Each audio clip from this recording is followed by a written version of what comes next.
Welcome, everybody, to the latest Tournament of Doom. I'm your host, tournament organizer, professional illustrator, and overall really tall lumberjack.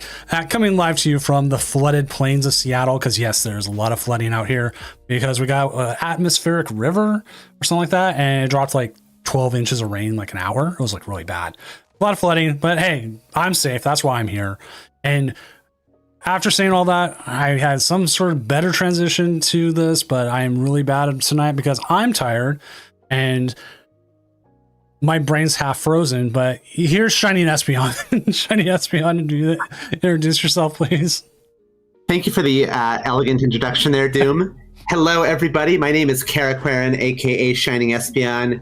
You might know me from my retro tournament coverage. You might know me from post-streaming LAIC. You might know me from the time I posted my Grey Cat on Twitter every single day. Either way, if you don't know me, you will soon. Yeah, that is very true. I forgot to turn the music off. And with that, I think it's time for the metagame. I think it's always a good time for the metagame. I'm excited. Now, if you had guessed that Gardevoir Jellicent was number one, you would have been correct. And I don't think you'd win a prize, but it was a good idea. I mean, it's won the last 3 weeks. Twice with Cal Connor, and then last week, I don't remember the pilot, but the only reason they won because in the finals, it was like 4 a.m. They're like, let's just split the prize money, flip a coin. Gardevoir Jellicent won. I'm like, well, there you go. You know, I'm not too surprised by a lot of the decks I'm seeing. I mean, Gardevoir Jellicent is just kind of the de facto best deck. Dragapult Dusknoir has been hot on its heels a lot of the season. Goldango's been just so popular. Charizard knocked Cal here out of its breakup in, oh my goodness, Stuttgart, I believe it was, right? Yes. There we go, nailed it. But Kangaskhan Bouffalant is kind of an interesting sort of up-and-comer here.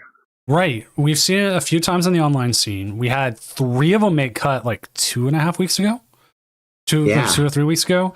And then earlier this week, Azul in a 300-person tournament won the whole thing, playing a Kangaskhan Bouffalant. I think that's what they registered it as. I'm going to scroll down real quick and find the all up. Yeah. It seems like it's threatening to kind of take up the slot of the Mega Kangaskhan, Mega Absol deck, which is kind of still here, but is falling by the wayside a bit. Because, you know, I mean, this deck does a lot of the same things. It has that Technical Machine Turbo Energized package, aims to get that big high HP Pokemon EX up and running, hitting for a steady 200 return, sometimes more. Hey, sometimes you flip like 4 heads in a row and then take a hilarious KO. But there was... Someone posted in the Discord. Oh, Heat Miser did. Where he had a Badoo, got hit 10 heads. Yeah, I mean, you know, sometimes it just happens. Sometimes Kangaskhan just likes to meme a little bit. Yeah, it's like it doesn't need the 10 heads to KO a Badoo, but it sure as hell did. You know, I think the big addition here to this deck, though, I think the big reason that we like this big tanky deck is that. Jumbo Ice Cream. Yeah, you went right for it. You knew what I was talking about. Yeah. I got 4 reverse hollows of those now, and I'm like, I kind of want to play this Kangaskhan deck just to use them. Yeah, I mean, it's a good card. I mean, the 3 or more energy attached is like kind of a restriction, but in practice it's largely not. So this is just a flat, hey, heal 80 damage from your like 2000 HP Kangaskhan that tanks a bunch of extra damage thanks to Bouffalant. We have Munkidori throwing that damage in your face. I mean, this is a deck that's kind of hard to KO, and that's always cool when we have like a tanky deck that's viable. Often defensive strategies are kind of pushed out in a lot of metagames. That's very true. Because I remember playing Archelodon, where it was running stuff like, I don't remember what the healing cards at that time, where it was like leftovers and some other things. Like your whole thing was to tank at like 300 plus HP. Yeah, and you know, this is largely the same idea. Just a whole lot of HP. You're not going down easy. But just getting to take advantage of, I mean, a lot of HP means a lot of synergy with good old Munkidori, the best card in Standard. Yeah, there will be this card, undeniable. Best card in Standard right now. I'd say, honestly, one of the probably top 10 Pokemon ever printed. I could agree with that. 25-ish year history of the TCG. I don't remember how long, but I think easy top 10 of all time. I will 100% agree with that. It is up there because it has such versatility in so many decks. It does 30 damage it's not an insignificant number, but it's not an overwhelming number. It gets you enough KOs with most things and puts off enough and takes away enough damage that's relevant, but not overpoweringly relevant. It borders on it though. I mean, the things that Adrenabrain enables, I mean, it's just a remarkably strong card. Yes. Like with the Turbo Energize, this whole deck synergy, man. Now I'm looking at it, I'm like, you're talking about it, and it's like, oh man, this is hyping me up. I've been stuck on Dragapult for so long. It was like the one deck because like I'll play Gardevoir Jellicent, and then I'll go through like a phase of like 10 games where I can't play it, or I'll play something else. And you know what?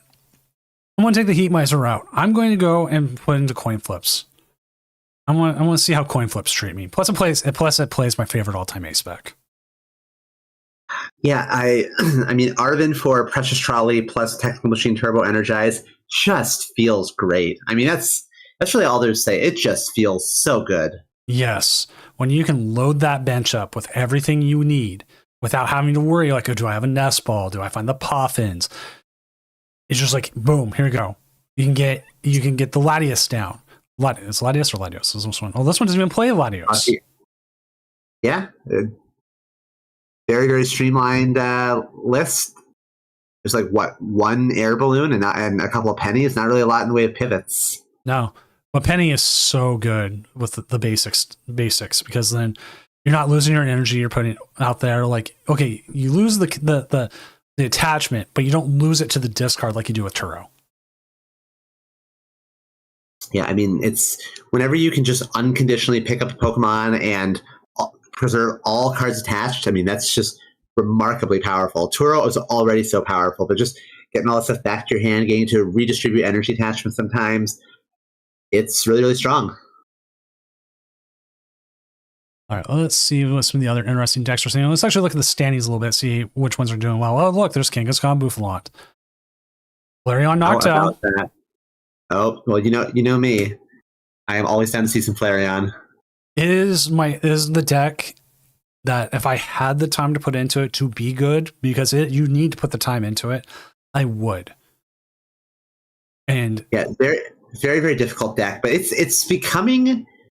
It could be that's becoming increasingly solved. I see more and more lists that are Emma Hagen variants. I mean, this is an Emma Hagen list through and through. Yes, and I think Emma definitely had it solved. I'm like, I need to go back and watch her games and see how she played them and against different whatever matchups I can. I'm trying. I know she wasn't on stream for the top 4, right? Or no, finals. So I'm sorry, she was on the finals. She was indeed. And watch that and just see, because it's I like the evolutions. I like, as much as I hate playing against Wellspring Mask, I like it, and I love attacks like Torrential Pump. I don't know whether I can say I love it. It's a terrifying attack, but it's certainly strong. Yes. The Terapagos, Flareons, that's good. Yeah, and I love the innovation with the Jet Energy and Hilda package here. I think that really helped kind of bring the deck to the next level. Hilda is... I love playing this card in any deck with evolutions. It just getting that energy and that Evo Pokemon you need is so good. I mean, it feels good in Dragapult getting to either getting your Luminous Energy from Munkidori or getting that all important Neo Upper Energy. But my God, in this Flareon deck, it just feels incredible. I mean, you have so many different evolutions, not the least of which is Noctowl. Right. But then it can also just get you that Jet Energy on demand, meaning that your Hilda is an out to switching, and your Noctowl is an out to Hilda. So you just have so many ways cards in this deck kind of interlock together and makes for this really synergistic engine, despite the fact that on the surface it looks like a really complicated assortment of cards.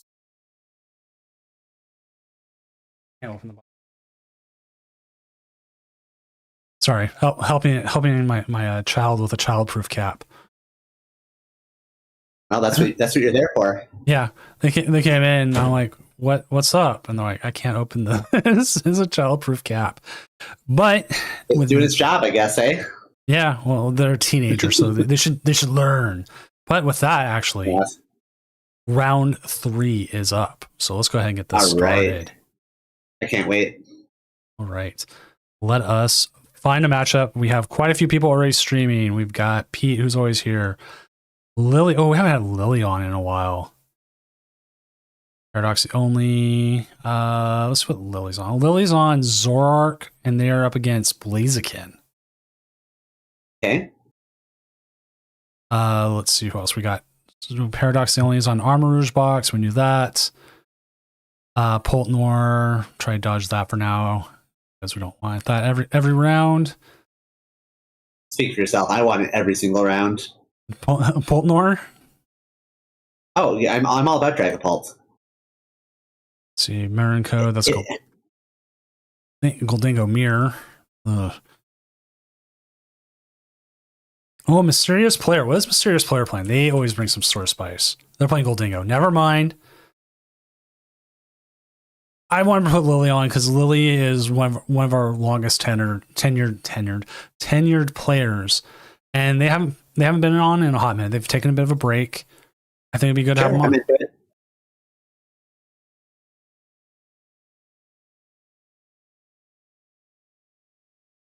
All right, not going to tell me what table we're moving to, I guess, huh? Just gonna I'm tired. Figure it out. I'm tired. Give me a break. I'm not giving you a break. We're locked in here. I'm coming after you. I'm out for blood. I'm joking. No, I know. Whereas we are semi-pros. Semi-pros get away with a lot more. So,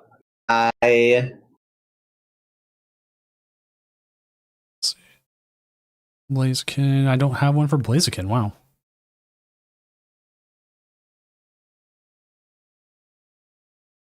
We're getting the match started. Okay. I saw a victory screen for a second. I was confused. It's like, was that a very, very quick game? But I guess it is pre-game.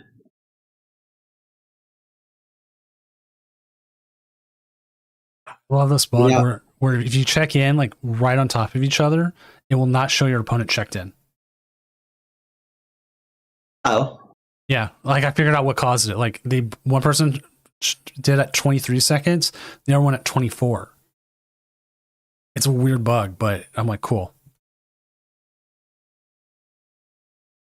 So this Blaziken deck, eh? Yes. Have you gotten to see it in action before? I've played against it actually recently. I pulled off a really, really good turn 2 Dragapult play where I wiped their board of all but one Torchic, and then they scooped. All right, that's violence. But I play 2 rare candies in my deck now. I like that, and it has been very good. I really like a couple of rare candy. If you can find the space for them, lists are so tight. But if you can find that space, I think it's a great inclusion. I removed the Dawn, so I'm running 2 Hildas, no Dawn, and then okay. I think I don't think it was a Poffin. It might have been an Ultra Ball.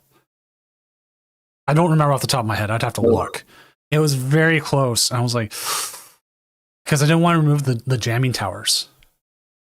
I couldn't imagine cutting a Poffin or an Ultra Ball in that deck. I don't know. You're braver than me. I feel like the Hildas are pretty good for it. But the Poffins are 100% a keep. There's just too many small Pokemon for the Poffins. Yeah, you need so many moving parts.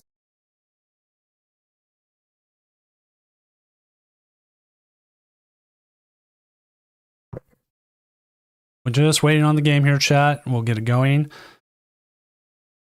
I also did an update to the UI this week where I moved the round number and the timer to the bottom. And one of my design friends, I showed him the stream. He's like, I can't figure out how to get like the timer separated from like the round thing. I keep doing like dashes and other things. It doesn't seem to work. He's like, just put it on a white background like you did with your top cut. I went, Oh.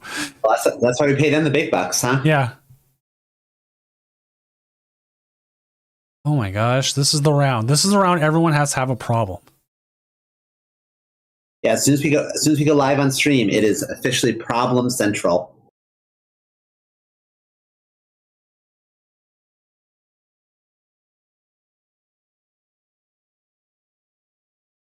Well, that's okay. I'll just hang out here and talk about some Blaziken. Yeah, this Blaziken's kind of interesting. It's someone I'm trying to find out what's going on. Like, it seems like some people are confused about things, and then someone else. Oh, the opponent hasn't even checked in. Uh-oh. We might have to just jump to another game anyways. Well, if we have to do that, just tell me what table to go to, please. Yes, I will remember to this time. But I sat there and I'm just like, I'm just going to move. And like, there was no one else. When he observes his freezes, yes.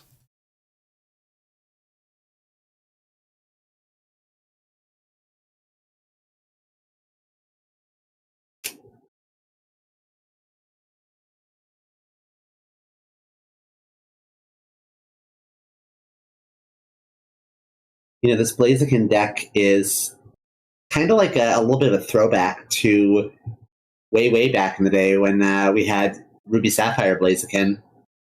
Let's go ahead. Oh, table 3's already done. I was gonna say Poltnor. Nope. I announced on the Discord, right? That round 3 is up. Let's see what Paradox is up against. He is on the Armorer's box. 1-1 Armorer's box versus Mega Absol box. Okay, that could be a pretty good matchup. Join me on table 5. You got. So I will get that game up for everyone so we can get a game going, and I will worry about updating the stuff. We are well underway already. And okay, this is the Mega Absol with Crustle. Ooh. No, that one got popular for a bit. Yeah, I mean, it did really well at LAIC. It got a couple of copies in the top 16. I think our former world champion Fernando Cifuentes got top 16, as well as Douglas Borges. So it definitely has some legs. I mean, sometimes Crustle just solos a game for you. Yeah, my friend Greg, he played Crustle where he was just hitting nothing but Goldingos, and he was able to go through the tournament pretty well until you hit like Zard, who knew how to play against him, and then it kind of went downhill from there. But of course, it's scarier now that so many Goldango lists are on the Megalopony EX, because that card just really neatly counters the Crustle.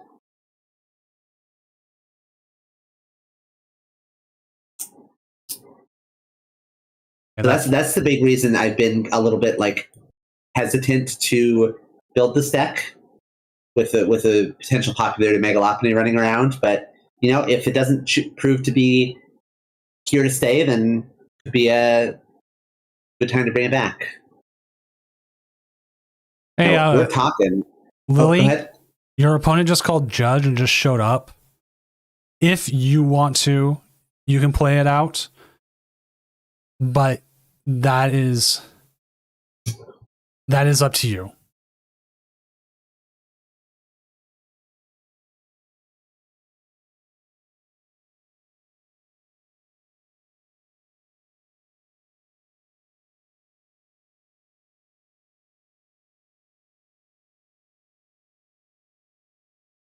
They should hear it here in just a moment. Okay, well, I'll just talk about this this Armarouge deck. Talk about the Armarouge deck all day. I like the addition of the Mega Kangaskhan EX in the deck.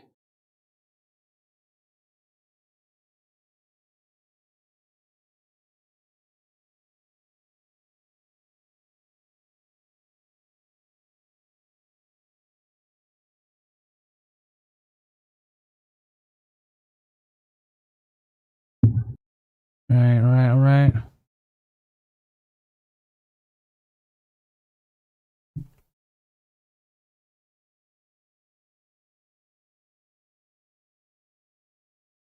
Oh man, they are continuing to go after those Charcadets, which is exactly what you want to do. Oh yeah, for sure. And nothing feels better than picking off a little vulnerable basic with a Claw of Darkness. Not only do you get rid of that little basic, but you also just rip out the most threatening card out of their hand, make it harder to reestablish. Which we saw there was the Iron Leaves. Yeah, absolutely. I mean, there's a lot of energy in play already. That Iron Leaves could come out of nowhere and put so much pressure on a Mega Absol. And so Caden Felt's just saying, you know what? Get out of here. But with that Night Stretcher in hand, Iron Leaves could be making a comeback.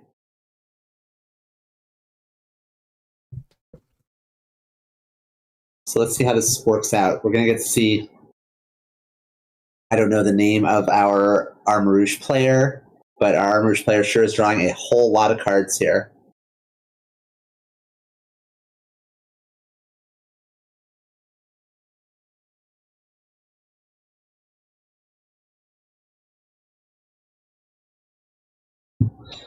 I mean, you know me, I'm predictable, but I love this full art Charcadet.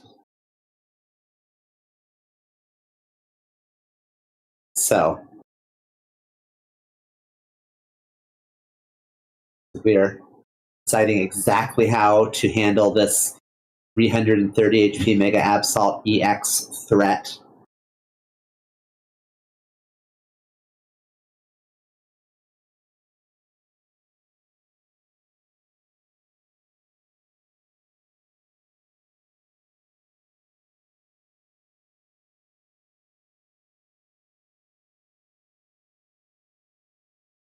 All right. All right, all resolved. Oh. Hopefully. So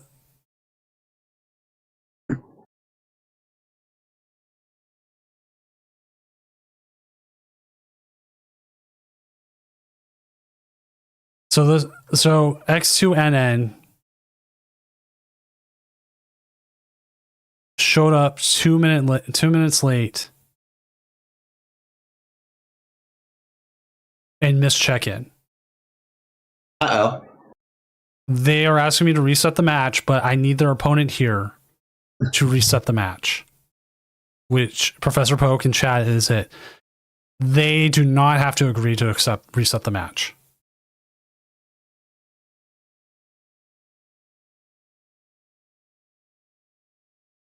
You're under no obligation to ever accept a match because your opponent didn't show up.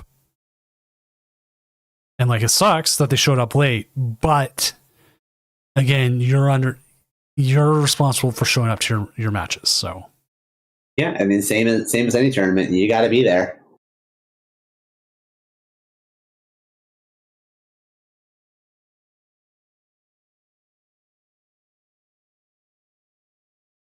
Yeah, I like seeing even the Mega Absol decks adopting some number of ice cream. I like the at least one ice cream just to search off Venarvin. I think it gives the deck a little bit extra reach. Now, meanwhile, we have Paradox finally going for that Night Stretcher and grabbing that Iron Leaves EX, and out comes the Rapid Vernier. So we are about to have an Iron Leaves. Nope. Not using that ability. Okay, just chilling. That makes sense. And the Prism Energy has been found. That's the Next Destinies print. So bit of an old card at this point. Can you believe Next Destinies was almost 14 years ago? really, Yeah. Mewtwo EX is starting high school soon. And here we go. Boom. Prism Edge coming in hot. 360 damage to this Mega Absol.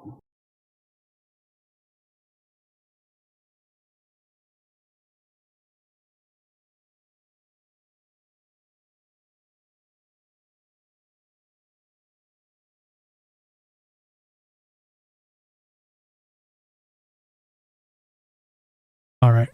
Do.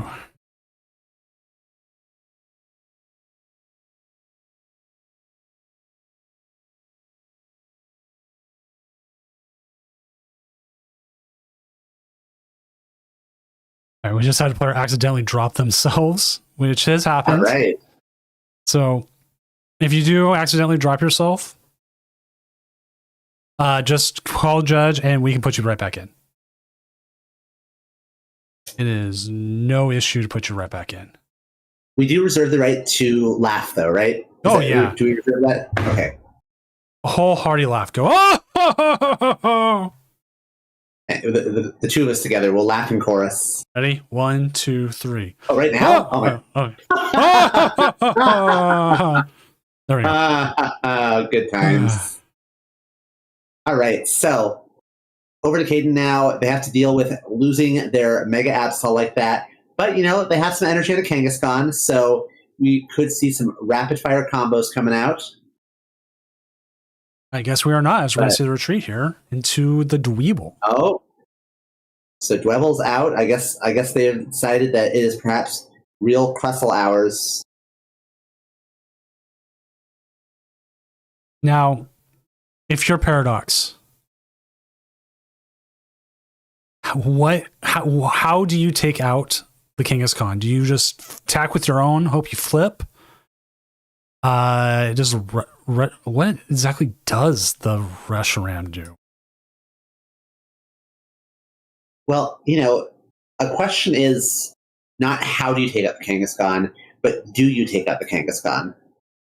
That is a good question as well. Do you look towards, say, one of the monkeys and the Latios, right? They don't appear to have much in the way of gusting effects. I'm looking at their list and they have one boss's orders. So I wonder what other ways they have to target the bench. They have an iron bundle. But light on gusting. They could use Wellspring here. You would not hit the Crustle, but you could KO one of the monkey. Yeah, Wellspring Mask Ogerpon could definitely take a prize off the bench, and then you could just gust for your last two prizes off the Latias, maybe. Could do something with Iron Hands EX as well. There are some options.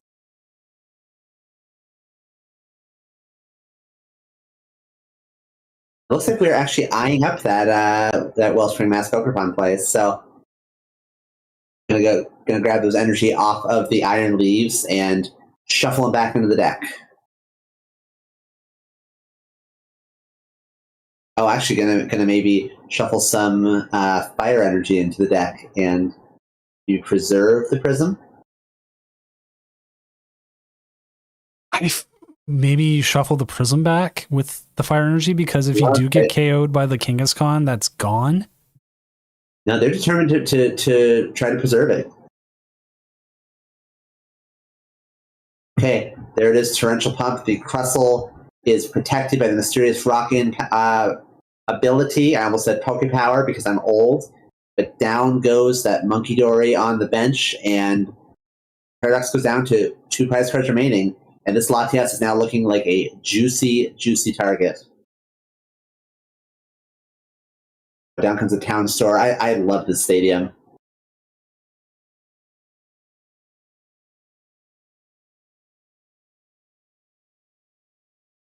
So you see, probably the Fez. Latias, I'm not against.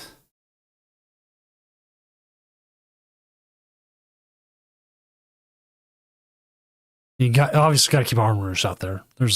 That's non-negotiable. Yep, hard pressed to make this deck work without the Armourouge. So they basically chose to preserve their energy and then preserve an Armourouge. All right, so Caden likely recognizes the risk here. This Latias is now target number 1.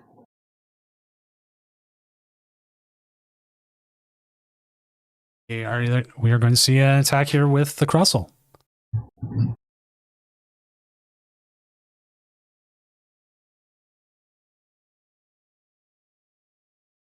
Unfortunately, they did not get to disrupt Paradox's hand. So, if I'm not very much mistaken, that's going to be it, right?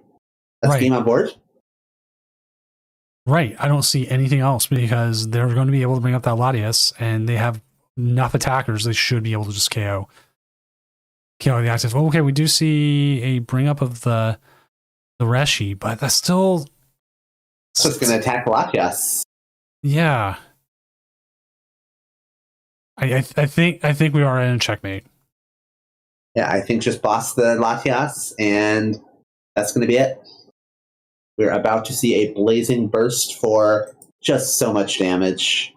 Let's see, 3 prize cards taken, so that's going to be 310 damage, if I'm not mistaken, and we don't get to see it because their opponent scoops it up. So Paradox, they only has 1 with Armor Rouge. Moving on to 3-0, or are they 1-1? Oh no, they're 2-1. Which Still, 2-1, pretty good. Which also, Mysterious Player also updates the status of what he's at. 2-1. The rocks were prized, long prized. But let's go ahead and go. Well, let's go ahead and go back to the casting desk. All right, so I've updated the standings. We'll see what decks are kind of doing well already, which ones are not doing so hot. Let's see. Dragapult Charizard. All right. All right.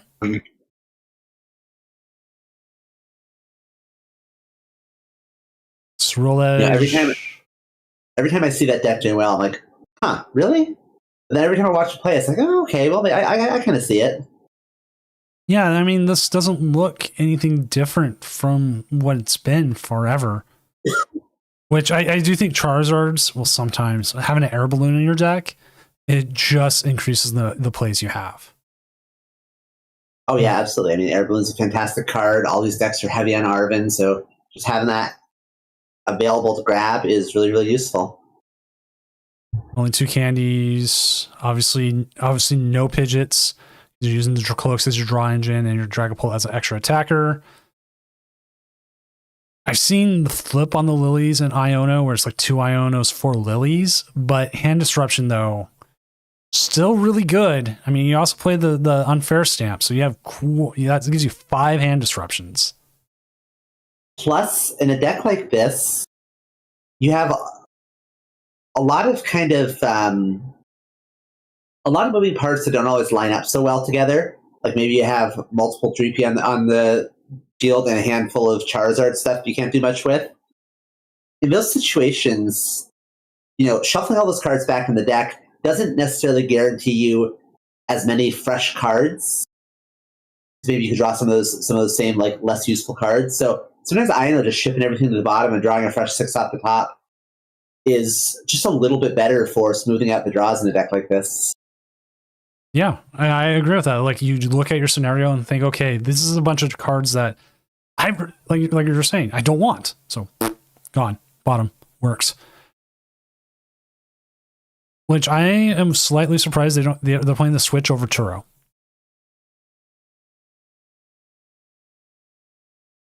Yeah, I hear you, but also, I've always been a little bit iffy on the unsearchable Turo. I can agree with that. So being able to Arven for a Switch is pretty nice. The one thing the one thing I hate is exactly what you just said, the unsearchable Turo. I can't find Turo. Yeah, even sometimes when you recon directive, 3 times a turn, several turns in a row, sometimes it just doesn't quite work out. And I have always loved synergistic things. So just being able to Arven for useful stuff, always right up my alley. A 1 of Turo in a deck with Quick Search, absolutely sign me up. 1 of Turo in a deck without is, I won't say I'm hard against it, but it can be dicey.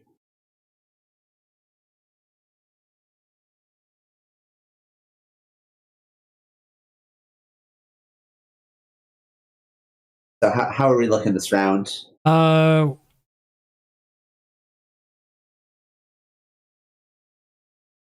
we have someone crash and they took a screenshot of when they crashed.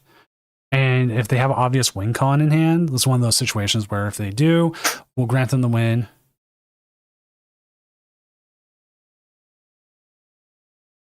Because if we can see it, then it's cool. If not, we won't. Yeah, understandable. Yeah, what are some other decks we have doing well? Tropicos Noctowl. There's one that has been around for a while. Yeah, that's a bit of a throwback, eh? Yeah. Oh, Slacking. This one's heard a little bit of buzz about Slacking. It really wants that Watchtower, or you to be playing EXs.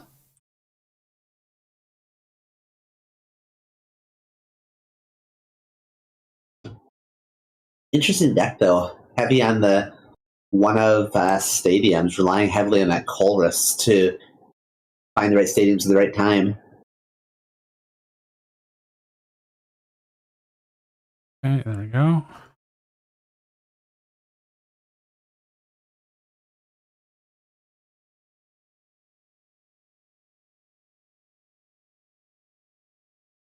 Trying to see this. If I need to see their opponent's side, because the one we're looking at. If you want to follow along, if you're on the tournament Discord under Judge Screenshots, we have one side.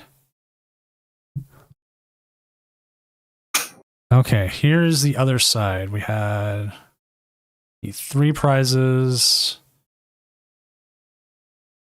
Turo. It's not. It says it's their opponent's turn. And then we see the opponent put 60 in a KO off a flip. Oh, they're just gonna. They said they're just gonna concede. Okay.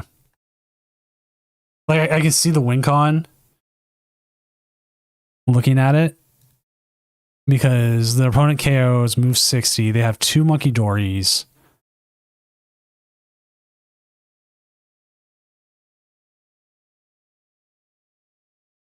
Think they might have lost both Monkey Dories. I'm not actually sure, but there did look like there was kind of a win condition, but I appreciate that they just conceded. It makes it easier because like it becomes a lot of hypotheticals because it was on their opponent's turn, and I don't know what their opponent did for that turn fully, because when I see their opponent's screenshot, they're down from 5 to 1 prize. So somehow they took 4 prizes before that. So difficult judge call, but we'll run with it.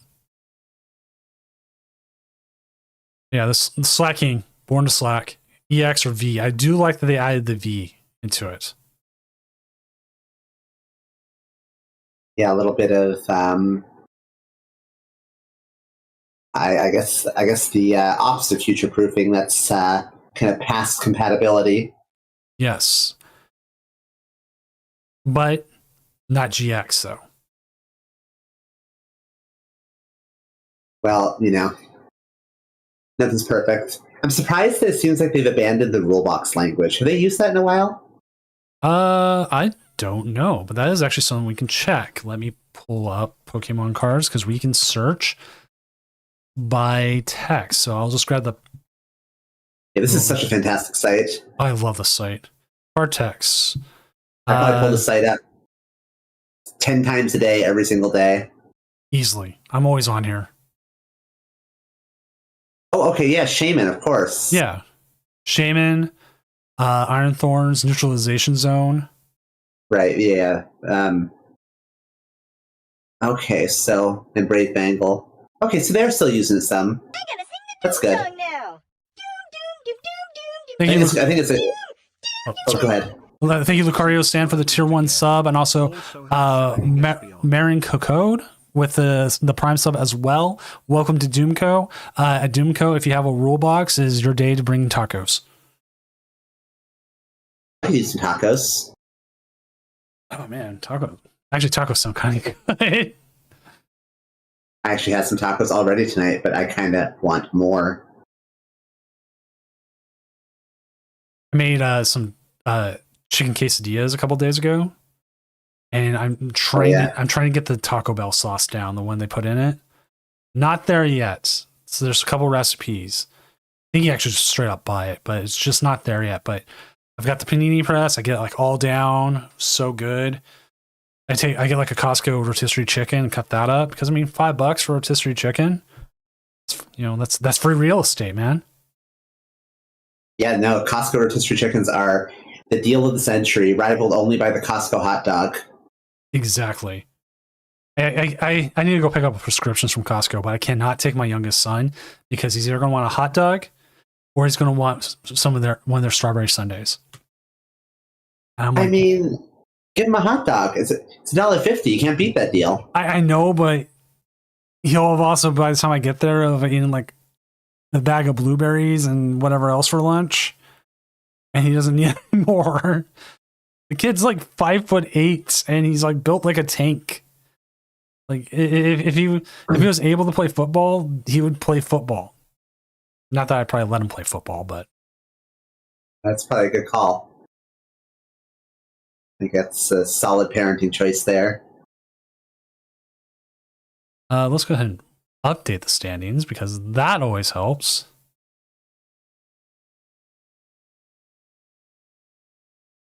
Let's see where everything is. Luminion fish tacos.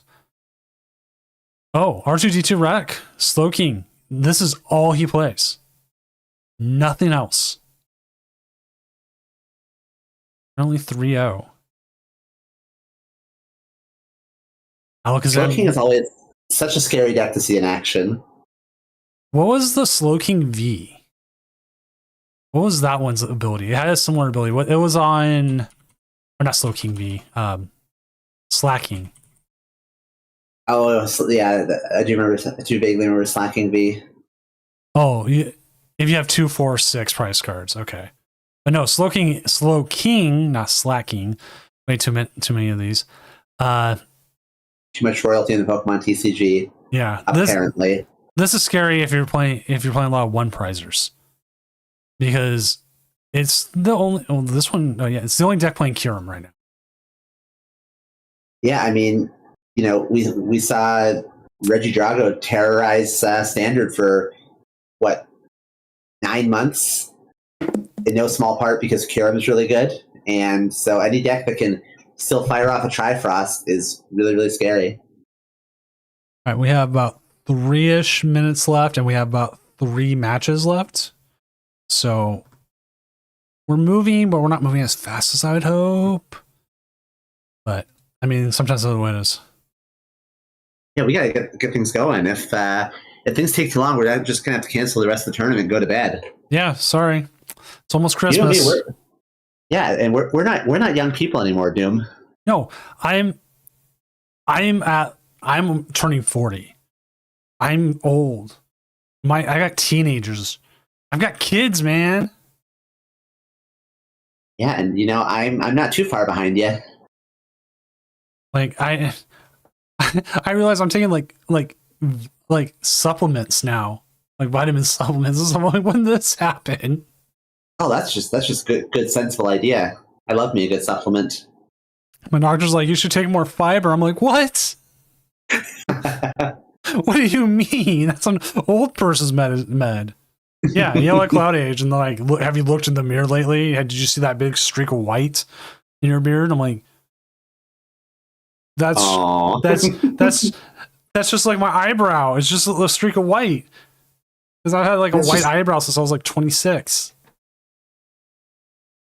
26? I'm not going to say nothing.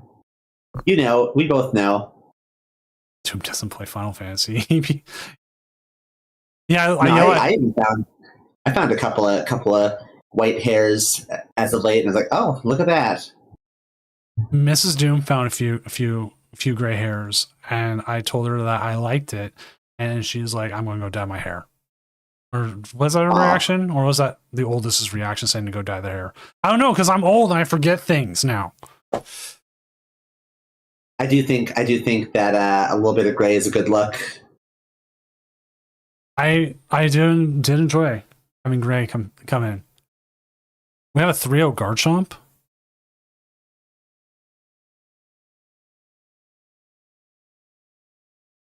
So when we were in Yeah, Las Vegas, one of those like street performers came up to me and said, "Hey, Grandpa, do you want to take a photo or something?" I would have cried. Oh no. Oh, I see a Toxtricity deck at 3 and L. Ooh. Oh, Toxtricity with End Zoroark. Oh, look at this little pile. And I don't mean pile disrespectfully at all. This is a spicy little deck here.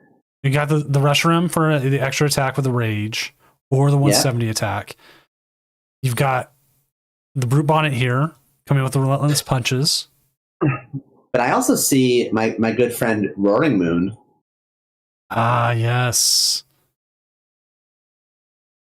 Frenzied Gouging. And we are at time.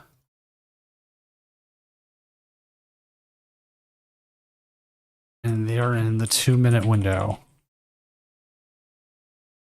So if they finish within these 2 minutes, once 2 minutes hits and they don't say anything, whatever, that's it. Because live has animations. Live's animations take too long. Like it really sucks because you can start Psychic Embracing for game at 45 seconds. For game. Like all you have to do is keep dragging it, right? But Psychic Embrace for even 3 energy can take up to a minute. So to help solve that problem, we give the extra 2 minutes. If you win, you can screenshot prove it, or your opponent says, yeah, they won. Cool. If you don't, then we just move on. Say sorry. Yeah, I mean it's rough, but you gotta have some kind of procedure. So I can't blame you. By the way, I see Flareon Noctowl at 3 and 0. Ooh, right there.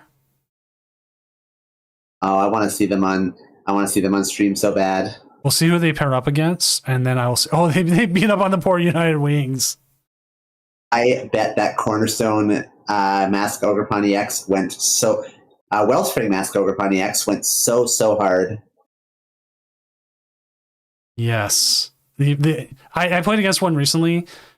They hit me turn 2 Wellspring. I don't know them to like 4. And they naturally got the Crispin and the energy to do it again. Yeah, sometimes they just have it. 4 cards is a decent number of cards sometimes.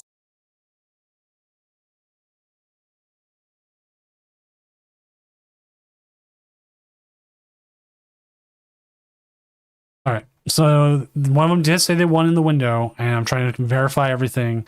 Hopefully they don't take too long, because sometimes you say, hey, can you put up a screenshot? And somehow it takes them 5 minutes. I can get a screenshot of anything and have it up so quickly. But then again, that's just the way it is. So I know my stuff. All right, let's see what this says. This says English. How's that English?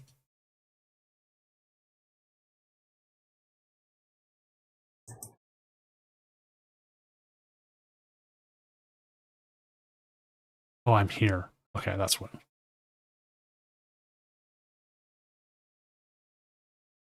Oh, can you please post it quickly? That's all I ask.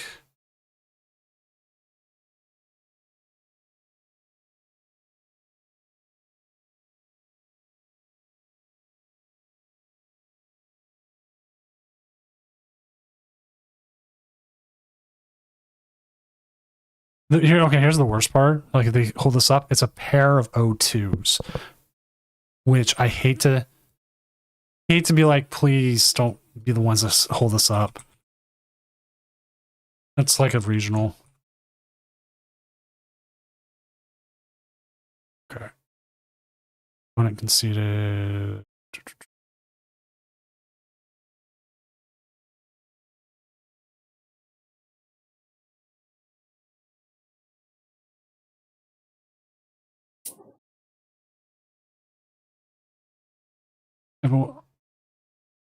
Oh, they conceded. Oh, this makes these more interesting.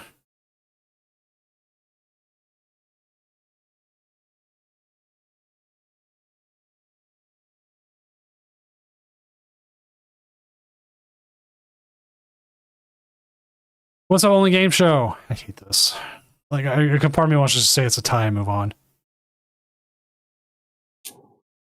What's up, Diane? Yeah. I'm just making sure that they didn't concede because time was up. Because it says concession. They went timeout, but it says opponent conceded. Oh, what do you say, Shining? What do I say? We have opponent conceded. I say a concession is a concession, personally. Concession, especially at that time. Look, if you concede, you're making a choice to concede. You made your choice. Yeah. People concede where they have like game on board all the time and don't realize it. It's just part of the game. I think if they wanted to really like lock in and fight for their standing, they should have not conceded. But if they conceded, they conceded. Here we are. All right. I'm gonna say because they didn't communicate that in chat, that it will be a concession. Because if you're going to leave, tell your opponent. Say, okay, I'm conceding because of the time's up. That thing's there. So that is the ruling for that. It's hard to be like did they time out? Did they not? But they did concede. It was within the 2 minutes. The 2 minutes were shown to them at time. So that is what I'm going with. It's a difficult decision, but I think is the correct decision. So with that, let's find a new game. Swiss round 4. All right, let's do it. All right, we've got Ivka is Poltnor with I just saw them. Let's see what they're going up against. There they are. Poltnor versus Gardy Jelly. I mean, that's a classic matchup. Let's do it. It's Anti's one of the regulars in chat, so I'm definitely down for it. What about Flareon? Is there a chance we can catch them? What was the name they were under again? Or let me start. Right there. Right there.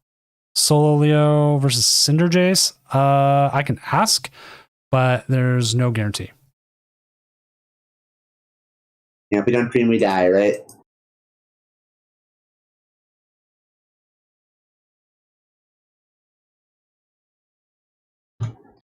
Yeah. Go. We got.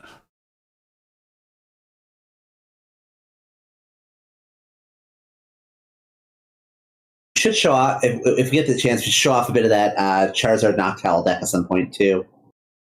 Yes. Anti's our favorite honorary mod, pretty much. But yeah, if we can't make this match work, it's fine by me. We'll watch one of the other ones, and I'm perfectly happy with that. Demon Slayer, you're on it as well. If you're, let me see. Demon Slayer's 2-1. They're on it as well. And I believe they are streaming. They're up against Zoroark. You are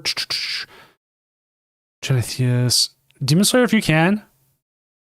We'll jump on, we'll put you on. I'm into it.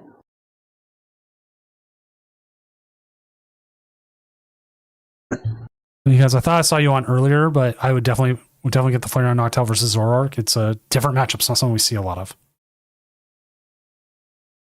Yeah, it's an interesting one, and I'm actually going to take a peek at the Zoroark list. All right, there's one Watchtower. That's the big variable in the matchup.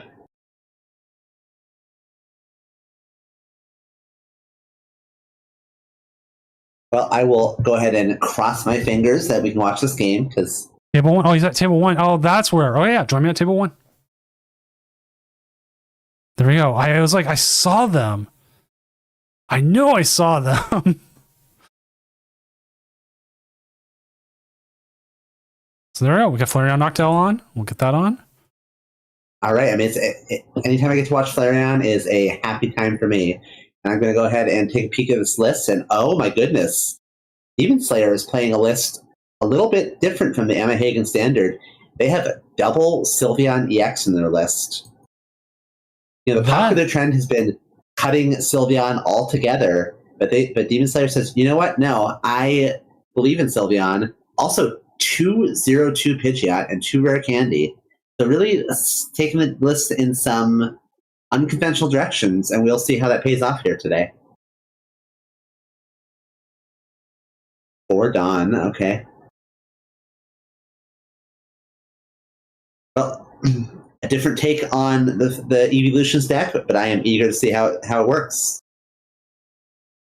So, off to the races, beautiful deck, all these fantastic alt art cards, and Pheasantipity start, not so fantastic, but hand is playable, so we're all right.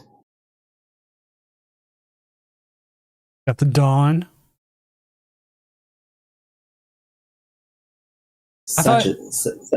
I thought Dawn would be harder to get a hold of, but I remember this Phantasmal Flame set's like 98 cards.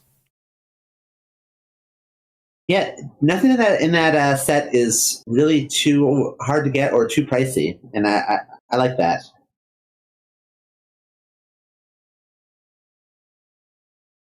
Said I've been checking my locals for weeks, and they haven't stocked in any of the SIR Dawn yet, or if they have it, I missed it. So I either have to bite the bullet and buy them online somewhere, or keep on waiting. I'll say, what decks are you running and how many copies? Well, also, you're probably for your decks you're going to build here in the future as well, right? Yeah, I just want to have a play set.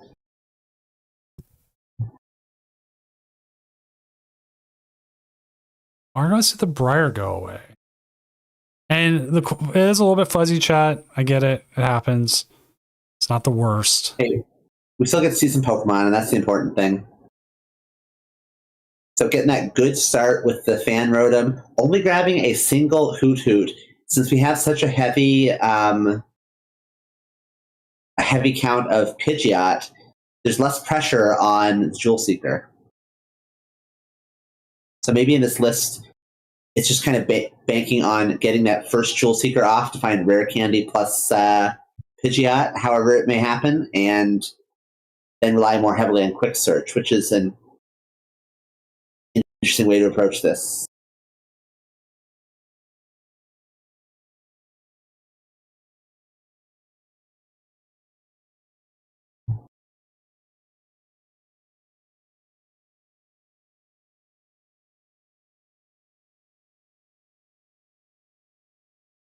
So, meanwhile, Jeremy's starting off with that huge secret box A-Spec pitching Darmanitan, Technical Machine Evolution, and Blood Moon Ursaluna EX. Oh, I missed. Zan actually redeemed Random Fact, so we do owe a Random Fact. Okay. You want to do it, or you want me to do it? We can both do it. Well, the Watchtower.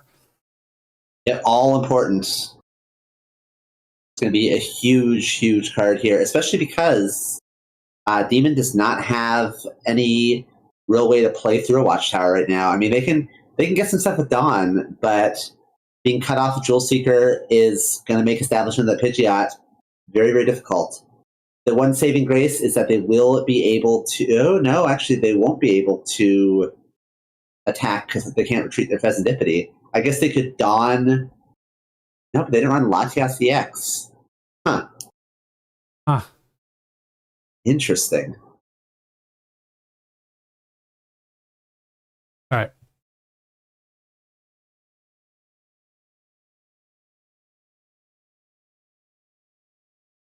Okay, so we owe a Random Fact. All right, here you go. Elvis is the only music artist to be honored with 2 U.S. Postal Service commemorative stamps, once in 1993 and once in 2015. The 1993 stamp is still the most popular U.S. commemorative stamp of all time.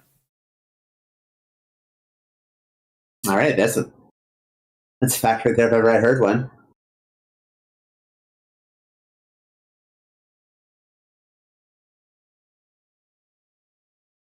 Okay. Pardon my cough. Had basically everything except a way to retreat that Pheasantipede, forced to leave it active and deciding just to sandbag the Flareon Sparkling Crystal and see what happens next time. Meanwhile, Jeremy has that Lily's Determination. You know, we didn't talk about it, but Jeremy did not get out. I thought they had a Zorua in play, but I must have been mistaken it for something else. They just now got their first Zorua, so they're not having the fastest start of themselves.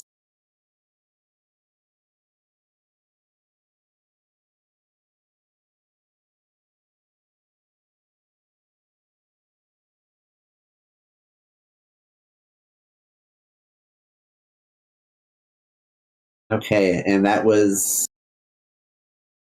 I believe that was Okidogi EX using its own what's it called? Poisonous Musculature attack, I believe it's called. Loading up a couple extra energy and getting ready to fire off some big attacks next turn. Meanwhile, it looks like not much of anything out of Demon here. Really just kind of hampered by this Watchtower and forced to rely on the Okidogi EX to KO their own Pheasantipede to get out of the active. And, you know, maybe Jeremy will not take the bait and will dig for a boss's orders to go for something else instead.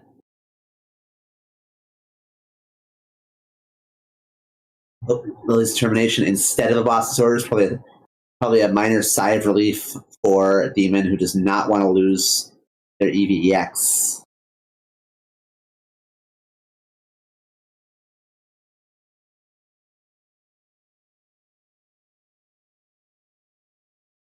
And okay, down goes Pheasantipede EX, 2 prizes for Jeremy, but now it's time for Demon to prepare their counterattack.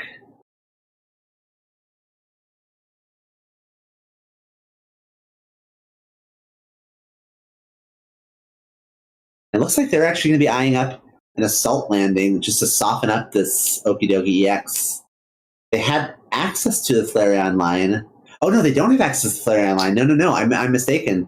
Because the Watchtower, they can't evolve their EVEX. I missed that crucial detail there. Oh, that is true. I didn't even think about that. Because it's an ability. Yep. So, good thing I'm here to notice a thing every so often. That's okay. I'll miss like 11 things the rest of the night. It's late. It's all right. But okay, the Darmanitan is now in effect. So no Reshiram on the bench, but the Zoroark, when they're ready, are going to still be able to fire off backdrafts and flame body cannons, and that's pretty good. 260 damage. Oh, a boss's orders dragging up that poor EVEX with energy, knocking it out, and Jeremy takes 2 more prize cards, only 2 remaining, while Demon is really, really on the back foot, and they're going to have to pull off something very strong if they're going to get back in this game. But, this hand is not giving them that option. They're going to opt to Dawn to thin their deck some more and try to find some help. Looks like probably their best bet is going to still involve waiting, and they're running out of time.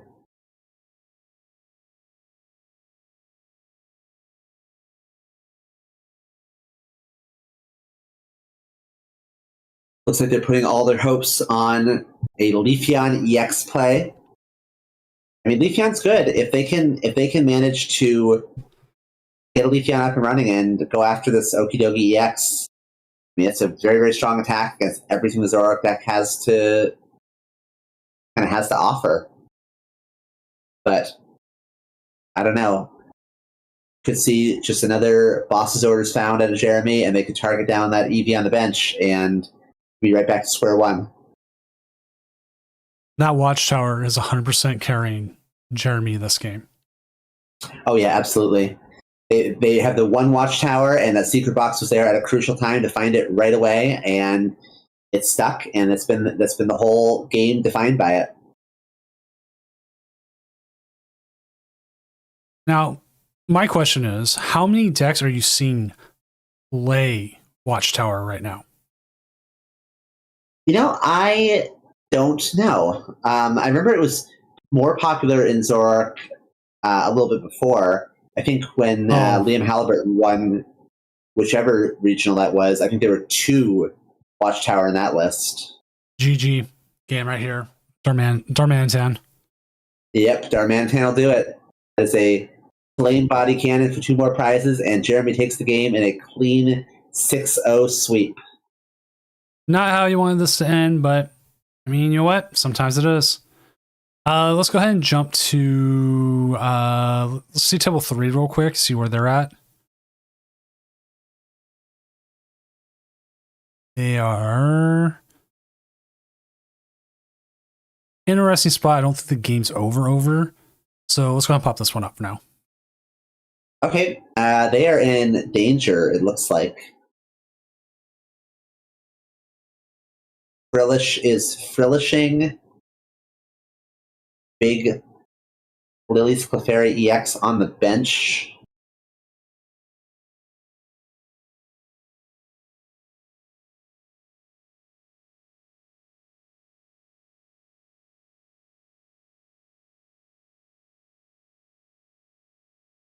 Oh, they only had one Hoothoot as well. That is never good.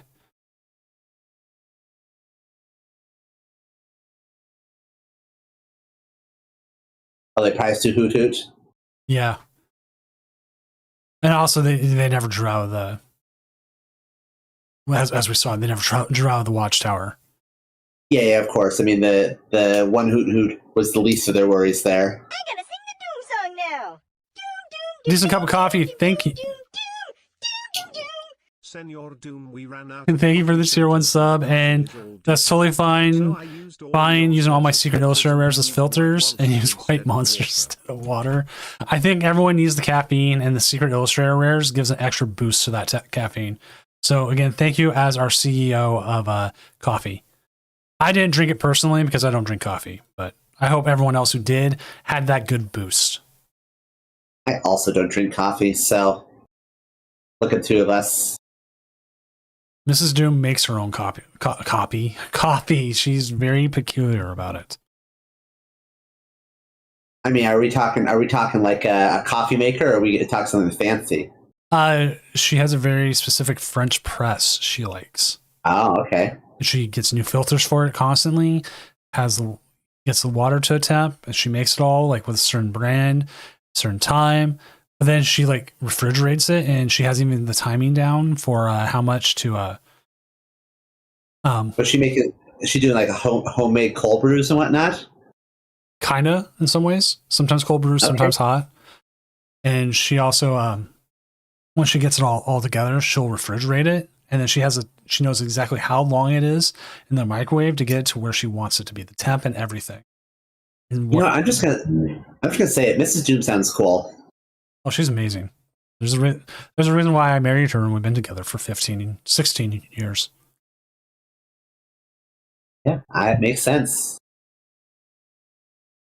All right, we are seeing a Jellicent EX hit the board, and we're about to see some big power press damage coming in hot. Now, we could see an attack here from the bear, but I think there's enough out there that the Clefairy might be able to KO it. I don't remember my math, but it's very, very close. Very dangerous point to be. Yeah, I don't really know what you do here if you are the Dragon Ball Dusknoir player. I think that it is a really, really dire situation, and I don't think I see a great way out of this. I mean, maybe you could like get a miracle wherein you top up a boss's orders for the Lily's Clefairy. You still need. The problem is your Ursaluna has only 170 HP left, so that doesn't seem super viable. I don't know how many energy are in Gardevoir's discard pile. Maybe that's an option. You do need a boss to get out of this, get something going. No, it looks like instead we are staring at Ionos and Lilies, so not optimal. But, digging as deep as we can, flipping the script, final chance for a boss. No boss.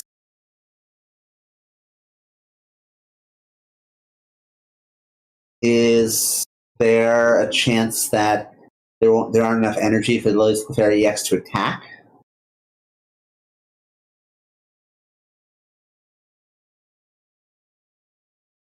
I do like the Iono here. I think we need one card short of the Phantom Dive. The Jellicent EX is really putting in work, turning off that Night Stretcher here. And okay, I guess we're just gonna one psychic energy in the discard pile, but it's not gonna matter. If we attack this Jellicent, the game will end. I'm really feeling like this is game. There's not much you can do here.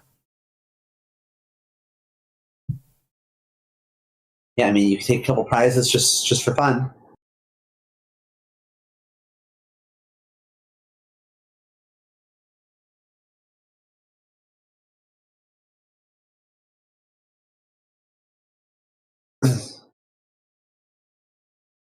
I think he does.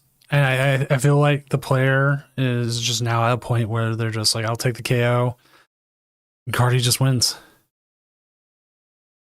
Yep.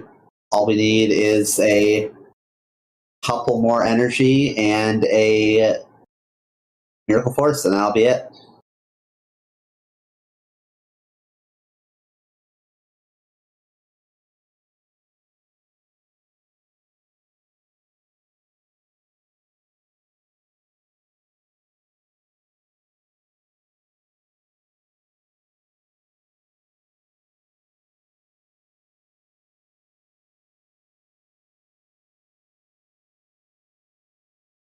And boom, Miracle Force comes in, down goes Blood Moon Ursaluna EX, and Gardevoir has won.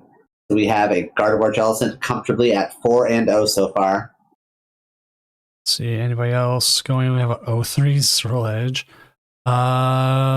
Just updated the standings. Lily's done. Serious Players done because they dropped Pete. Let's see if Pete's still going. I am not seeing Pete. Oh, there, Pete. 1, 2. I'll let that one. So we just watched poor Dragapult get beat by a Gardevoir Jellicent. We'll save that for next round or another round later. So let us update the standings. Sorry, my cat just bit my foot. Did you deserve it? No, she just came up and bit me, but I guess I did for existing. Let's go ahead and jump to the casting desk. She was like, you existed, so I bit you. I see 2 Mega Absol, Mega Kangaskhan decks sitting pretty at 4-0 so far. We have Garchomp at 4-0. Yeah, that's also a story for sure.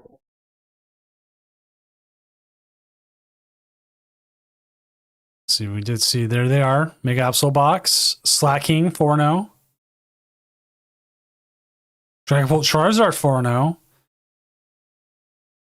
Grimmsnarl Frostlass. Sorry, I just when Seattle comes around, I'm just hoping that deck has like a 0.0004% play rate, and I still hit it.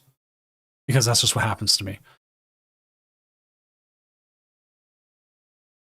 Let's see what else we got. Obviously, we saw the Gardevoir Jellicent at 4-0. Tropico's Noctowl. And hey, Solo, the other Flareon Noctowl 4-0. Yeah, I hope we get to see them at some point. I really like that. Emma Hagen list. Also, yeah, a Grimmsnarl at 4-0. That's pretty cool. Oh, a couple actually. Wow. See, they beat Gardevoir Jellicent, which kind of favored towards them. Frostlass Monkey Dory. Yeah, because like they just can't outpace your damage spread usually. And yeah, I can see it. I can see it. Yeah, and the other one, TCG Joseph. Double Goldingo. Okay, I'm assuming they play multiple Devos. Only one. I thought there might be more. Interesting.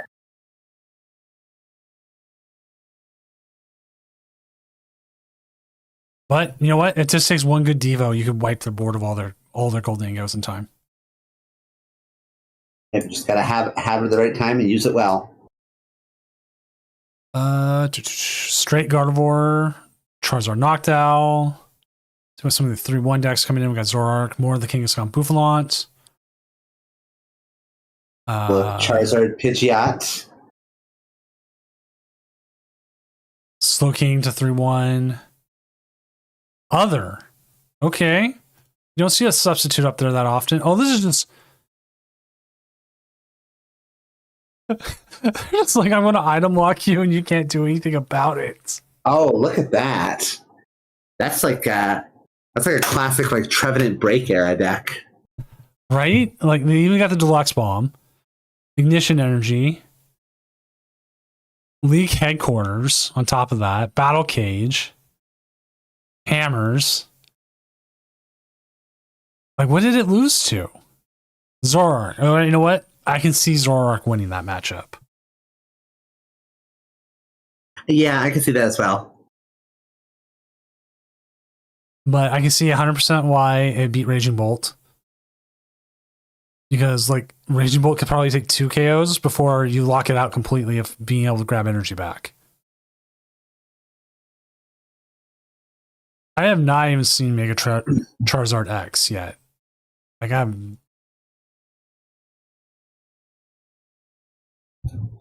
assuming you're accelerating as much energy you can with Charizard EX, and you're blowing stuff up with the Charizard X EX. You know, I would play Mega Charizard EX, but my goodness, that SIR is too expensive. Yeah, looking at it like right here, $580. Yeah, I will pass. Thank you.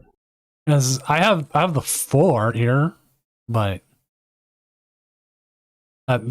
that's it for that. You know, I'm glad that this card and the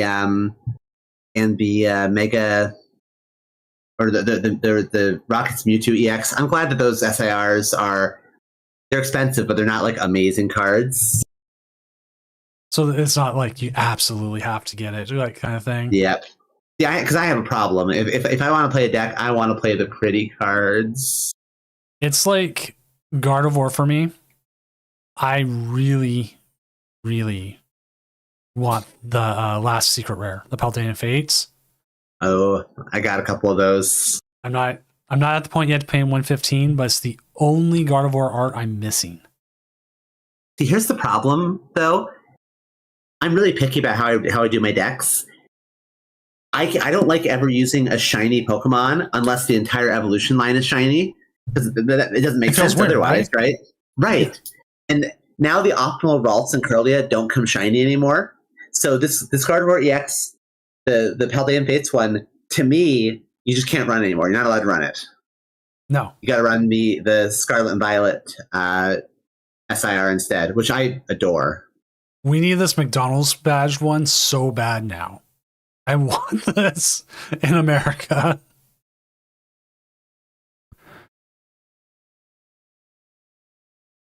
Oh goodness.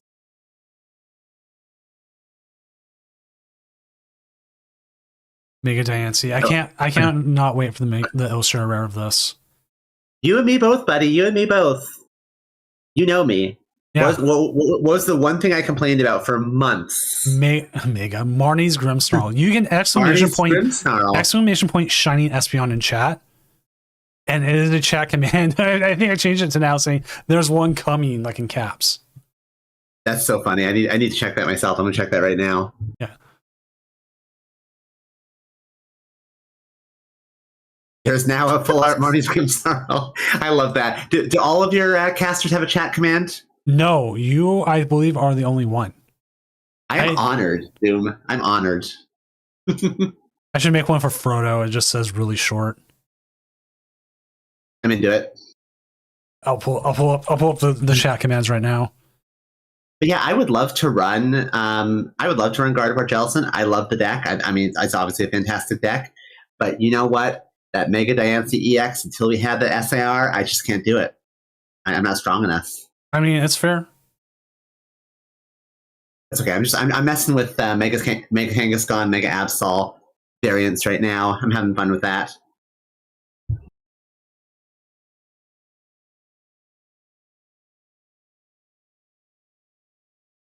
And Pete said they were down. Wow.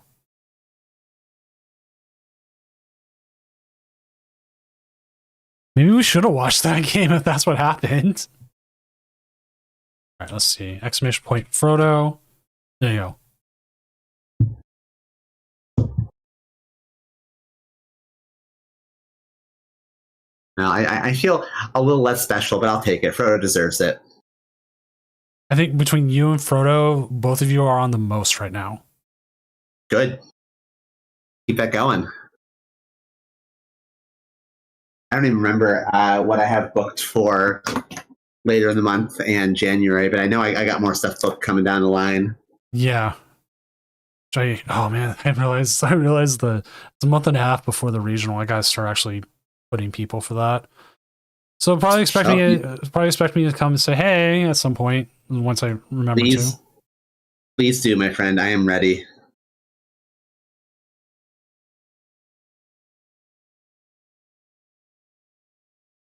Because what do we even have all coming with Ascended Heroes? As we are just waiting on one match. It is Dragapult Dusknoir versus Kangaskhan Boufflant. So I can actually see why that match is taking a little bit of time. Yeah. And yep, I am back on January 2nd. New Year's.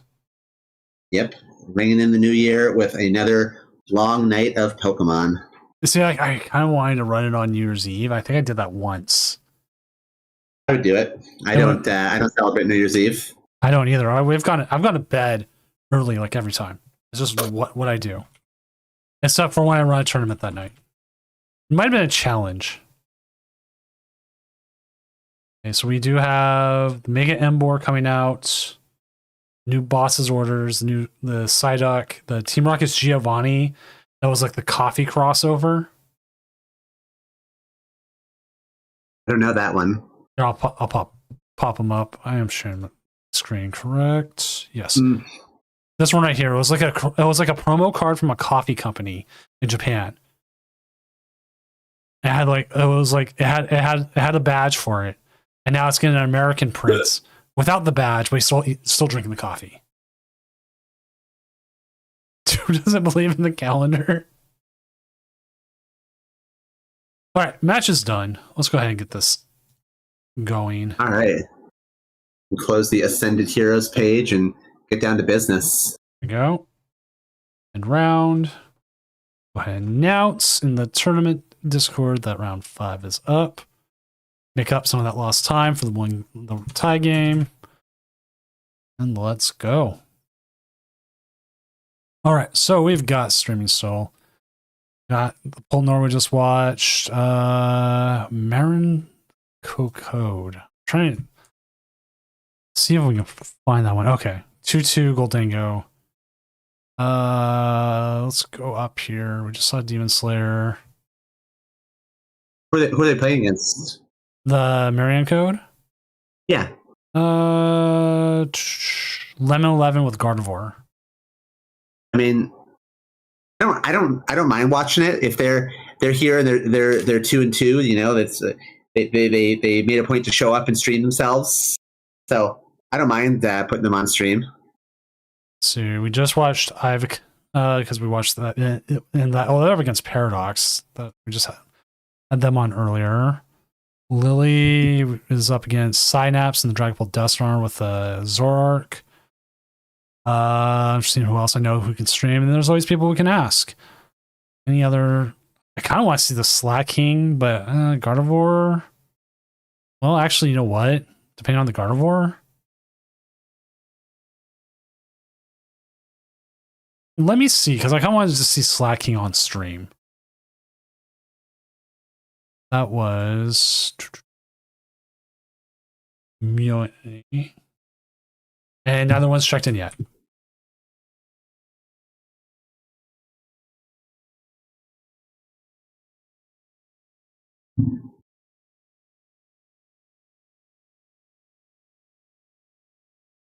Heemizer, I don't believe in the moon because it's a big thing of cheese. It's not a celestial thing. Haven't you watched Wallace and Gromit? Lon said okay.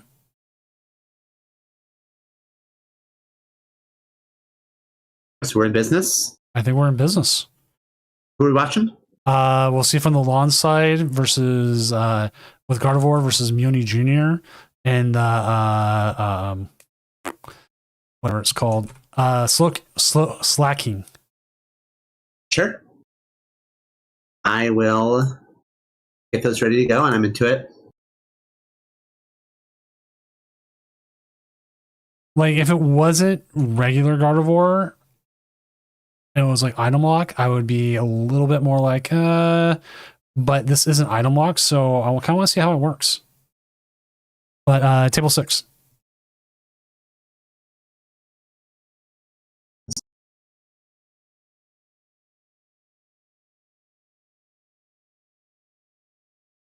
Awesome.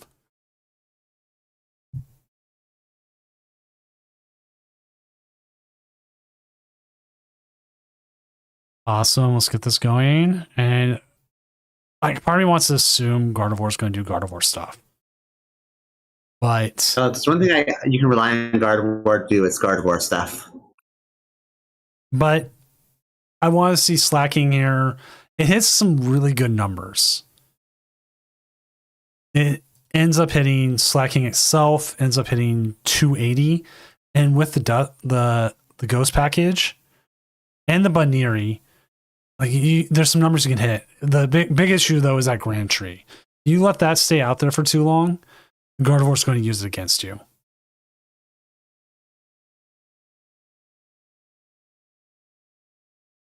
Yeah, I mean, what do, right? You get a turn of Grand Tree, and then you let your opponent have a turn and hope that they don't get too much value off it, and then you get another turn and bump it. I mean, it kind of feels like if you play the Grand Tree, it's probably gonna work in Gardevoir's favor too. Now, this is a card we haven't seen. Boomerang Energy.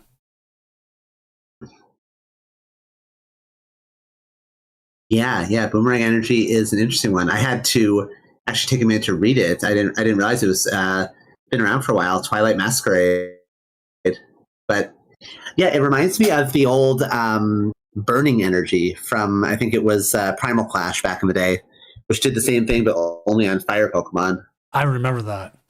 I remember I pulled that. And I was like, "Oh, this is going to be great."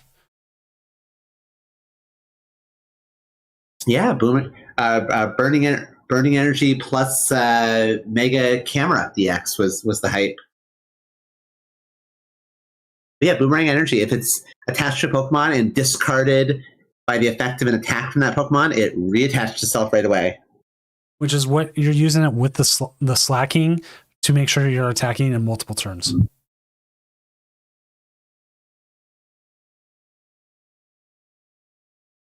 We will be watching from the Gardevoir side, so we will have no idea what they have, but the Slacking side, but we'll have to see. But it'll be fun. Okay, so we are kicking things off. Oh, I saw my name there, by the way. I don't know if you noticed that there. There it is, Kara. Kara is Spanish for face. I did not know that. I guess that's the counterpart to heads for a coin flip. Yep. Let me tell you, you learn these things when that's your name. Yeah. So solid start here for lands. Monkey Dory and a Ralph's Kicker. Not too bad. If I remember, like my full name is like the Messenger of God who throws spears king. Well, how about that? Which I was like, I don't okay. know what my name. I don't know what my name means in English. I just know in Spanish it means face. It also means my middle one's also brave spear or strong spearman. It's Your middle name? Yeah, it's Gerard. Ah, okay. And then Roy is easy. If you know any All sort right. of French, Roy's easy. Ooh. Ben wrote him start with a Dust Skull and a Slackoth on bench, so off to a really, really solid start.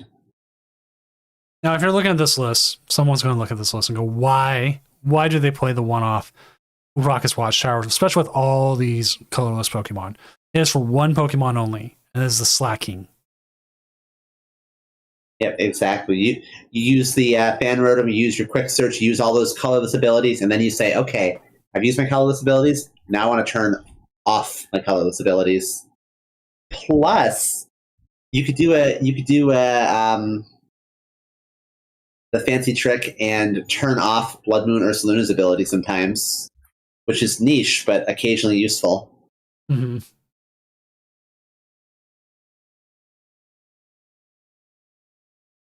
Gives you a way to get through the Cornerstone Mask over Pontiacs.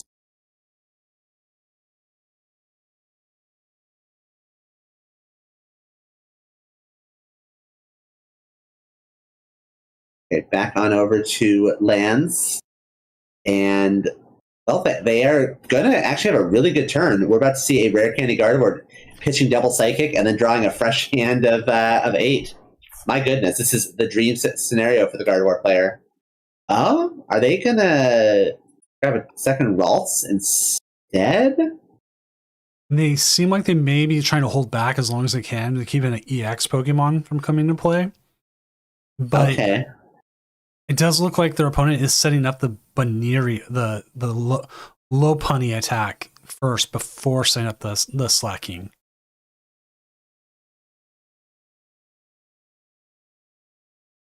Okay, well, I guess we can...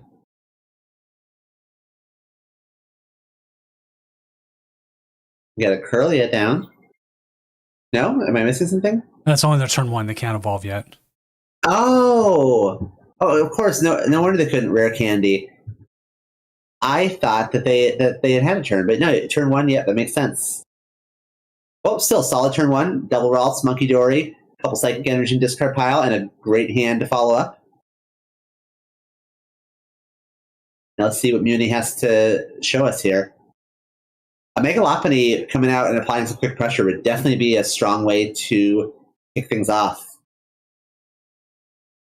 Yeah, I think it's fair to call.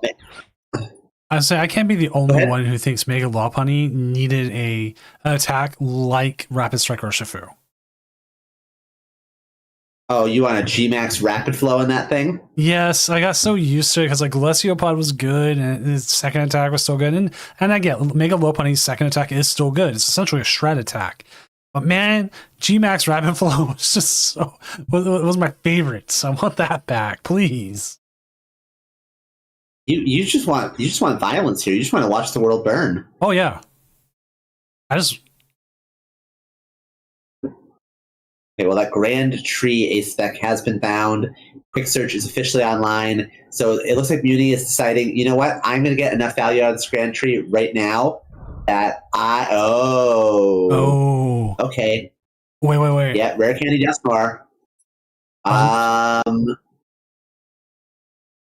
Take out the monkey. Interesting.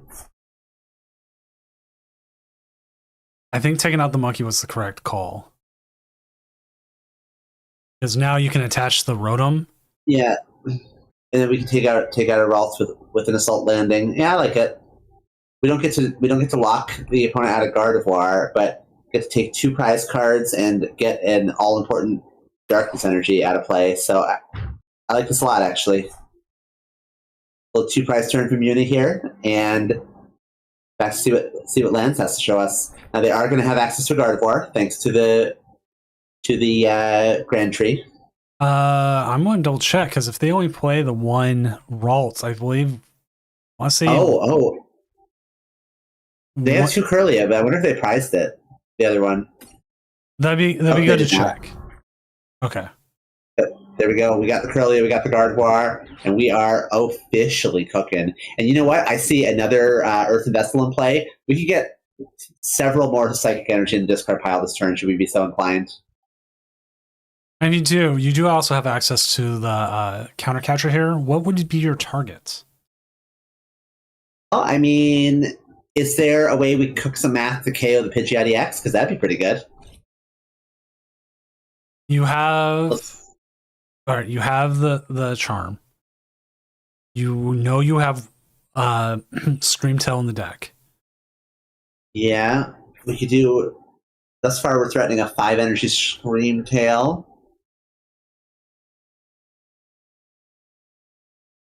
Not enough yet. That's 200 if I'm not mistaken.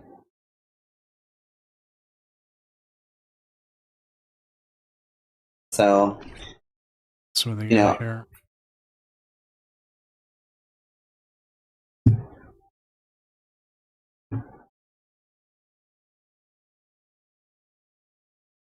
It's Clefairy. Clefairy's not going to do you much good here.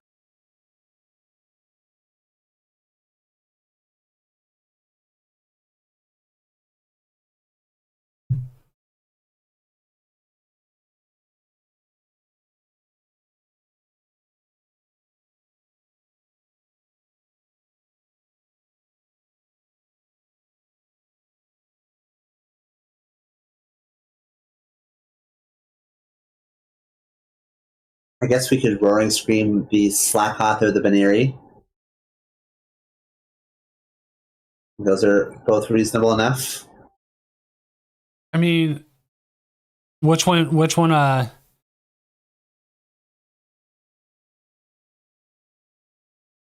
feels more threatening, the Baneri or the Slakoth? Or Slaking? Well, the Slack They want the I guess the Slaking. answer is Slakoth. Yeah, I mean, Slacking. It's big and hits really hard. The Mega Lopunny is big too, but at least it gives up 3 prizes instead of 2.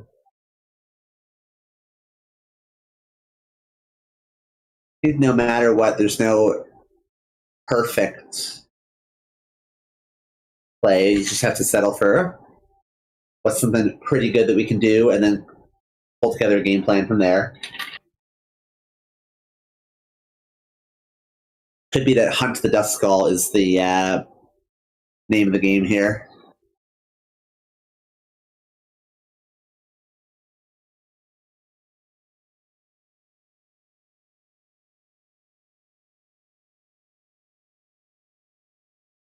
Because here is something that becomes an issue.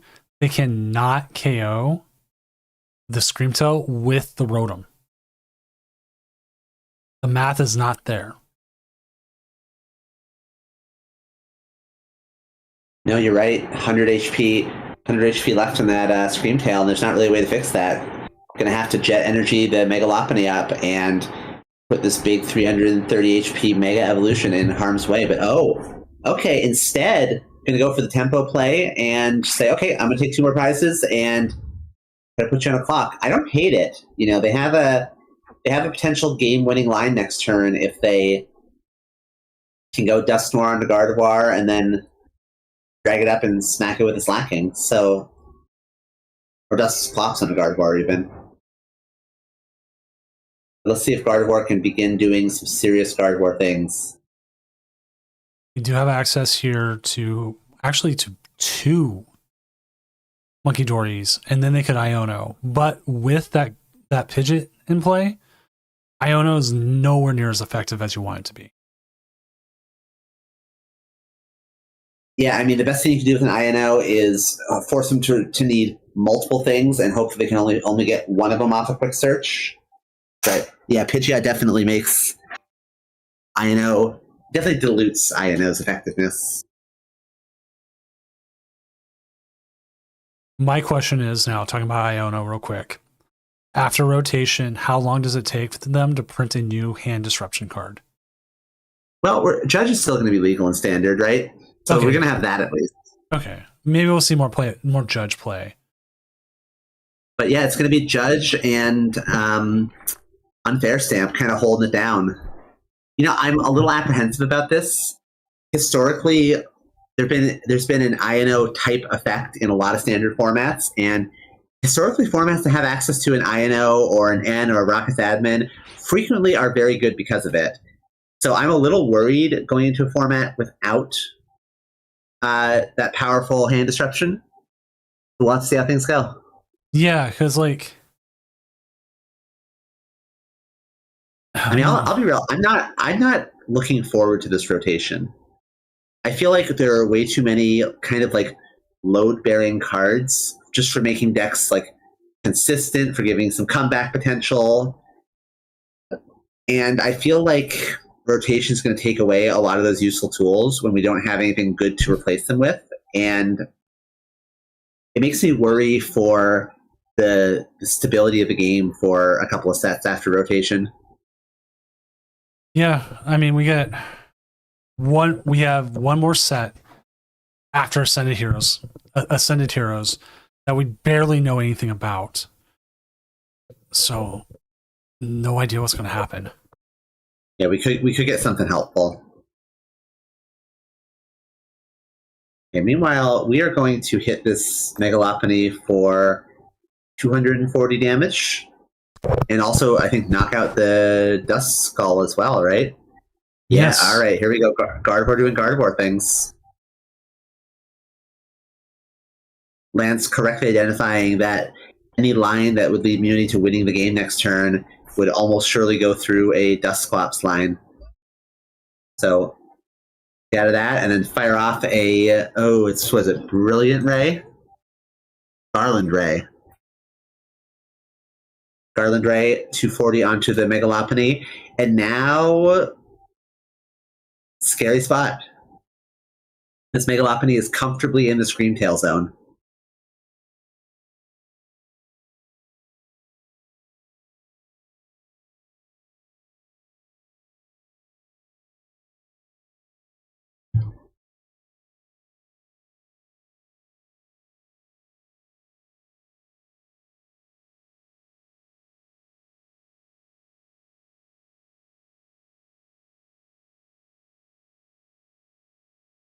All right, sorry. Dealing with a little bit my mic stand of all things because it keeps full. That's what I'm looking for here. Failing. Oh, that's not good. It's so either I'm trying to tighten everything up. If not, I might have to run and grab my backup mic stand, which is fine. But I like this one better. Well, if you need me to hold it down for a minute, I can hold it down. So if you're Muni here, what do you do here? Because this Screamtail is threatening to put the lights out.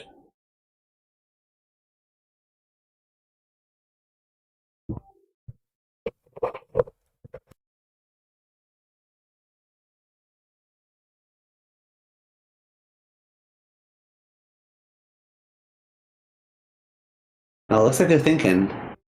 They are deep in the tank with this quick search. But, I mean, I'm going to take a look over at their list again. I am not sure that they have a good out in their deck.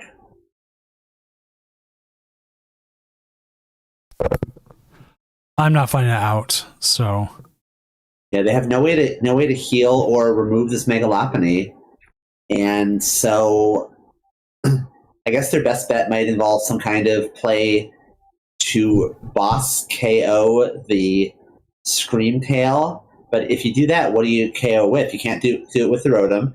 The Megalopony, you cannot leave that thing active. And I mean, a slacking would involve like Rare Candy, slacking, Ignition Energy plus boss. That's a lot off a 4-card hand. We see how Iono still affects these Pidgeot decks, because sometimes you just need multiple pieces, and INO makes it so you can't find them all with a quick search. And yeah, opponent concedes, and Lens wins with Gardevoir. Gardevoir did indeed do Gardevoir things. Yeah, which kind of sucks. I wanted to see the Slacking do well, but you know what? It did what it did, and we saw the Mega Diancie come in and do its thing. Want to join me back at the casting desk? I sure do.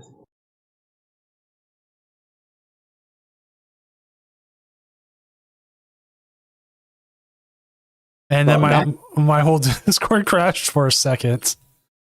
Yeah, I saw that. We both jumped in, and then you disappeared for a sec. There's actually, real quick, there's an interesting thing going on with Discord. It has memory issues. Oh, yay. In Windows 11. And it's a Windows 11 issue, not a Discord. Windows 11 is a nightmare. Yeah. So what it does now is it automatically restarts itself every so long on Windows 11.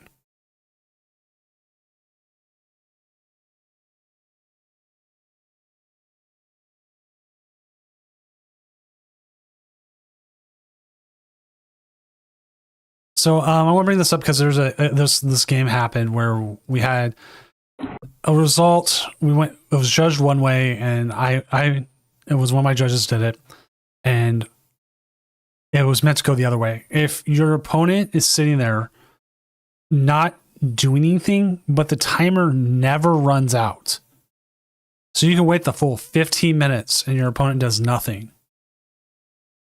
you are the one that disconnected, not your opponent. So that is how it goes. It's almost always, because then your opponent will usually show up about 2 turns later for them and put the win, and then they'll have a win screen saying you timed out because you're inactive, or it even now says you conceded. And so if that happens, that is the reason why. It's not great to lose that way. It's the suckiest thing, and it's probably the biggest thing that causes losses that are, you could be in a favorable spot, but it happens as well. And as much as we like to rag on PTCGL, it actually happened quite a bit in PTCGO. The biggest difference was PTCGO would try to reconnect you into the game. PTCGL just doesn't.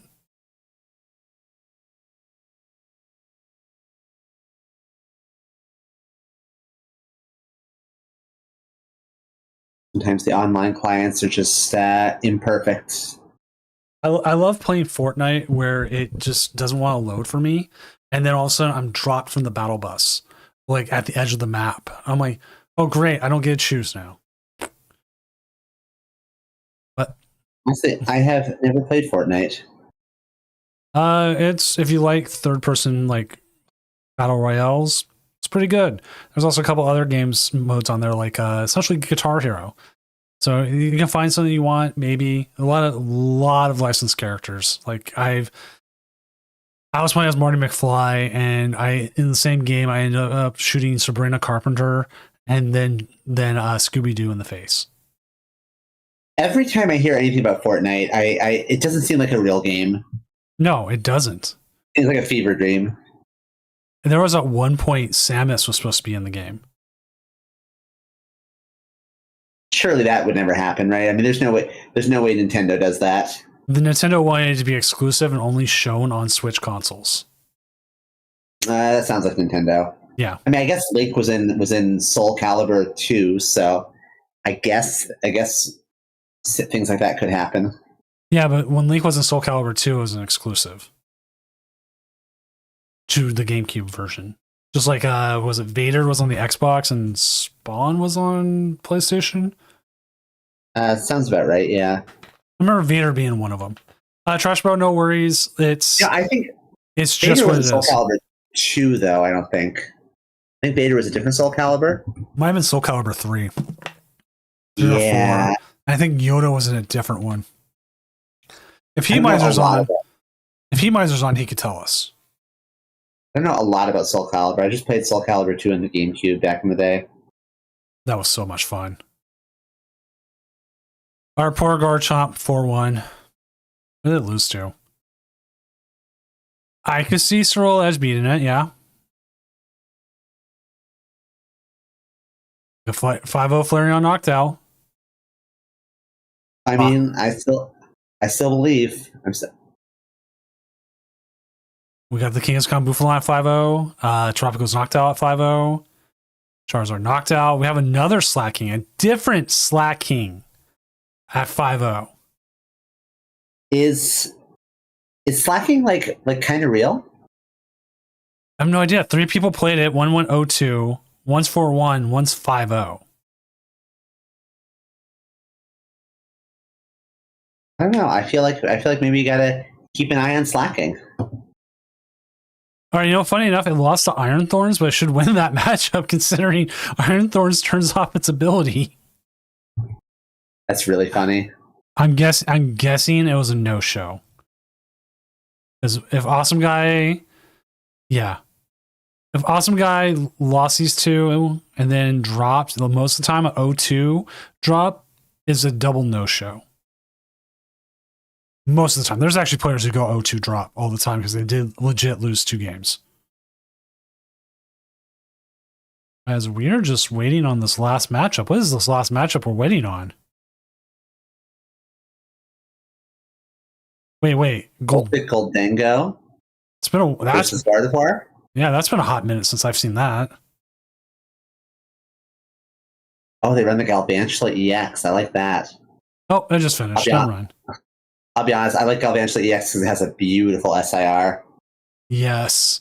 I was so glad the SIR was good because, in my opinion, Galvantula still has one of the worst arts ever. And that was bad. Which one is that? It was like... I'll pop it up real quick. Totally forgot how to spell Galvantula. Galvantula.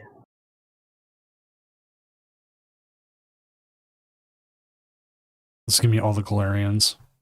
Whatever. It's Galv though. It's not Gala. Galvantula.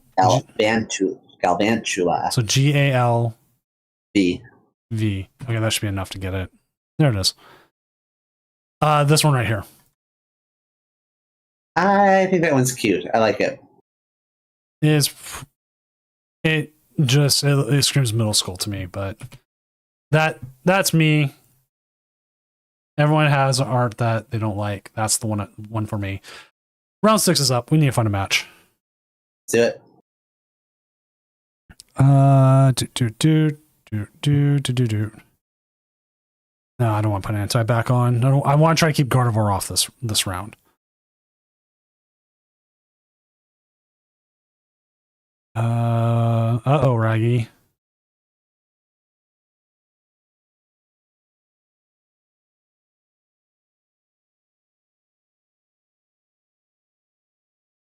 Wait, Festival leads 4-1? There's a Tom Hagen 0308. That's my birthday. Because Venomous Joke. Actually, you know what? I think one of those 2 might be able to stream.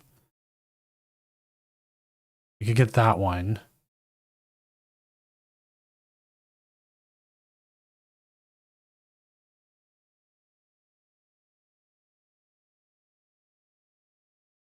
Peanut Butters.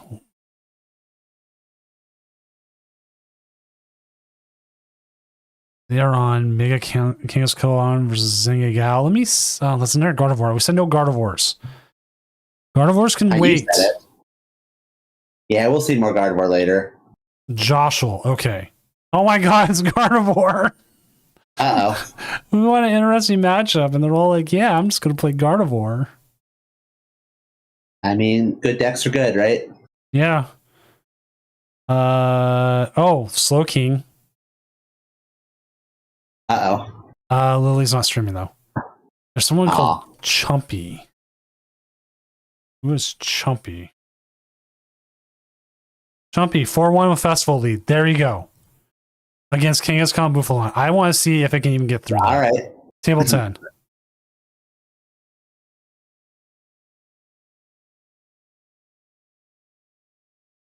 Plus, I want to see the Kangaskhan Buffalon.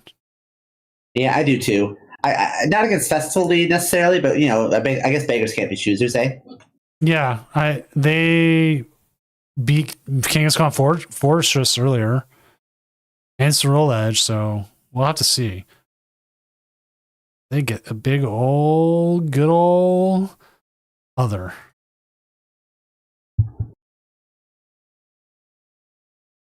You know what? You know what card disappointed me not being good? Mega Gengar.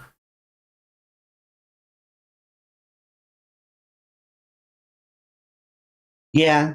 Mega Gengar's cool, but I'm not like I can't say I'm surprised it hasn't popped off yet. I don't know, it's a weird card. I feel like it has some potential, but it might just kind of like orbit around being good its entire time in standard.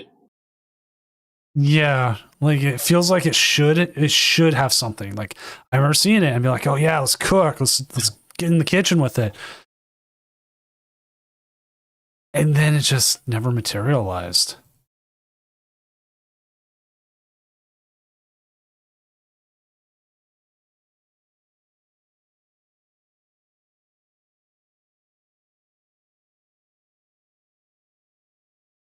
So let's take a look at things here.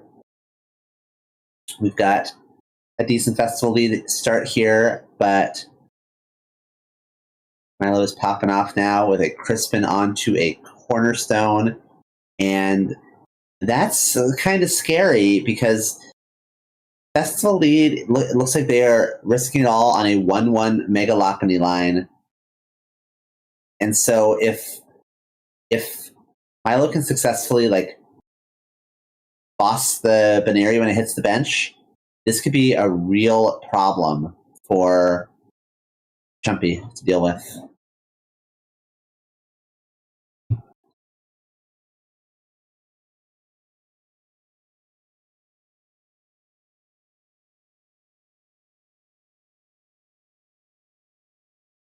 I'm not mistaken, right? Festival leads only out to the Cornerstone is Megalopony and a Prayer. Yeah, I think that was. I think they went through and they found that it just didn't exist. There was no Baneri. Oh, it's prized? Yes. Uh-oh. That's not good. I guess they could also, like, chip away at it with a Grookey. They could also attack with Whirlpool and knock the energy off. Oh, that's something, isn't it? Yeah, I mean, I guess you gotta get some heads with that, and if they keep finding the attachments, that's not going to go too far. It looks like they are going for the Grookey strategy, and I guess your best bet there is a Branch Poke plus a Maximum Belt. But you know what? We're seeing a Boss's Orders demolish on the Grookey, and that's really really unfortunate. Well, I was going to say Branch Poke does 30 with a Maximum Belt. You know, that's boosted to 80. And then weakness. I mean, that 2 shots. That's something. Yeah, I don't think that things are going to go very well if the Baneri is prized. Yeah. And even now, as we saw, if it wasn't prized, it was an easy boss's orders target.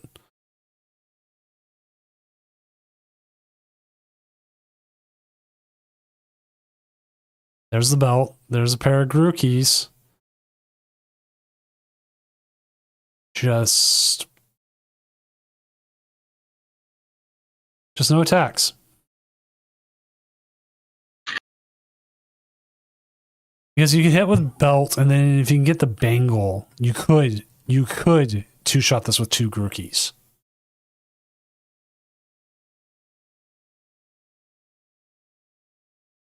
So there is a world. As you see, they're putting down another one.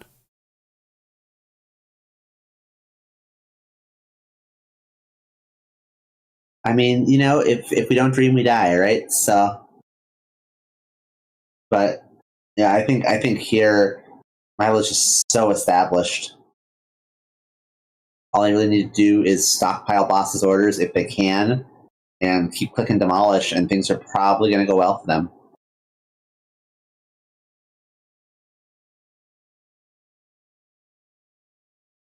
So, admittedly, we didn't maybe catch the most eventful matchup here. which it looks like their opponent just started what they needed, and that was that. Well, it was really the prized Baneri that made such a difference. So I'm If we were firing off some spiky hoppers, it'd be a different story. Scouting the other tables still, because I will be prepared for us to jump if we have to. They're not giving up, which is great. I'm ready to jump at a moment's notice. But so am I. Like as soon as they, I hate to say, as soon as they press it, we'll jump to table 3. I think that would be our next best one. All right. Well, we do have a Grookey wearing a max belt, and is it going to pick up the energy as well? Yes, it is. So we are threatening that branch poke. Unfortunately, though, the branch poke gets off one good punch, and then that's it. Gets demolished, and what do you do after that? Boss's orders. And it doesn't even get to do one branch poke. All right, yep, and that's going to be a concession here. And that is it for this round. I guess let's hop over to table 3, eh? Yep. Now this one is up against that Jellicent only deck. Oh, the Quad Jelly. Yes. And Quad Jelly is up a few prizes. But when your items and even your tools become pretty useless, it's difficult for sure. Yeah.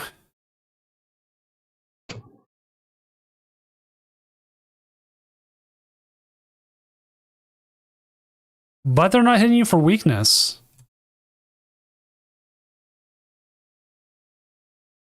It's true. Oh, the fan blower is a thing too you have to watch out for. I'm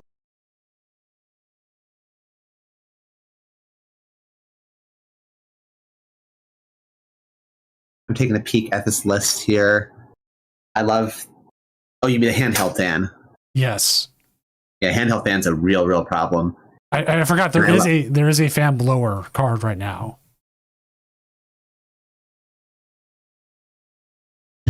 Yeah, the fan blower is I was saying fan blower. It's not fan blower. No, it's there's the Mega Ton blower. That's it. Discard all Pokemon tools and all special energy from your opponent's Pokemon. I wonder if that even has a limitless page. Well, let's find out. Megaton blower. It was in a regional Las Vegas, 343rd third place. Charizard Pidgeot by Tommy Hines.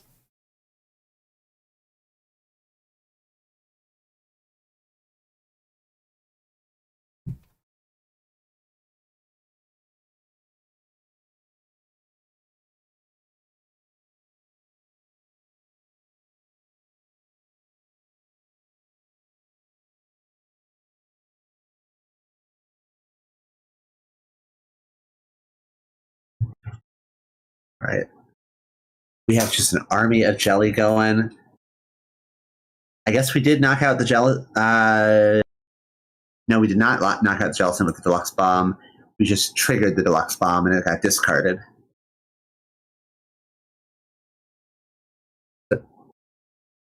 Brutal Ace Spec. 12 damage counters is so many. Can't use Counter Catcher. Oh, this list has the Briar in it. That's interesting.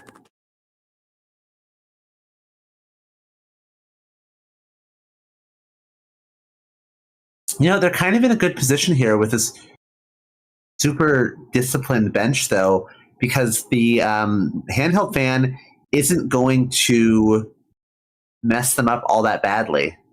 Like, I guess the energy on the Dracloak is kind of redundant. Oh, putting on a Pheasantipity instead is interesting. Because you set up for a Cruel Arrow option down the line. They're going to come up, hit you for 80. I think Dragapult. I guess with I guess they're relying on maybe hitting a crushing hammer to get rid of the Neo Upper Energy and then lock the Drag Cloak out of attacking next turn, out of becoming an attacking Dragapult next turn.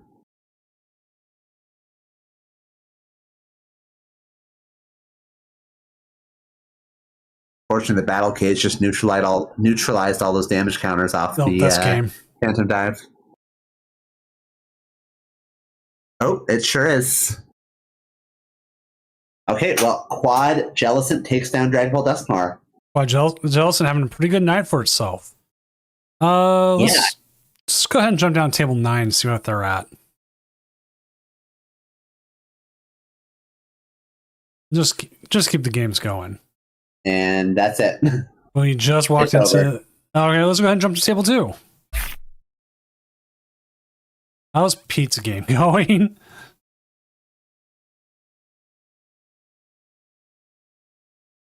Is it loading for you? Not yet. I'm just waiting on the circle, the things, while chat gets to look at the standings. Yay. Yay. Go on a little Morty adventure. Yay. Nope. Nope. Stream failed to start. All right, we'll go to the casting desk. All right, here we are. All right, let's see where things are standing at. Currently, Ceruledge at 6-0, Charizard Noctowl at 6-0, Mewtwo 61951 with the Kangaskhan Boufflant, Booty _ Juice, thank you for the follow. Azul's up to 5-1. Pick at 5-1. Unfortunately, Flareon took a loss, but still hanging in there at 5-1. Slacking took a loss to the Ceruledge. As we saw here, Max Johnson with the... Oh, wait, no. Is this the one we're looking at? No, this is a different one. How did this slide by at 5-1? Yeah, I got a glimpse of that earlier. I'll be honest, I don't know what our Arboliva EX does, so that's a little bit of a surprise for me. But I want to... Oh, we can look at this card real quick. Yeah, let's take a quick look at it while I drop players who missed rounds.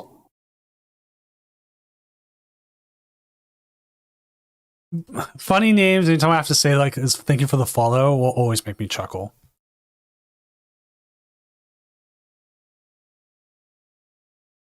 Oh, okay. Oil Salvo lets you drop 20 damage 6 different times across your opponent's board. That's kind of cool. Oh, so you could, depending on how the damage spread is, you could take a multi-price turn. And then on top of that, you're item locking with the Badoo, couple smalls, and the Dusknoirs. Oh, the Dusknoirs can even set up. I kind of want to see this now. We'll probably end up seeing it at some point, maybe. Or I'll lose the next 2 rounds and we'll never see it again. I wouldn't mind trying to catch, if at all possible, the two 6-0 players currently. I don't know if we'll have more 6-0s when everything shakes out. I guess we will. Yeah, we'll have some more. I wouldn't mind seeing a Ceruledge in action, especially if he's doing so well. Yeah, you're just like Bizquick or some of the players. Oh, Alakazam's even 6-0. Okay, well, actually, I want to see. I want to see if these two pair up. That's I don't know if I want to watch that. That seems like a bad matchup for Ceruledge, isn't it? Yeah, I would assume Alakazam wins because it's trading one price. It's trading 1 price versus 2. Charizard Noctowl versus Alakazam would probably be a little bit better. Grimmsnarl versus Alakazam. Grimmsnarl should just win that, I would think. But that Battle Cage, double enhanced hammer, Shaman even, Tulip. There's a card we don't see play. Except for an Alakazam Dundon Sparse.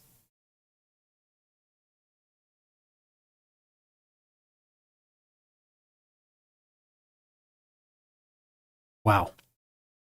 Oh, it's Spathra. That's a throwback. Yes.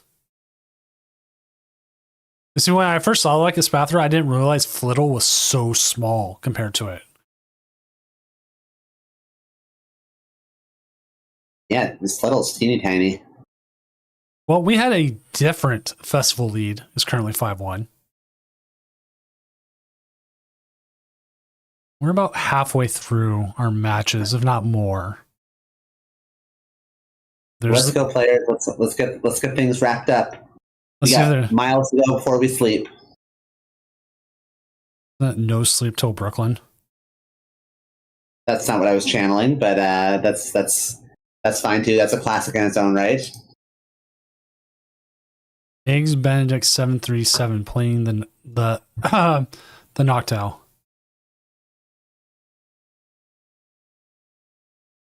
You know, the Beastie Boys really were just channeling Robert Frost at the end of the day.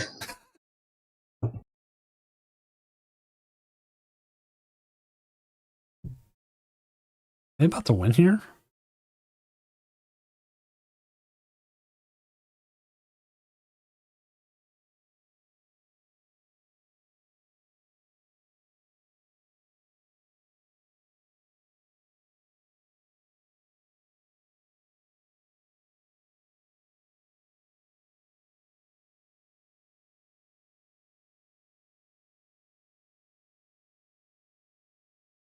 It's a counter catcher.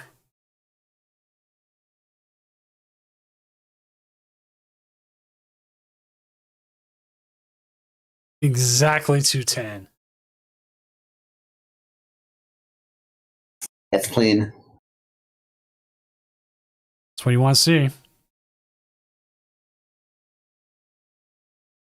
So many drops down here. I mean, that's bound to happen.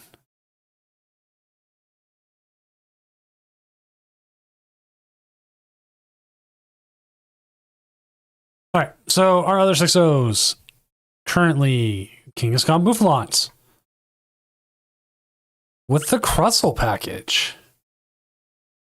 I have a soft spot for the Crustle.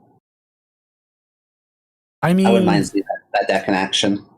With the Jumbo Ice Cream, that's another Pokemon that gets healed by it.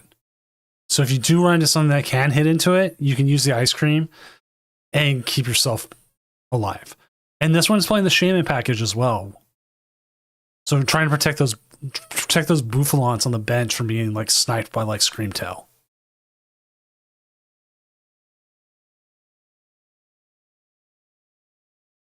Which I honestly am a little disappointed they didn't get an Illustrator Rare. It seemed like one of those cards they would give an Illustrator Rare to. I know. Don't remind me. Come on. You know what this does to me. Yeah. I'm waiting for them to release a set that every single card in the set has an Illustrator Rare. I want it. I want it, and I don't. You get where I'm coming from. Yeah, because like I want it, but I fear it.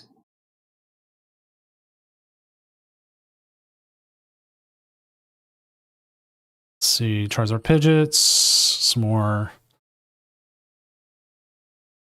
Dragon Ball Dusknoirs. Like, I don't know. I don't know if they will do that because, like, I feel like the 151 set and the black and white set was like their sets that are like in prismatic. It's like the ones where like, oh hey, scalpers, this is the ones you want, and then like the Phantasmal Flames has like one card that's Illustrator Rare that's like really out there, and everything else is like for the players.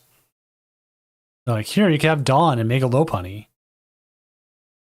And other cards from Phantasmal Flames I'm forgetting.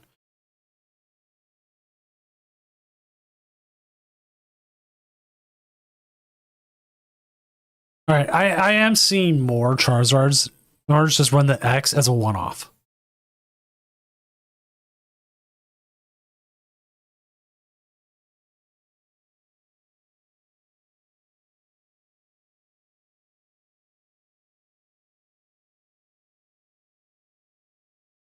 Did I lose you there? Me? No, I'm right here. Okay, I was just making sure. I was like, did my mic die or something? No, this mic's too good. Don't die on me now. Nope, it's just me dying on you. Sorry. That's fine. I sometimes die too. I'm thinking about this Mega Kangaskhan Crustle list. I kind of like it. I'm sitting on it too. I'm like, man, you know, it could be it.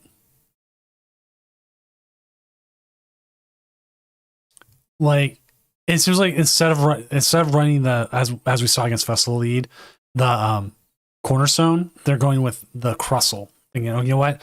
I'll spread against all EX decks. Not worry about abilities. Mega Lopunny who, they say. Yeah. Which surprisingly here, thinking about it, Goldingo's not doing too well tonight. We have two of them that are fighting for 5-1 right now. But otherwise, not a great night for it. Gardevoir Jealous is not even having a good night, technically.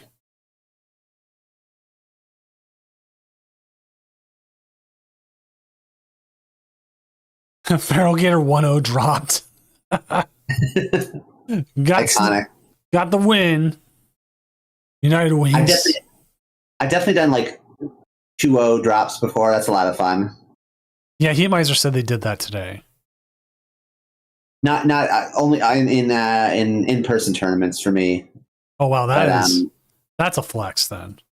Nothing I love more than going home.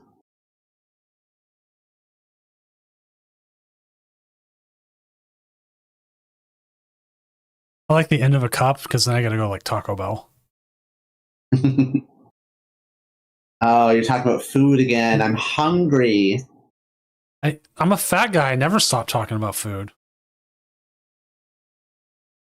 See, the problem with these late night streams is I'll have dinner, but then the tournament lasts so long that before I'm done commentating, I'm like, I want dinner again. I've had a bowl of pretzels here that I've been slowly munching on. Oh, that sounds incredible. The barbecue Dots pretzels.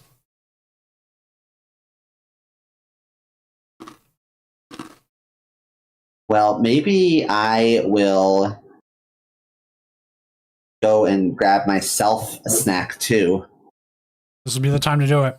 We are. Yeah, maybe let me get in on that. My friends in chat, let me step away. I'll miss you. You'll miss me, but we'll both be stronger as people through adversity. I'll be back soon. All right, chat. Talking about food. What will it take to get Taco Bell to bring back the volcano menu? How many people do you think we could get to sign a petition? That is the question.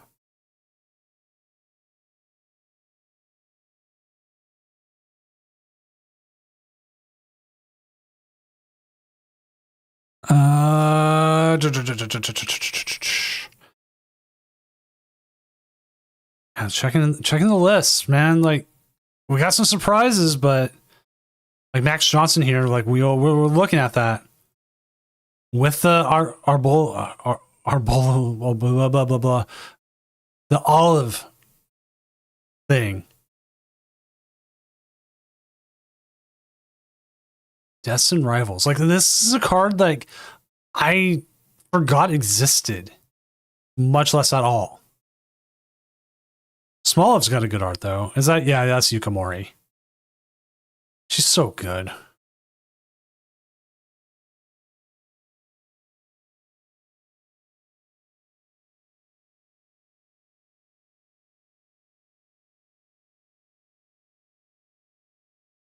Let's see how many matches we're down to two. Those last two matches are Gardevoir versus Gardevoir and Zoroark versus Dragapult Dusknoir.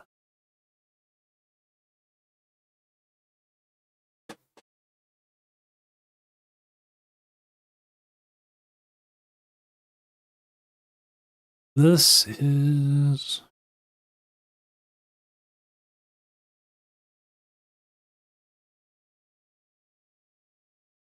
Uh-oh, gotta sneeze. Give me a sec. Alright, nobody needs to hear my old man sneezes. Or, like, blows out everything in the with the sound. Oh, down to one match. What will be that last? What is that last match? That last match is probably the Gardevoirs. Yep. Which I guess we could have asked Lawns to stream again, but I didn't ask. But again, like I don't want to put Gardevoir on every single round. Sometimes we're going to see it plenty of times later. Like, possibly. I mean, it's been cut almost like every week. Like, I was joking like Gardevoir Jellicent's going to win. There's still a good chance.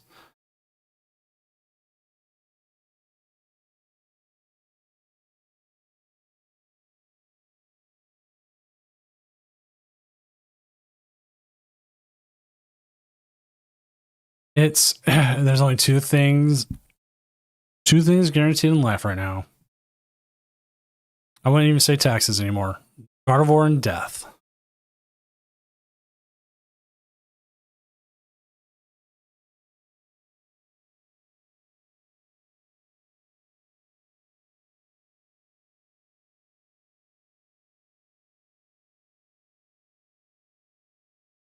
Right, come on. Sorry, I complain a lot. Just want round 7 to be up.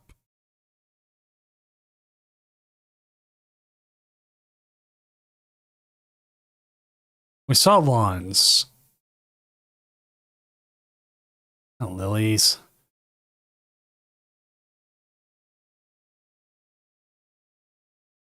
So I will ask next round, try to either get the Sterilage or the Alakazam.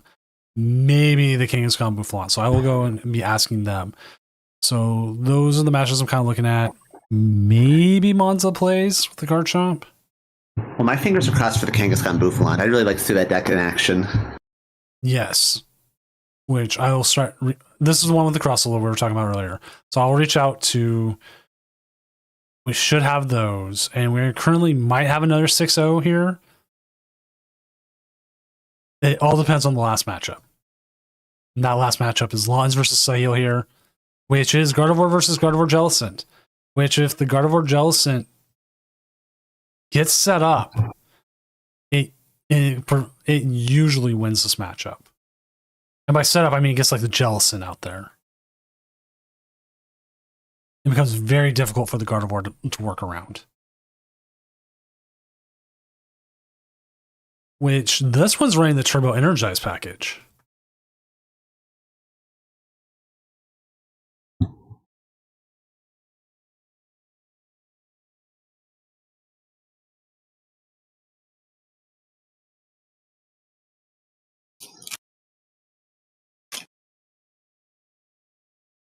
And there it is. Rounds done. We'll get round 7 going.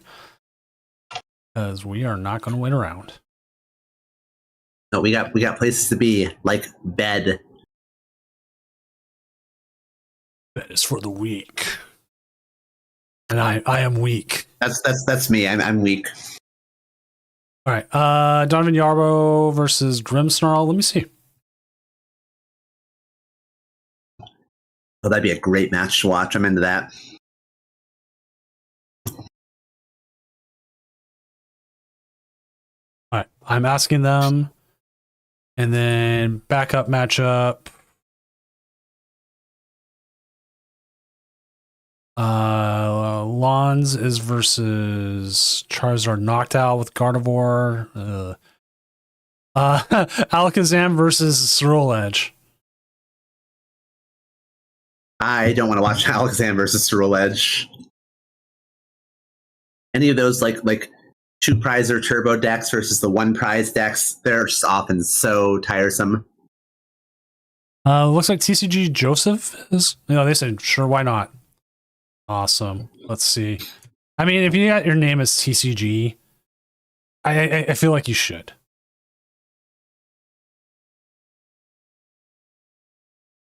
And what are the odds that they would get that name, that their parents would name them that? I know. Like, I tried to name my kids TCG, and Mrs. Doom said no. Oh, okay, I still think she's cool, but I have doubts now. Yeah, like it was for me too. I was like,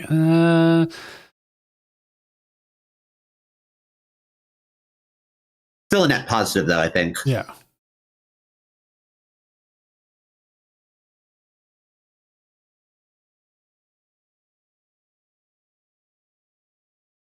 All right, he just needs the invite link. There we go. So they're getting set up. Why can't I find my Grimmsnarl card?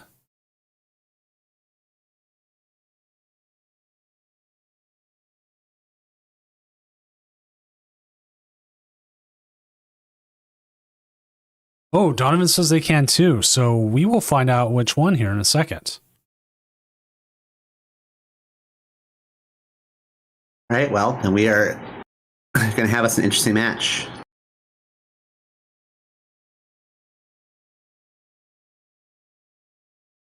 All right, let's see. We got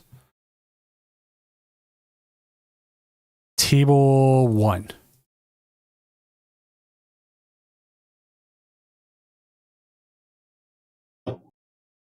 And this is, I think this is Donovan's side. Yes.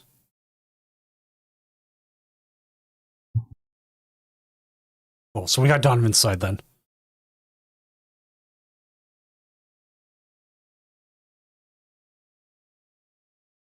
And then I will fix up the names real quick as they are looking at their stuff. And we got TCG Joseph on the other side, which is great that either player is able to stream because I appreciate it. Always appreciate it.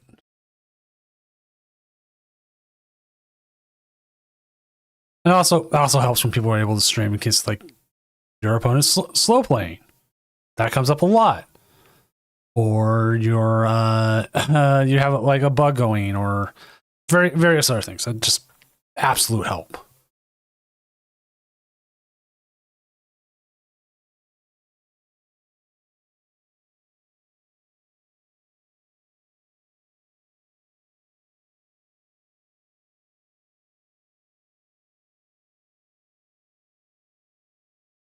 It's a double Bouffalant start already, so the Curly Wall is in full effect right away.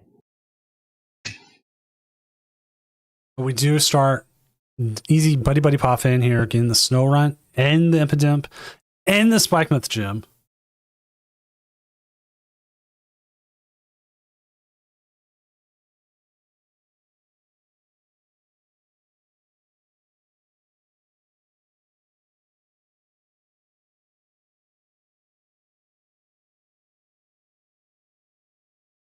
Like, why does Grimmsnarl always start that? Like, every time we watch it or anything else, that's what happens. Grimmsnarl is secretly broken. I guess. I saw one game was already done. It was Slowman Live versus Redwater, which is Charizard Noctowl versus Flareon Noctowl, and I'm assuming Flareon Noctowl got donked. For how fast it went.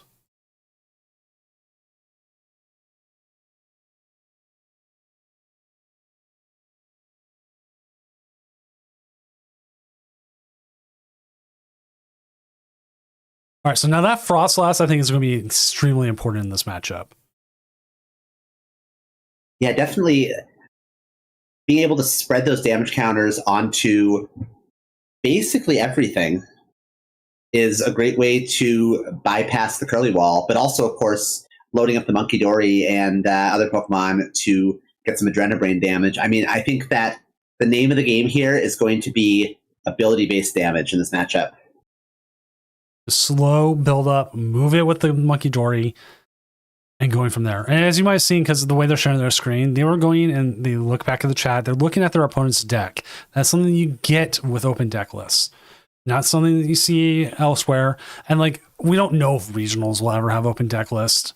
I think they said when you sign up, they will say if it is or not, so that you will know months in advance. So Seattle's the next regional registration. It will say if there's open deck lists or not, which is, I would assume, is either day 2 or at least cut. I would not mind regionals experimenting with open deck lists, honestly. I think that could be a net positive tournament experience. I would hope it would be easier to do than, say, the online reporting. But the biggest issue we ran into with online reporting, though, is these convention centers are just black holes for phone reception. Yeah, I have had so much trouble with at so many different convention centers trying to have like halfway decent internet. I think we're a long way away from online reporting being viable at large. Like, the only reason it worked for like T-Mobile customers, and I know this for a fact because I've worked for T-Mobile, when they talked about it, is they had amped up all their coverage ready for the F1 everywhere in Vegas. They were like, we are just going to 100% be ready. And I realized I've got the names flipped around for whatever reason. Yes, I did flip the names around. Oops.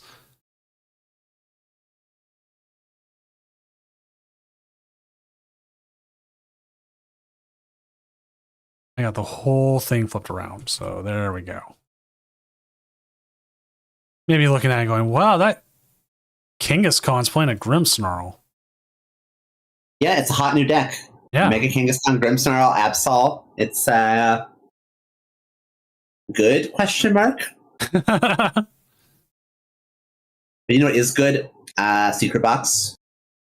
Insanely good card. I'm so glad. I say it all the time, but when the card was revealed, I thought that like this card seems like it's going to be extremely good, and there's a lot of skepticism. But I'm glad that it started really getting a big.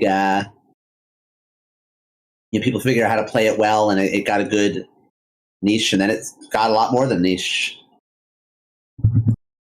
What's up, Shaolin Warrior? I'm pretty good with all the flooding. It makes trying to go to the east, to anything on the other side, like towards Snohomish or Monroe and all that, like a real pain right now. So the game plan here probably is to do everything in your power to keep the Bouffalant off the field, right? Like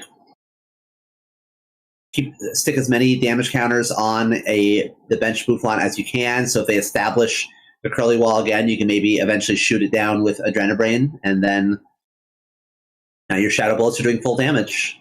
Look at all those damage counters being spread. There's so many abilities in play right now. I'll definitely say playing against Frostlass is not a fun time because you do need to remember those abilities, and you every in between turns it's put damage here, put damage here, put damage here, and it takes time. Yeah, that's one case where playing in paper has its disadvantages.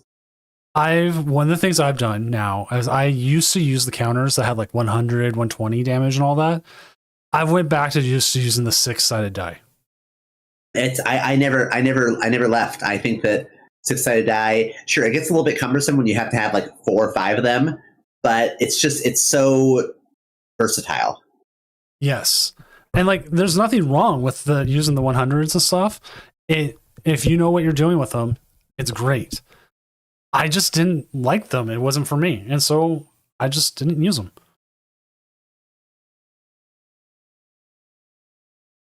Yeah, I love 6-sided dice.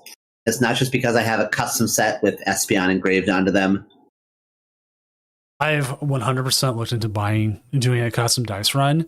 The biggest issue is they usually want you to do them in about sets of 500. Unless you can find someone who's willing to do it as a smaller maker. Yeah, mine was like, I had 2 different designs, and I think it was like 2 sets of 10 or something like that. I've personally wanted to try to do the resin type, but I don't know if Mrs. Doom would like that. She's already like, you've already spent so much money on airbrushes and paints and other things for models. Now you're going to start making dice.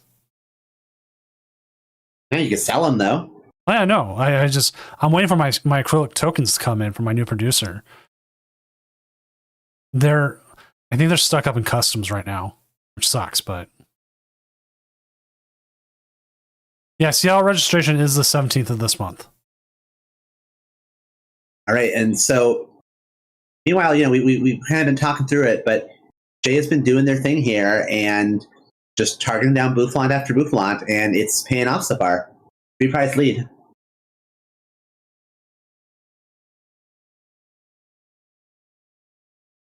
Which we should see this Grimmsnarl get KO'd here. But how many heads are we going to see flipped? That's what I want to know. Call your shot. I'm saying 2. I feel You know like what? 2. I think it's going to be 3.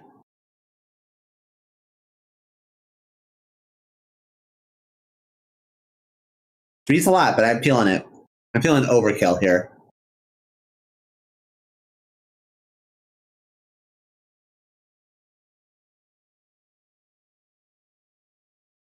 What are the odds? 12.5% chance of 3 heads. I think so.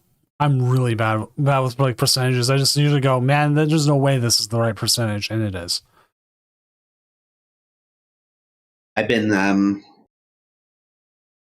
reading up some probability this week.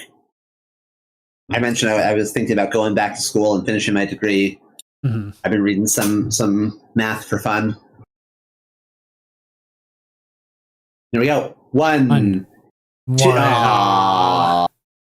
Well, I don't regret believing in something. Hey, 1's plenty. 0's plenty. See, that's the thing about Mega Kangaskhan, right? Like, I think for the most part, you just view that attack as a flat 200, and if you flip a bunch of heads randomly, hey, more power to you.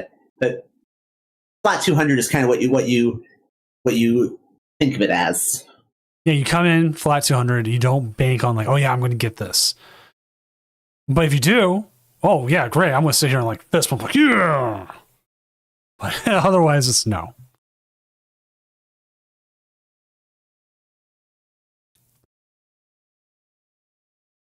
But yes, you gotta step in our impotent here. As much as you want to say, oh yeah, they can't KO me, they can 100% KO you this next turn.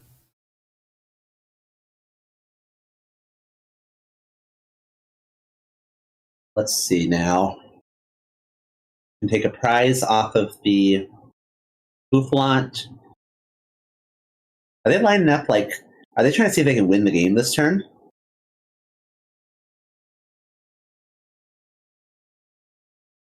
I think they are. Can they? Need 3 prizes.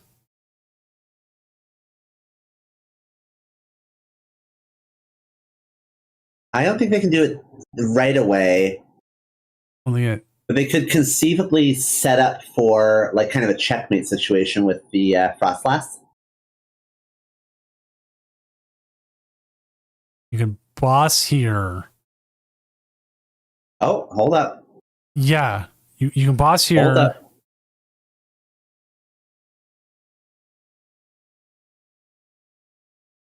Surely, I don't think there's a win right here. Oh, they already used up all their counters. Okay, I thought there was. But still, I mean, it's a really hard position for Yarbrough to come back from.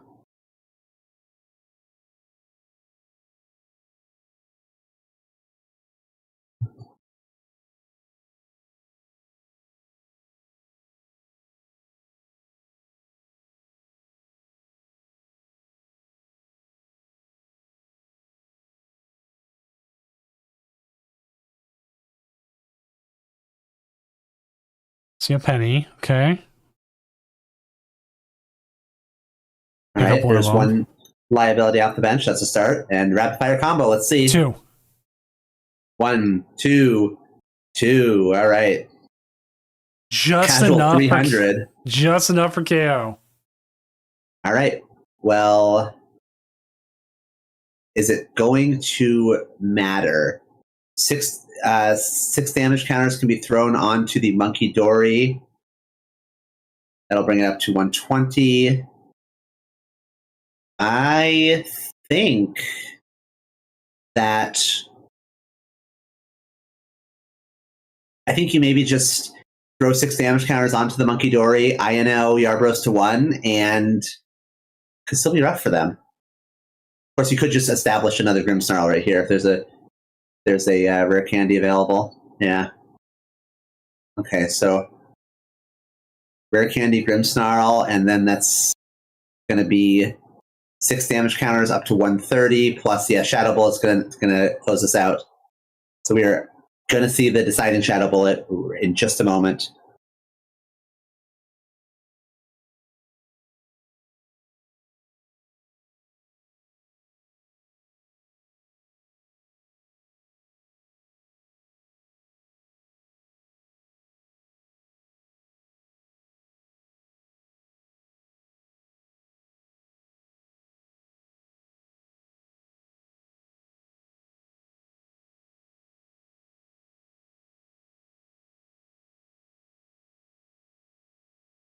So as King gets caught, do you sit here and like kind of blame the flips, or do you just go, they played around it just well enough?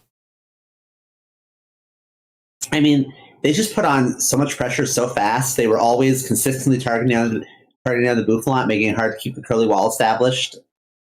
I think it's tough to play that matchup sometimes when you rely so heavily on Pokemon abilities and your healing cards require there to be a lot of energy on your Pokemon. Let's go ahead and jump down to table 9 real quick and see if that game's still going. And if it is, we'll pop it up just to have a good game on. As they are, I don't know if they win this. This is a weird deck. Yeah, that is Charizard Walls? Right? Is that Charizard EX? Is that Mega Charizard? Yeah, I don't know what kind of Charizard this is. I want to guess it's Charizard EX and using the I forget the name of Charizard's ability. What's wrong with me? No, it's Infernal Rain. Infernal Rain. It's just Charizard EX with 4 Mimikyus and 3 Cornerstone Ogrepons. God, I want to say Inferno Fandango, but that's not right. That's Emboar from Black and White.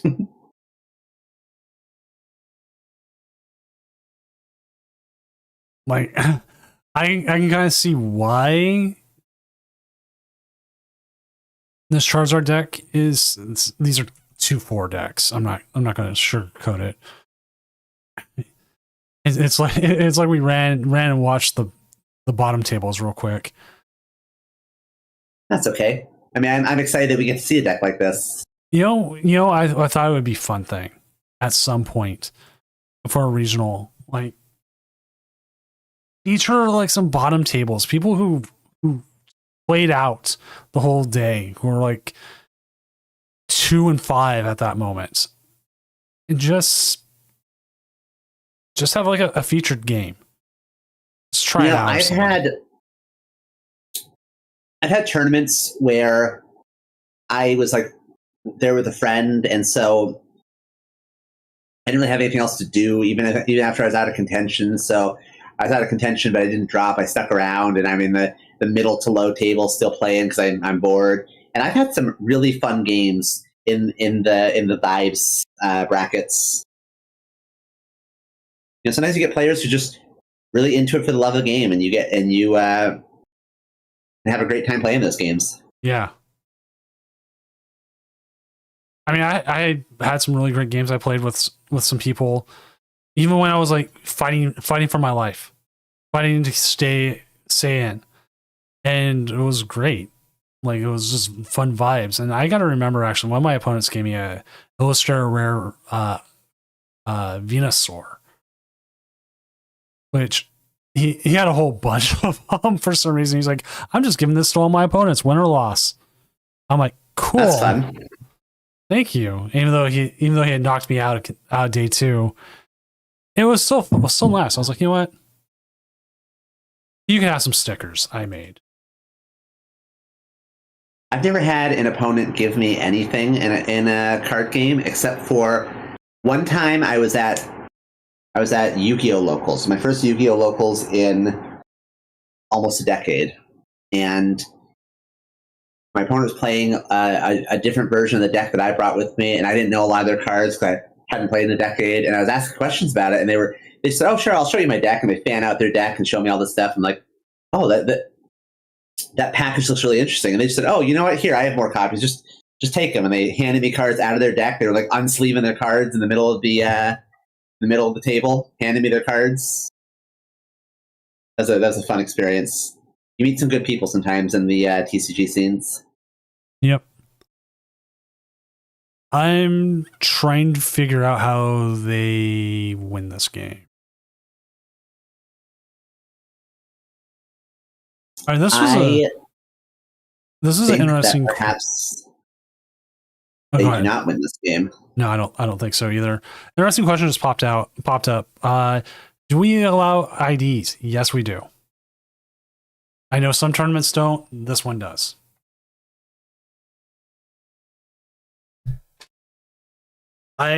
Someday though, I want someone to ask for a double game loss, because I will 100% give someone a double game loss. Would both players have to mutually agree on that or something? Yeah, if both players mutually agreed, I would give them a double game loss. That's bold.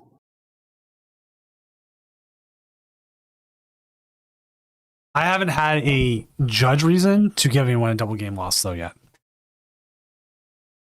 Almost there. Just not.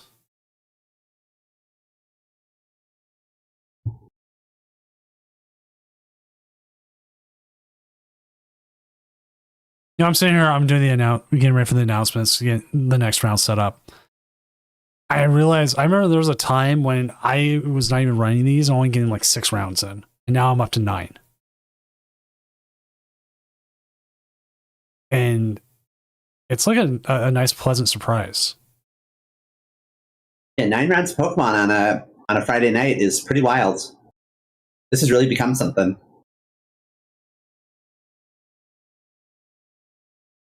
IDs are always allowed. IDs have always been allowed. There's some people go with the Japanese style where you cannot ID because ties are essentially the same thing as a loss. So you don't get any points for them.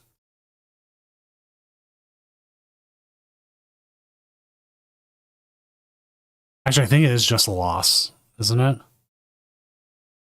It sounds right, but I don't completely recall.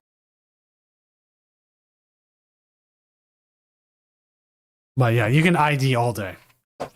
If you want to ID every single round, be my guest. Find someone who wants to do it. Do it. I will come in every single round, and I will press that tie button.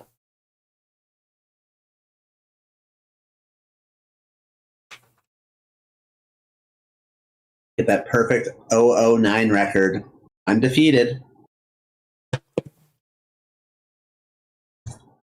Now, this is something that's come up, especially like online. If you just want to ID anyways, you can run the timeout and say, "Oh yeah, we're playing. We just came to a tie or something." It's hard to prove that you weren't slow playing and all this other stuff. So that's why I allow IDs anyways. But in person, you are supposed to know if you're supposed to want to ID by the time the round starts. So if the round starts, you can't sit around and wait to see what other games do. You're supposed to have it beforehand.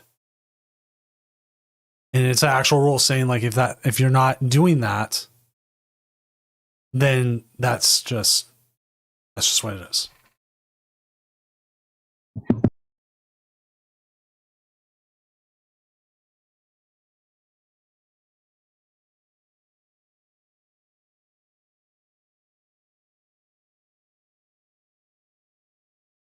Actually, this is as we watch the game end here. This is for the judges in chat. Well, actually, go to the casting desk real quick. No, I'll say what I'm saying. It.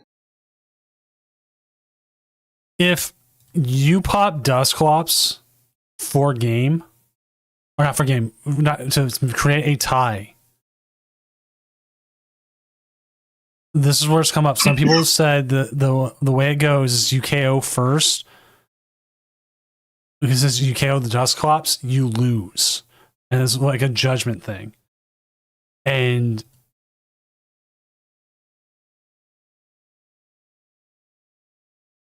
sorry, dealing with that. Someone thought they crashed.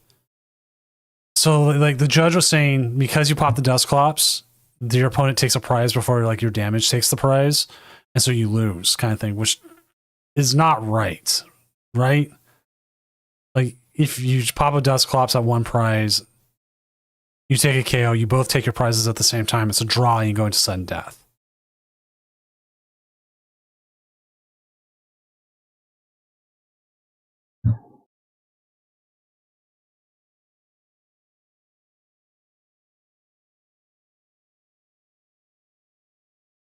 It's a weird situation. I think I've only heard it like happen once.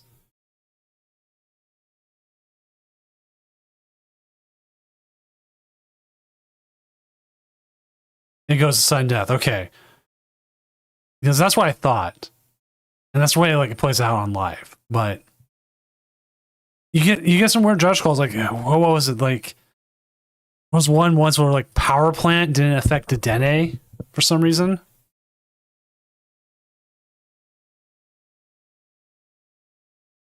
Like some old Wizards of the Coast rulings. Yes. You know those stories? Yeah, I've heard quite a few. So, for those who do not know, back in the day when Wizards of the Coast was in charge of running the Pokemon TCG, we had things like Fossil Muck. Fossil Muck's toxic gas Pokemon Power said that essentially all of their Pokemon powers stopped working. But there was a conflict with Pokemon powers that activate when Pokemon comes into play, like when it's put onto the bench, for instance.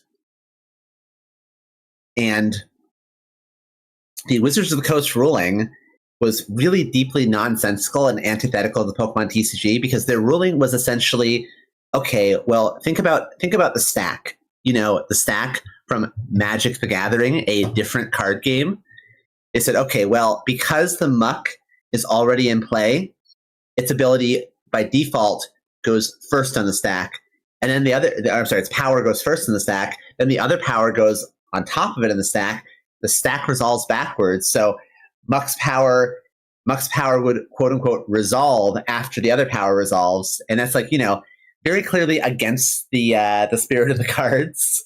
They're using Magic the Gathering logic for a game that's not Magic the Gathering, but that was the world that we lived in the WotC days. Just deeply hilarious rolling sometimes. Yeah, because like I even looking back on it, everything with the Wizards of the Coast, they wanted just to turn the game into Magic. They just wanted. Oh, yeah, they wanted specifically the game to funnel players into Magic the Gathering. Exactly. And I think once Nintendo, or more like a Pokemon company, realized that, that's the reason why they pulled the license and just said, no, we're going to do it ourselves now. Yeah, and you know, they thank goodness they did. The game took a big swing for the better, like right away. Yes. Like translations were so much better. They weren't like running in so many different ways.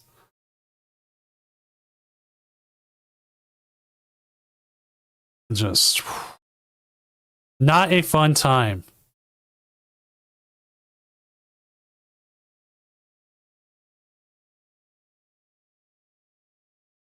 Let us see. We are waiting on one game. What is the one game we're waiting on? It is Gardevoir Jellicent versus Goldingo Lunatone. All right, classic matchup of the format. The Jellicent gets, again, it's one of those things, like the Jellicent kind of gets set up. It makes it really difficult for them to get around it, but they play enough gusting effects. They should. Oh, wait, never mind. They finished. All right. Remember people thought Jellicent EX was bad? Yeah, and it seemed like that for like a really short time, and then It turns out no, it's good. I'm just saying. I was saying it was good this whole time. I'm gonna take that win. I was on the winning side of history. All right, I'm looking. We have Cerule Edge versus Goldingo. That's like usually Cerule Edge. That's a Gardevoir Mirror. Don't want that. We could see Pete versus Cash if Pete can get his working. Let's see if it's working at table 2.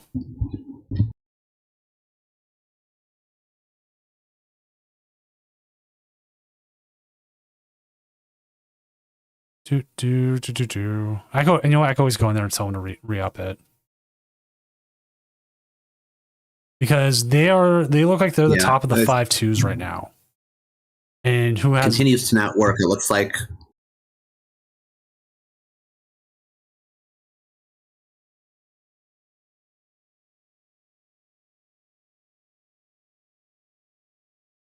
We are waiting on them anyways to get in.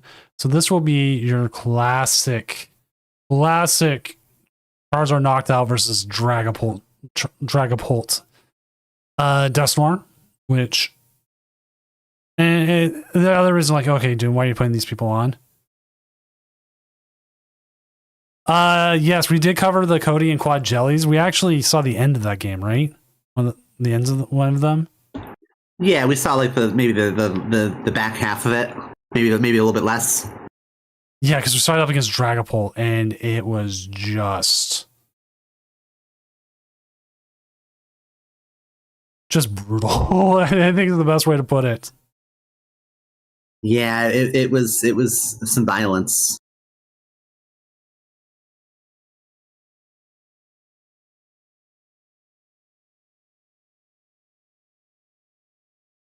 So yeah, Cash says we can use his stream if we need to, but I also want to get the Dragapult side. Oh, jump to table 3. Forgot he jumped off to reset it, and then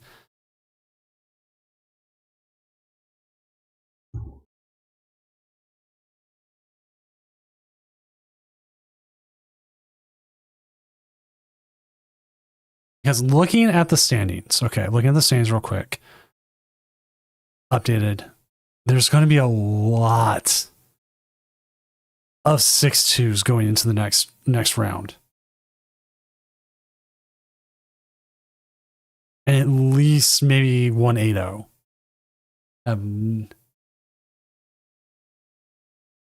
Not gonna call for any IDs yet.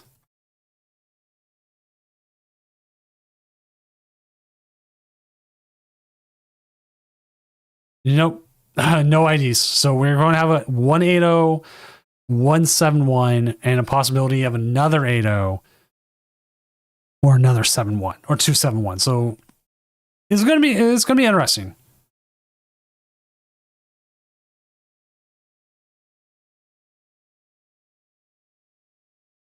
I'm just casually capitalizing this opportunity to get a little bit of my snacking underway before the next game starts. It's always a good timing too. This is, I won't lie, this is like what I like about when I run the quote unquote regionals is I can sit here and produce. The only time I ever have to come in is like when I need to announce something, and I can just sit here and snack the whole time. I remember the first one I ran, I ate like a whole bag of like mini Reese's. And I'm not talking like a small bag. I'm talking like a big bag. And on top of that, like a Doritos and like multiple Cokes. And it was like the worst idea because I felt sick the next day and I had to produce the next day. So after that, no, I eat a little bit better, but I still snack.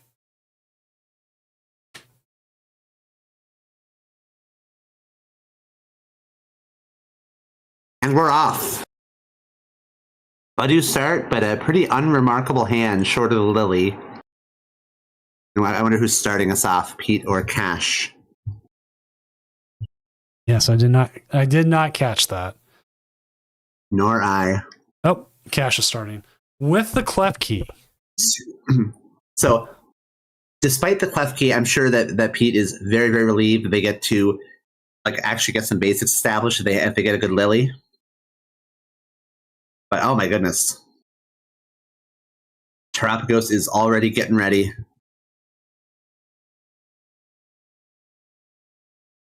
Okay, let's see what we got. Badu. At this point, do you put down a second Badu? Knowing they have the Terapagos?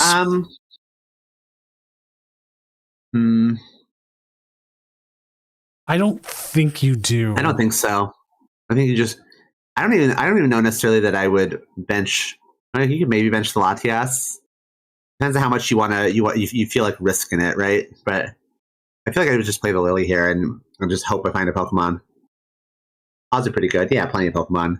Oh, double Poffin, we're cooking.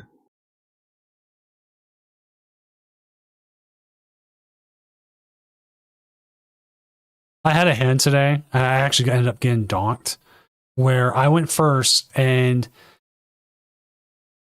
it would have been good if I found a Poffin, because if I found a Poffin, I had all 3 Dracloaks. I would have 3 Dreepies out with 3 Dracloaks already in hand, and Jamming Tower Lilies.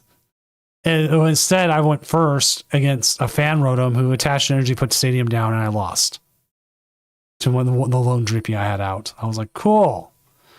Like, probably a pretty good hand, but sometimes the assault really do be landing. All right, triple Dreepy and double Duskull. Only downside is the hand is not very good. One of those hands where it's like, do I just grab a Dracloak and kind of hope Recon Directive Chains get me going? Although if there's some violence and the Badu goes down, then that Ultra Ball could easily grab a Pheasantipity EX, and that might help. Okay, Itchy Pollen has begun.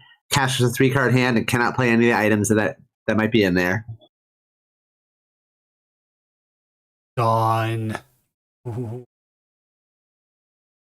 Oh, that's a really, really good card to find.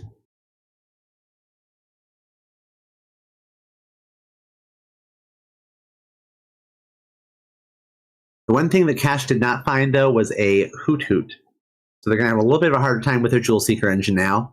They missed the turn 1 Fan Rotom.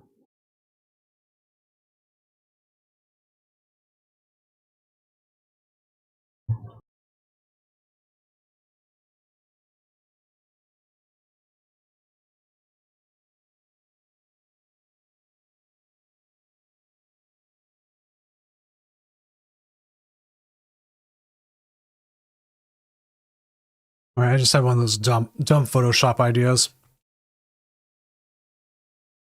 I'm going to replace the Dawn in the card with a bottle of Dawn. You know what? I gotta hand it to you. That is indeed a dumb Photoshop idea. I'm here for it. My dumbest Photoshop idea was still Professor Turo's Churro, and that's the most liked tweet I have at like 6K. I don't get the stuff that pops off on Twitter sometimes. Some of my most like bottom of the barrel stuff has gotten like 10,000 plus likes. Meanwhile, something that I pour my heart into is like, oh, I got 7 likes. Oh, and I lost 2 followers. It was like, okay, rotation's hitting. I did the Batman meme with him hugging Charizard and Garvar, go, no, don't leave me. That popped off. I was like, yeah. Oh, stupid social media. Yeah. And think I used to work a lot of social media stuff.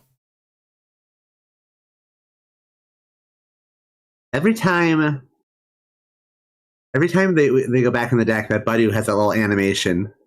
I guess because it's like the Master Ball print of the card or something. Oh, here we go, animation incoming, and boom. Oh, that's just it looks like a Terra Badu. Yeah, that's just a bug. We don't know. They don't even know. No idea what causes that. Never change PTCG Live.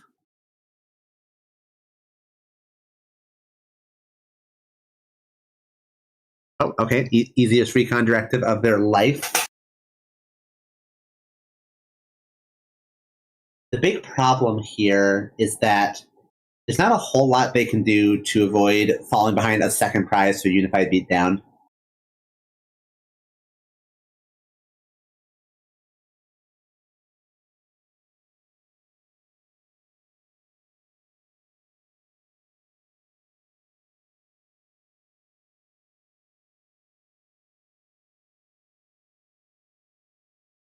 All right, Countercatcher on the Charmander, probably just to try to buy a little bit of time.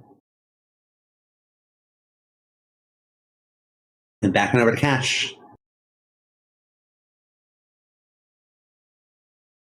And yep, there's the Pidgeot EX they grabbed last turn. I don't remember if they grabbed it off the Dawn or they already had it, but either way, you know, if the Dawn's getting played, you're going to see a Pidgeot.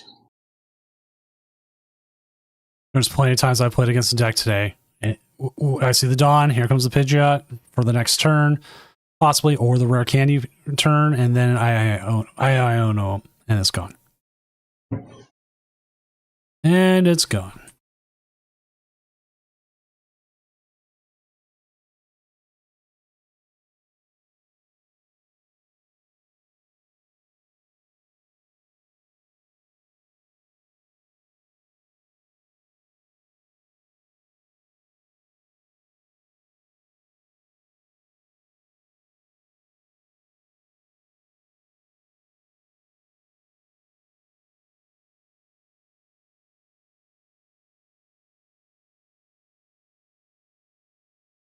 All right, so quick search into another Dawn.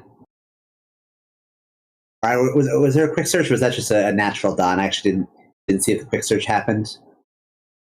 Yeah, because I can't see if the arrows on the Pidgeot.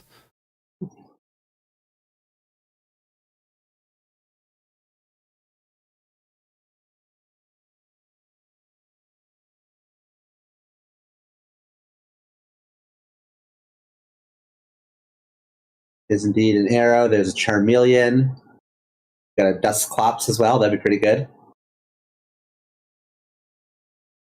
Another Charmander. We're doing just fine. Sigh of relief here. The Dawn being played means there won't be a boss's orders on one of the more valuable Dracloak. The downside is that Pete is kind of priced into finding that Neo Upper Energy if they're going to attack this turn, like attack meaningfully this turn. So Hilda or bust, I suppose, and there's just the one Hilda in the deck. Yeah, Pete does not run that many Hildas. He is.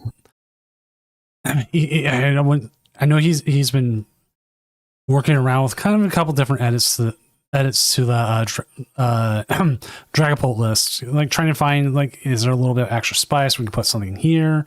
Is this it? You know, just doing the good old cooking. Like, you know, some people. I mean, I like a lot of things about their list. You know, the double candy is good. I'm a big fan of the double candy here. Same. I think candy and Dragapult can help with so many matchups where you can just be a little bit more aggressive. And it just makes it, not even with the aggression, but it also just makes it like it can disincentivize your opponent from making certain lines of play. You know, if you can turn a Dreepy into a Dragapult like that, then going after your Dracloak isn't always the line. It's trickier, you know. That's kind of what I kind of like. If you have rare candy in your deck, you can do something like put an energy on a Dreepy and then have a Dracloak in play, and either one of those could be a Phantom Dive next turn,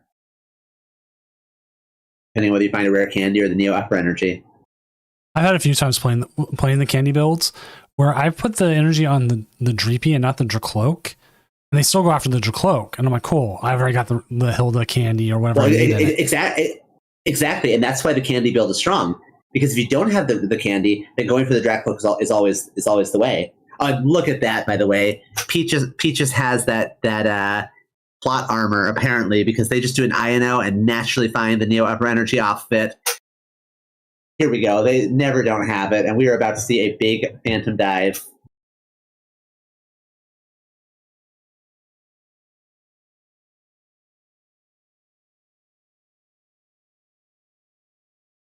Now, Cash would probably come in and say, "You stream curse me again." And I'll be like, "No, man, no.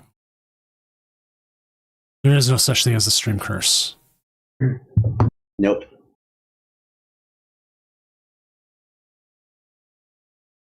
We blessed you with our presence.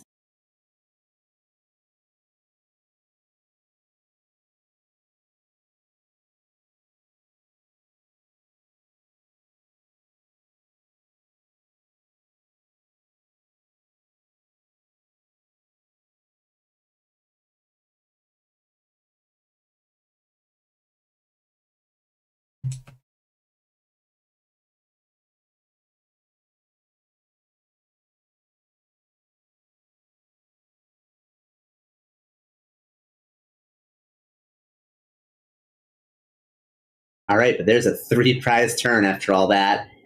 Boom. Things that Dragapult can do.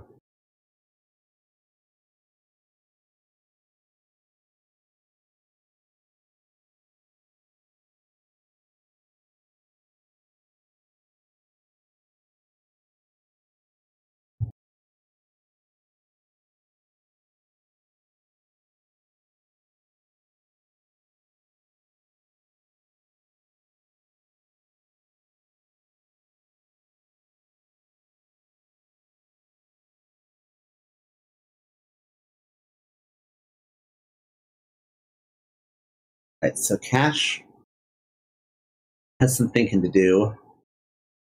Their ace spec here is Time Catcher. Oh, another Dawn comes down. My goodness. We have seen nothing but Dawn being played by Cash, I think.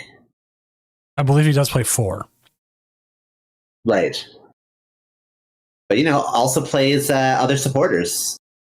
So it just shows how strong Dawn is, that it's just all Cash is needed every turn.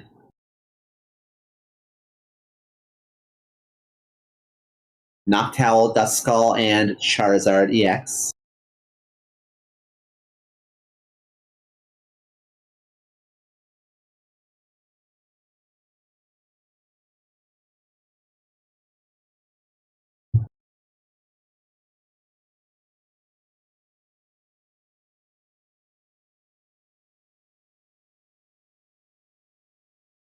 Okay. Time Catcher going right for the Dusclops. I'm surprised that... Cash could have gone for the Pheasantipity as well and effectively neutralized the Dusclops. So, we think Cash's thought process is here. It's got to be something to the effect of wanting to go to even prizes, right? Yeah, like he wants to keep those. Otherwise, obviously can't KO the Dragapult yet, but could have KO'd the Pheasantipity, chose not to.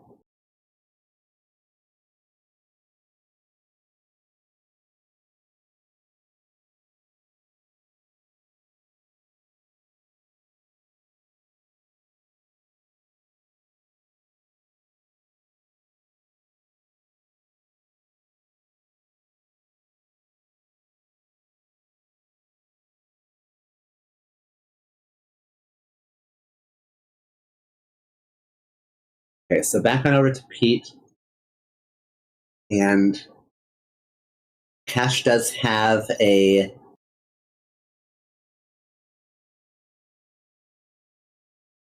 kind of a looming checkmate scenario on board. This Pheasantipity is a liability going down to just a single Quick Search Boss's Orders play, and Pete has to figure out a way around that. I don't believe there's any line that can KO the Charizard, and I don't think Pete can do anything here. No, I think they're good and checkmated.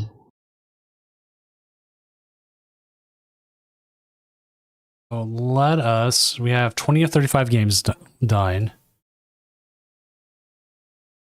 And I'll update the standings so we can see what's going on.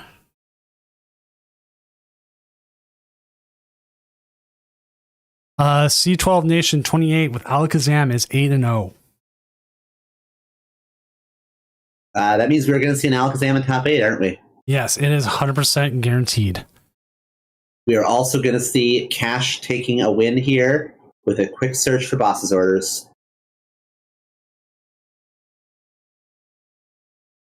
I guess there could be a Boss's Orders prize that maybe Cash doesn't have access to. I guess double Boss's Orders have to be prized, so I'll order, but play to your outs, right? Yeah. And don't press the give up. Don't press it until they played the card. No, they got it queued up. They're ready. They're ready. Boom. Okay, now you press the button. Oh, they're letting Cash have it. That's nice of them. Okay. And there we Well, go. Burning Darkness, 300 damage. Down goes the Pheasantipity. And Cash has one with Charizard, Noctowl. Moving on to, I don't know the record. They'll be 6-2. 6-2. All right. Join me to Solid show so far. join me in the casting desk. And here we are. And then let's go ahead and update the standings. I actually want to see how Zul's game was going. He was like right there at the end. I haven't watched some of the other stream games.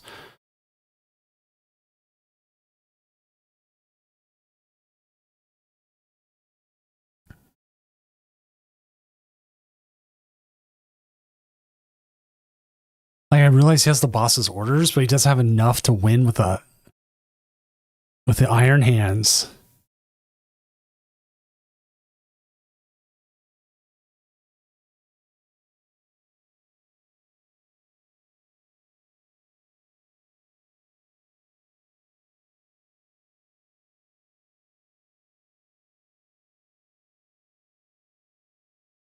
Well, you still ended up winning in the end, Cash. That's what matters, right? What's up, Z-Man?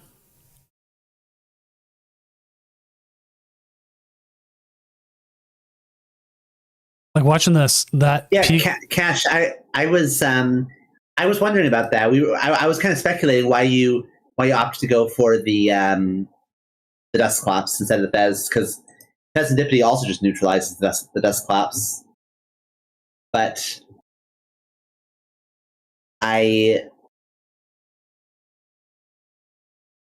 either way, it kind of balanced out, because I couldn't imagine what their deck was capable of that could get them out of that situation. Looking at their list,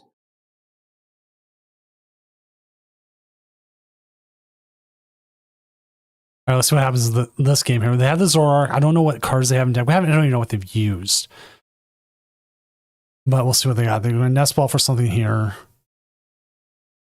shame they don't have a Darmanitan on the bench. Monkey Dory. If they had the... No, that's not enough damage. Not enough damage? 170. Well, if they had 3 damage counters on the board, they could just move 3 damage counters onto the Joltik.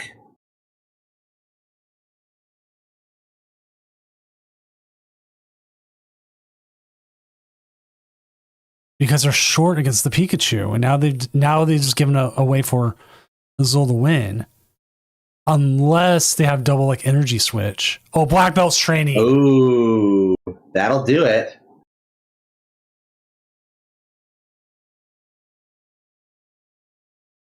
Well, there you go. Boom. Night Joker for 210 damage, and that is that. And that leaves us now with 7 games, and we have a better understanding here of where we're at.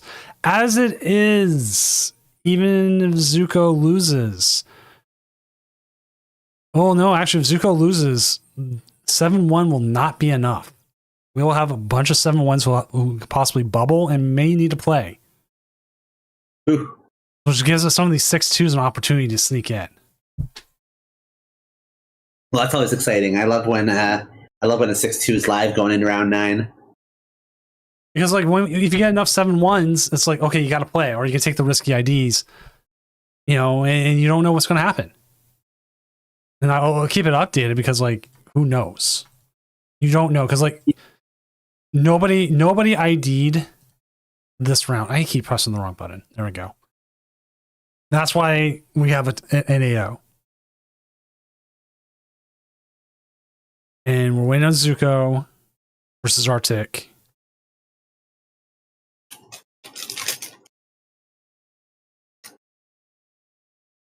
So yeah, this is going to be interesting. Because like even if you look at the 6-2s, like Azul is right there towards the top. Lon's at 6-2 though with a 66. Monza plays with a 66. Like if KLOP is in the bubble area, like loses, they're just out. They can ID, but at 52%, that's a risky ID. Because like if everybody IDs, then you're just out anyways. Like currently our top 8, What would you say is the most meta deck? Okay, Gardevoir. Never mind. So what's the most meta deck in top 8? Gardevoir. Well, I mean, Gardevoir, I would say there's several meta decks, right? Like, I think Zoroark is unambiguously meta at this point. Yeah, I say Zoroark, Gardevoir. I think, and let's be real, Charizard has been meta for 2 years, and just because this is a new variant of Charizard doesn't mean it's not Charizard. Yeah, so we look at 1, 2, 3. Marnie's Grimmsnarl's been up there for a while. It's fallen off, so that'd be 4. Would you ever consider Swirl Edge was ever up there? It had that like week. It was week that everybody played it, and then now nobody plays it. I'd say Swirl Edge is more fringe. But you know what? Z-Man Colors is correct. It is a fun top 8. It's not. Oh, hey, here's 8 Gardevoirs in top 8, or Doesn't get more fun than that, if you ask me. or multiple Blockloxes who pair into each other, and they get stuck in an infinite loop, and you have to look up rulings on how to deal with infinite loops. Okay, that's not fun. You got me there. That's not fun. No, infinite loop is you're supposed to restart the game, and they get stuck again. Whoever had the higher seeding wins.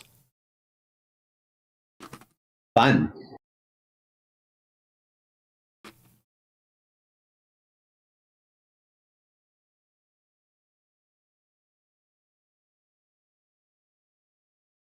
You think you're safe to ID? Arctic, you're right on the fringe. With 12 people, 11 people at 7-1, it's going to be difficult. You can do it, but there's no guarantee. Like if you're the only one that does ID and everyone else plays, I think you get in just based off that.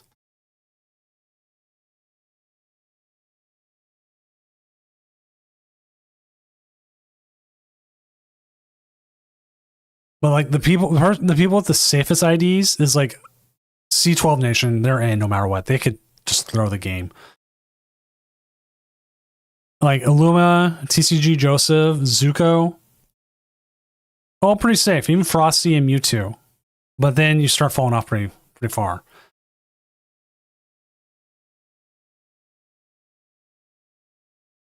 So it's weird, and you just gotta trust your gut, I guess, at this point. Like, do I want to risk it? Do I want to or not?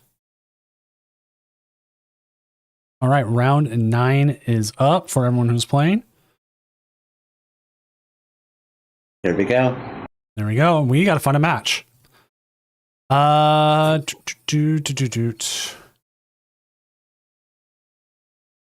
is high up on this? We could get Donovan back on possibly. We could also see about Lawrence just dropped. Never mind. So did Azul. I'm down to try Donovan again if we can. Yeah, we'll see if Donovan will. It's not winning in, but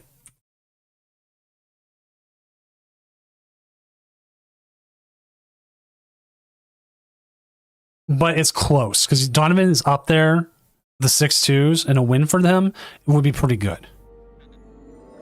What's up, everyone coming in from Azul GG stream? I'm Senior Doom, tournament organizer, professional illustrator, and man who's trying to get ourselves a game set up here for round 9. Azul, I did watch your last game, man. That just did not end the way you were hoping, and we are trying to set up. I'm trying to make sure we got somebody for this round. Donovan is there. Oh, he just dropped off. Where was he? Oh, there he goes. Table 4. So we will get Donovan here as we're going to watch Mega Kangaskhan. If he keeps jumping off.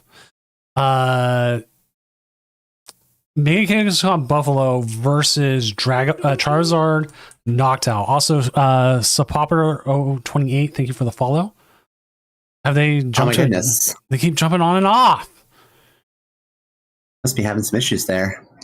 J-Boys 321, thank you for the follow. Well, I guess while we wait for this, to everyone coming in from the raid, Doom already introduced himself, but I am Kara, aka Shining Espeon. You might know me from all the retro Pokemon tournaments I stream. You might know me from this very channel because I'm on here all the time. I also do some regional co-stream stuff, so all sorts of commentary related stuff. I'm all over the place. If you don't know me, you will soon. Okay, let me see what's going on.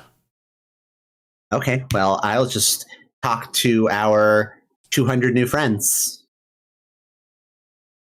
So we have just been... He says, I'm trying but won't let me. That's perplexing. All right, jump to table 2.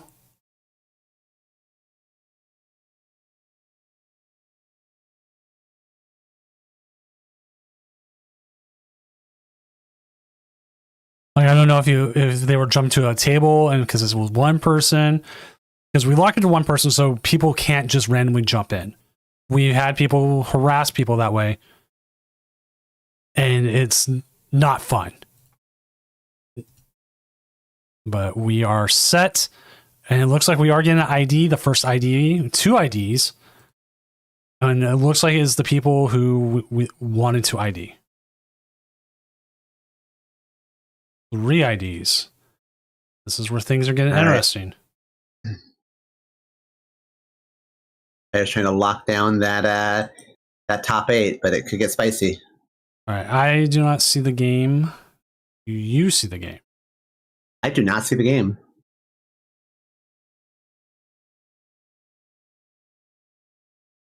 Well, that's no good. I really want to watch Donovan in action here. Yeah.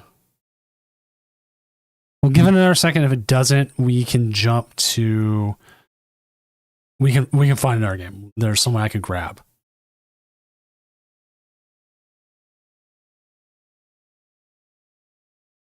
Like, technically, we can go steal Cash's game. I would rather not, but we gotta do what you gotta do sometimes.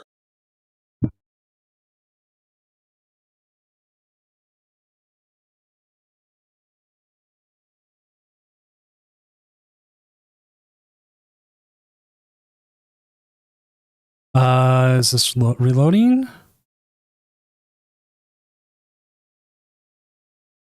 I apologize, chat. I'm trying to make sure we get this. Like I said, if we had to, I'm going to throw Cash's game up real quick. He's like, you can just steal from me. And I'll at least get us a game until what resolves on this side. Okay.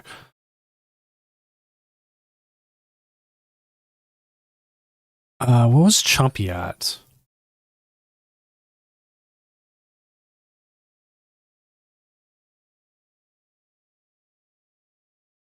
Jump to table 8.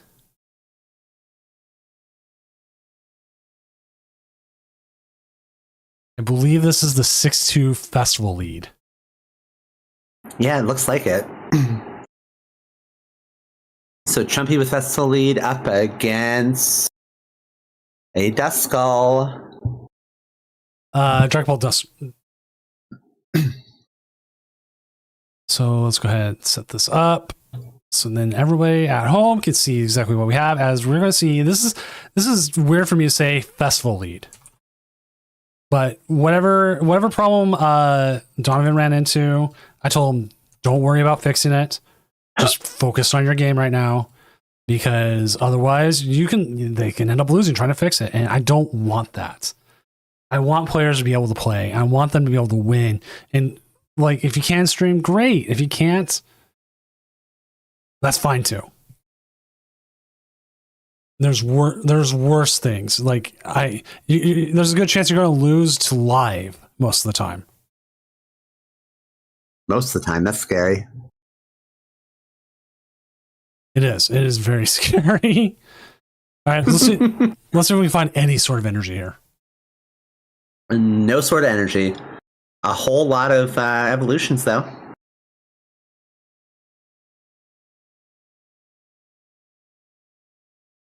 Now, I'm going to see what the chances here of Chumpy making it. And I will also update the standings for anybody who is playing, so you can see where you're at as a possibility. As right now, we'll have 7, 8, 9, 10, 11, 12 are all playing.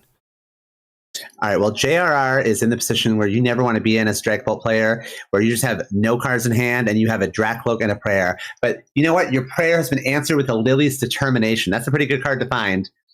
That finds a second Dracloak, and now things are coming together. Okay, it says it's streaming now. Do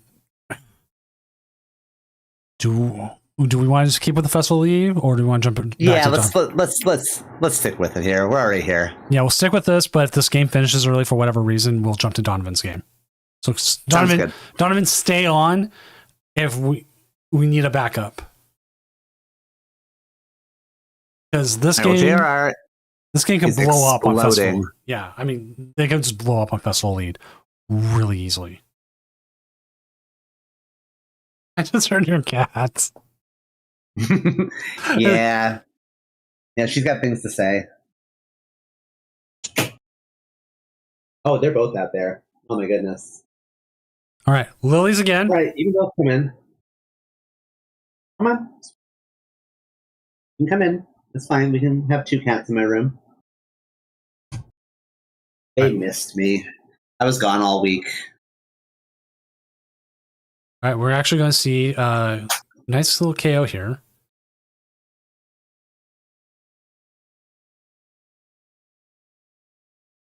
I'm sorry, this is unrelated to this game, but I need the chat to know this.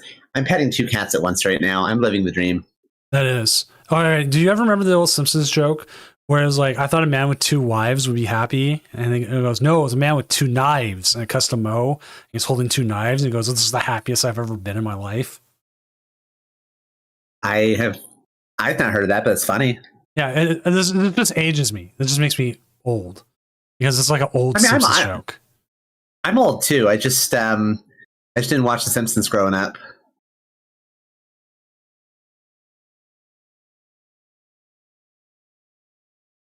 Z-Man Cuddle is asking, is this the Twitter famous cat? That is indeed the Twitter famous gray cat. You might remember her from being on Twitter daily.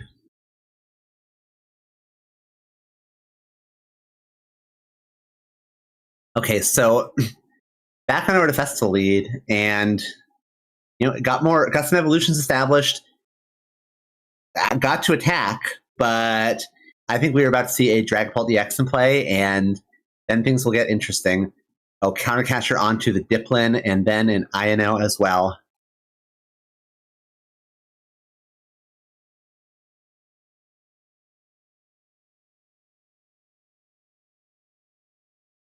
So things are definitely looking scary here if you're Chumpy.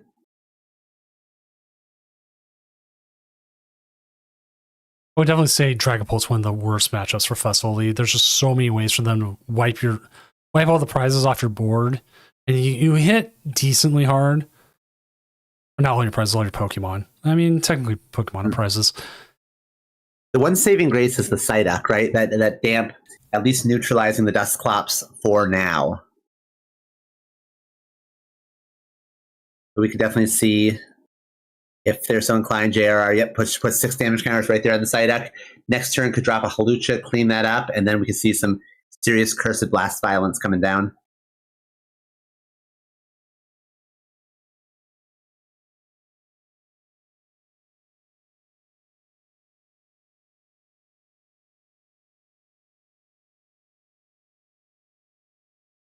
Hermione just heartbroken I was never here.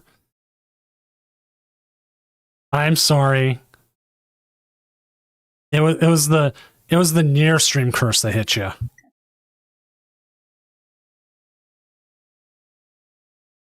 Happens to the best of us. Right. I know finding a Thwackey.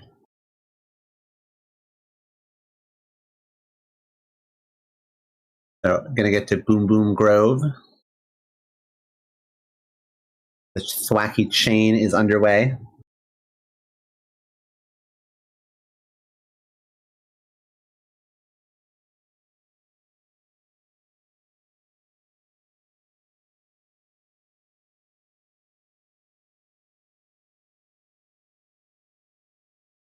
Still, I feel like we are going to be seeing a very, very big turn out of JRR next turn. All they need is that Halucha, get rid of the Psyduck, and then they can do whatever they want with their Duskull or Dusclops.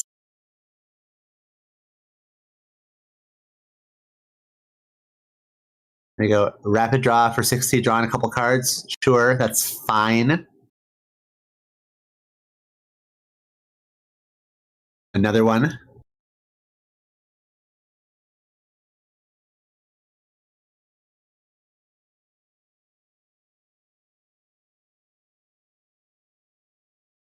And back on over to JRR. Let's see what they can find. Recon Directive number 1, Recon Directive number 2. Like I said, you have to believe they're looking for a way to find that Halucha here, assuming they have access to it. Of course, it could be in the prize cards, but if they can get that Halucha down and flying entry, put a damage counter on that benched Psyduck, but it looks like they might have missed it. And that's a big break for Chumpy here. Does this deck have a way to one-shot Pulse? I don't think so. Yeah, not a clean Dragapult. Do the wave caps out at what? 100 damage. You can do it twice. With a maximum belt, it's 150 twice. See the Iono here. They really need to find basically a Night Stretcher or Super Rod plus Nest Ball, and they found neither. So it means that we are going to be entering the Dusclops zone. Oh, well, no, there's Swag gameplay, aren't there? But there's no Festival lead Pokemon active, so these Thwackey are not going to do their thing.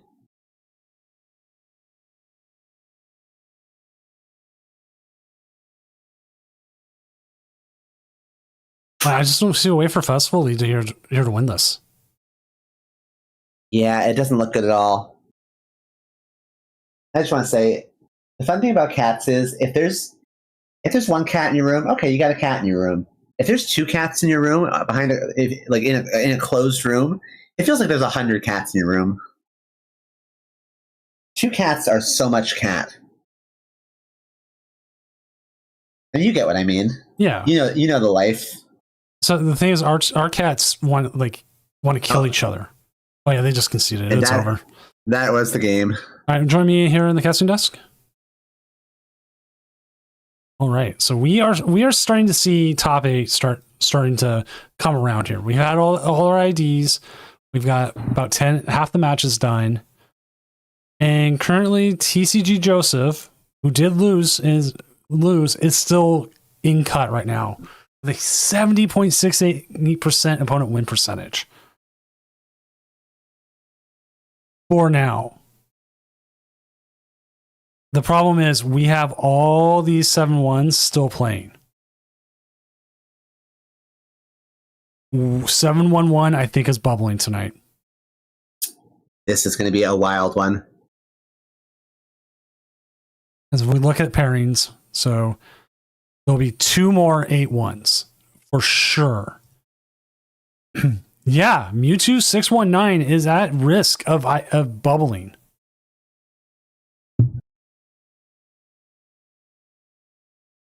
Actually, no, they're at risk. It depends on what their percentages end up. But yeah, that could not be good. Let's see how Cash's game is going. I'm into it. He's up against that Garchomp, and the Garchomp looks like it's about to win. Are we jump into a table, or are we just... I just jumped to a stream. He's right there. Oh, okay.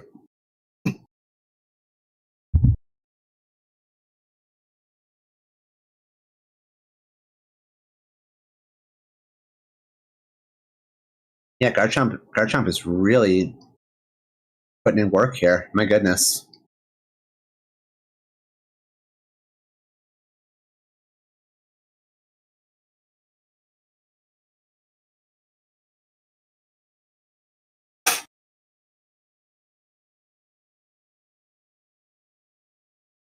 Yep, and Cash concedes. Unfortunate.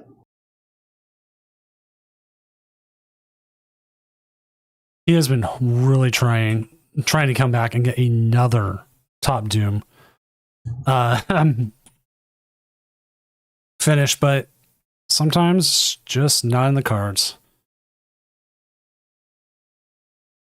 We were very close to having a three-peat from Cal Connor. That's formidable.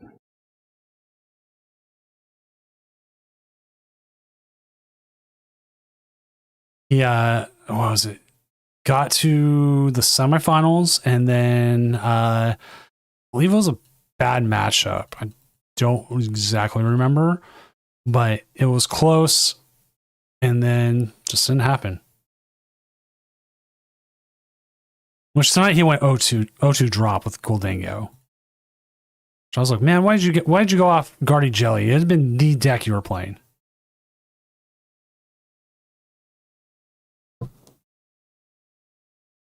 Yeah, I mean, there's the whole if it ain't broke, don't fix it effect, and there's not been a lot of evidence that you should switch away from Gardevoir Gelatin if you're good at it.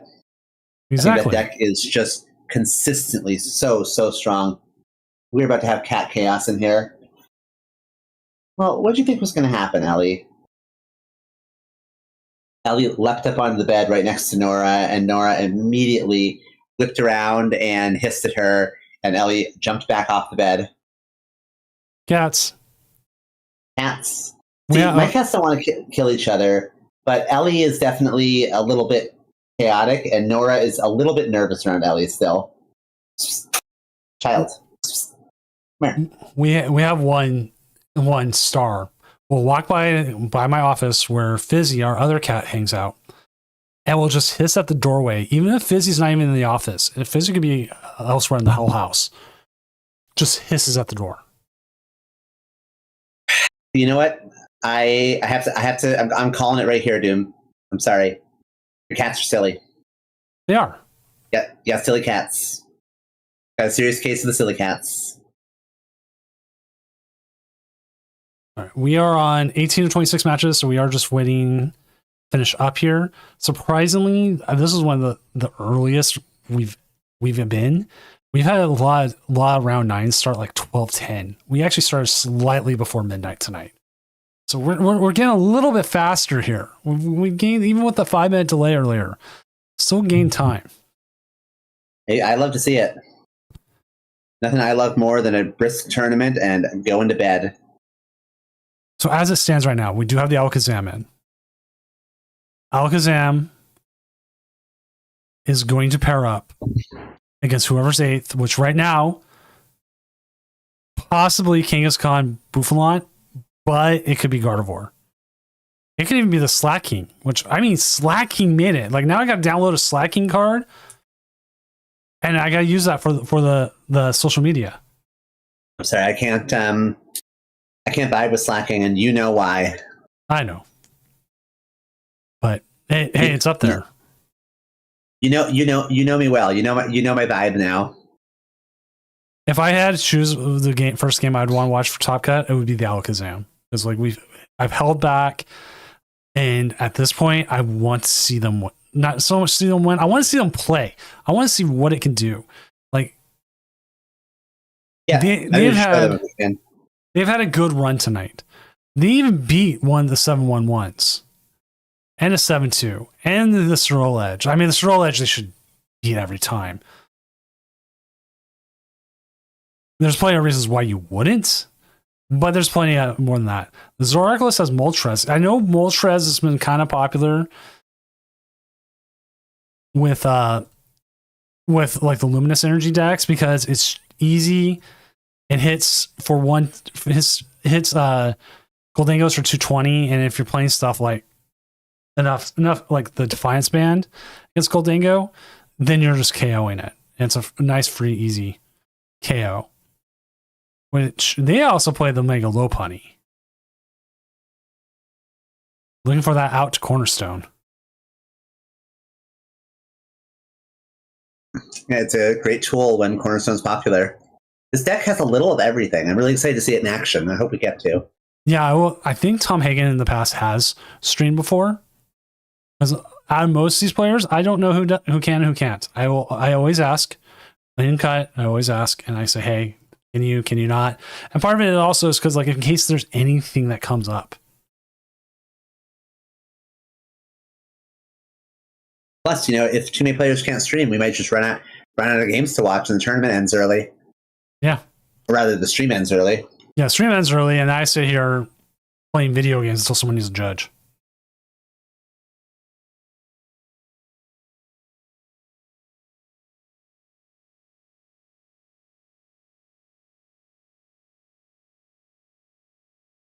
How many games we have left now? We are currently waiting on 5 games. I am updating the standings again to see where things are standing. So as we see here, TCG Joseph is now kicked out, so we will have 0-7-2s tonight. That means Go Pack Go MX here is in third. And as it stands right now, Mewtwo 619. Let's see, Arctic wins, knocks him out. Yeah, no, they're knocked out. So it's because there should be only one more 7-1 playing. So whoever wins that will knock Mewtwo out. Mewtwo will be out with a 63.12%. But 8-1's better than 7-1-1. There's too many people ID together. Like you hurt. It's a risky ID. But that's just what you do. Sometimes it's risky. That's why they call it a risky ID, I guess. Like I kind of wanted to see the Garchomp list make it. It sadly didn't, but hey, Marty's Grimmsnarl didn't either, so I'm happy with that. Oh, I forgot what a Grimmsnarl hater you are. Oh, I'm 100% a Grimmsnarl hater. It's just, I don't know why when I play against it, it goes off, but then I can watch it on stream here week after week and watch it stumble over its own feet every time. But I play against it, it beats me. TCG Joseph, I mean, that's risk, right? He risked it and lost. So, I mean, you could have ID'd and it would have put you easily in 4th. I know some people wanted me to run a top 16 tonight. I said no. Thank you. To hit top 16, we would need 410 players. We were off by... We were actually kind of close. A lot closer than I thought. About 32 players. So, I mean, that's not close, but close enough. So yeah, one of the matches we're waiting on. Oh wait, it just finished. This is the last match we're waiting on is pair 3-5s. And it just finished. Right? We're it just top finished. 8. Yeah, we are ready for top 8. So I'm going to refresh it here. Yep, Mewtwo got knocked out. Frosty is in. So they are set. So we'll end round here. Cash is coming in with the raid. Thank you, Cash, for the raid. I'm Senior Doom, tournament organizer. And joining me tonight is Shining Espeon, caster. Hello, everybody. I am Shining Espeon caster indeed. All right, so set up next phase. This will give us the bracket.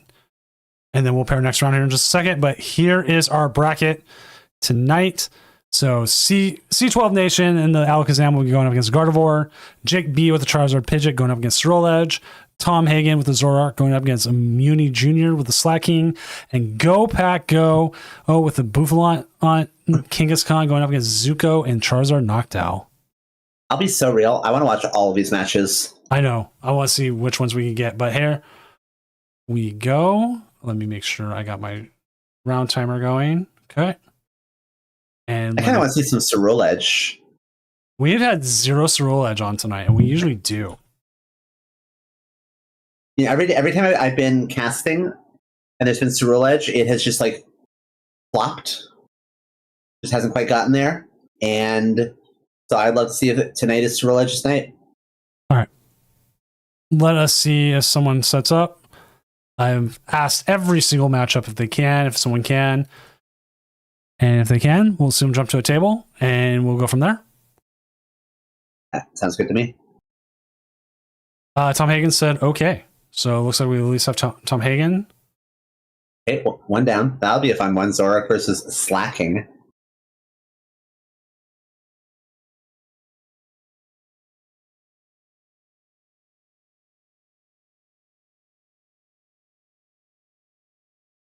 Someone else asked, do you have to? You don't. Everyone can say no.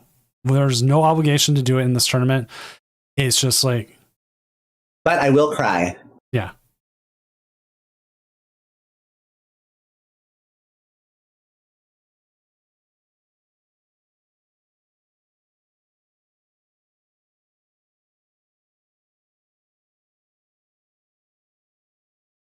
So we're just waiting for them to set up. I'm actually going to disconnect the people who are not in the rounds because they might forget. I've had someone like sit here for like 3 days with their game still open. So I've gotten really good about going in it. Yes, it is best of 3 and top cut.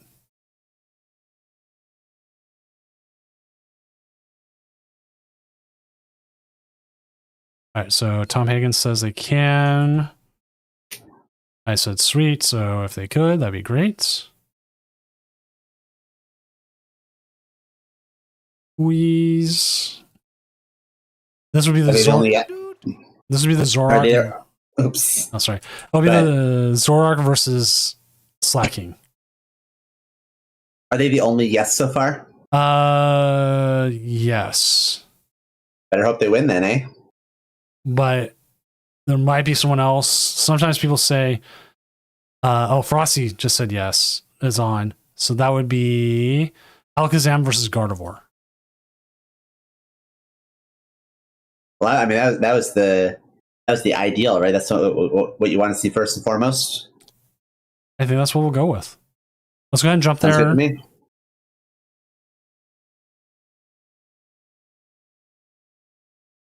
At worst, we can always ask Tom to jump on.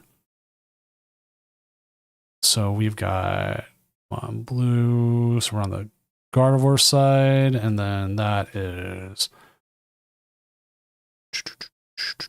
I'll have the game up here for just a second for everyone, just making sure the professionalist Emmy is getting everything set up. He still lives even at midnight.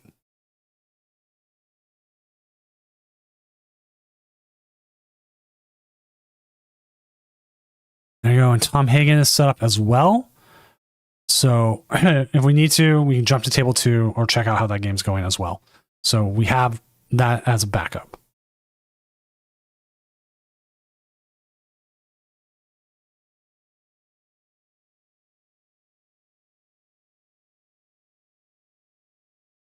I think for the next quote unquote regional, I'm going to set up like a waiting room for people who can, and then pull them into like a separate one, like 3 or 4 people at a time, and have them all share. So that way, like we can watch a game, but if it ends, we can also check in on other games, kind of like the NFL does.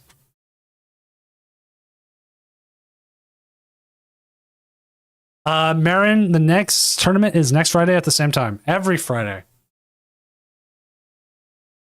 So we are underway, and C12 Nation did not get that Fan Rotom start, so they don't get to flood their bench with Dunsparce. So they got a couple Abra, but on the other hand, Frosty is popping off with that turn 1 Arven for Secret Box, so they just get to do everything right away.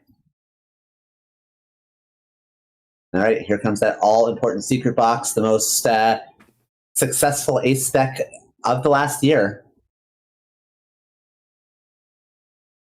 He's going to grab one of each trainer: Nest Ball, Bravery Charm, Lily's Determination, and Artizone.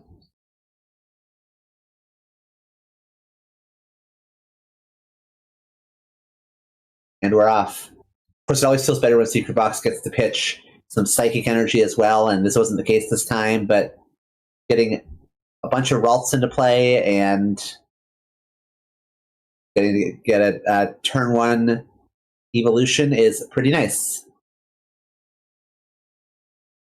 Just the one Kirlia. It's like only one Kirlia found. Now, Frosty is playing the regular Gardevoir, and they do play 2, so that means we are seeing one in the prizes.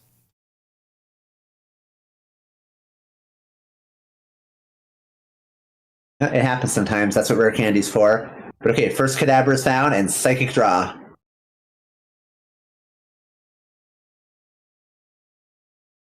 Artisan probably going to establish another Dunsparce. I'll be right back. I need to get something to drink.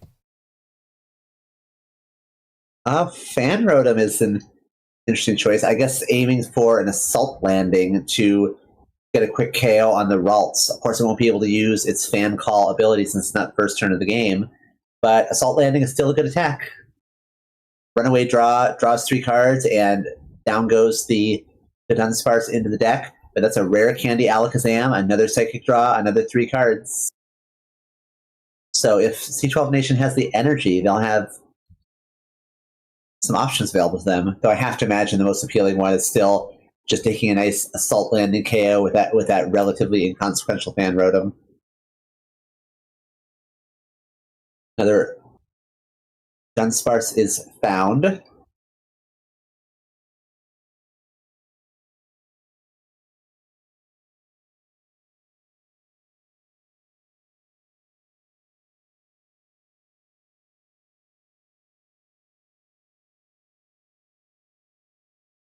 And okay, looks like they're aiming to attack with the Alakazam. Battle Cage is found as well.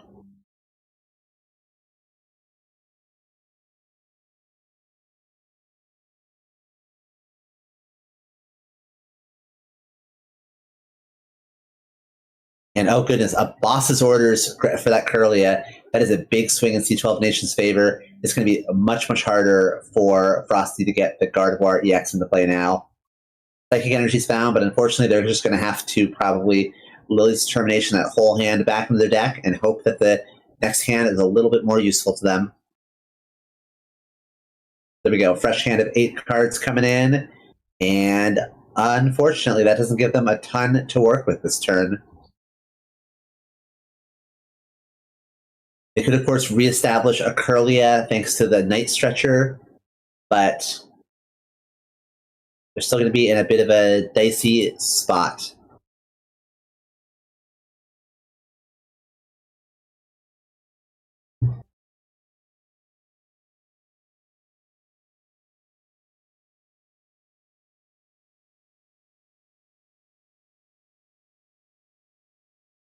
So probably they'll be evolving their bench Ralts and just going to end their turn with a Collect. All right, back to C12 Nation, and they'll probably be drawing a lot of cards. A boss's orders could be another setback, making it harder to get that Gardevoir into play. Of course, with an Arven and a Rare Candy in hand, it probably is going to be a Gardevoir coming down no matter what. Let's see what C12 Nation has to show us. They put that Hilda right away, so unlikely that we're going to see any gusting effects. I don't think they have any gusting effects that can be played without a supporter card. They have Countercatcher, of course, but it's not live right now. All right, did I miss anything good? Kirlia went down, and Frosty reestablished a new Kirlia, and Alakazam Violence. Boom, second prize taken. Powerful hand indeed. Okay, so we are for sure going to see the Gardevoir hit the board, but the question becomes, what is that Gardevoir going to do?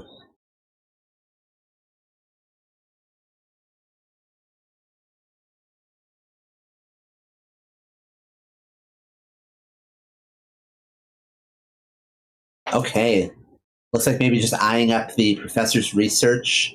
Getting 4 Psychic Energy in the discard is pretty good, but I think they're thinking about it. They're thinking, do I have enough Psychic Energy in the discard to get away with an INO here? But nope, they decide research is too tempting not to go for, and they find the Ultra Ball that'll be able to get them their Gardevoir.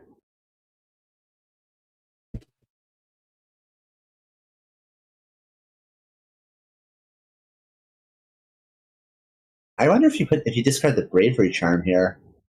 Doesn't matter now. We have committed. But I feel like there's a world where you maybe discard Bravery Charm, Super Rod or Ralts back in, and Nest Ball it onto the bench. That way you're still threatening a Gardevoir next turn as well.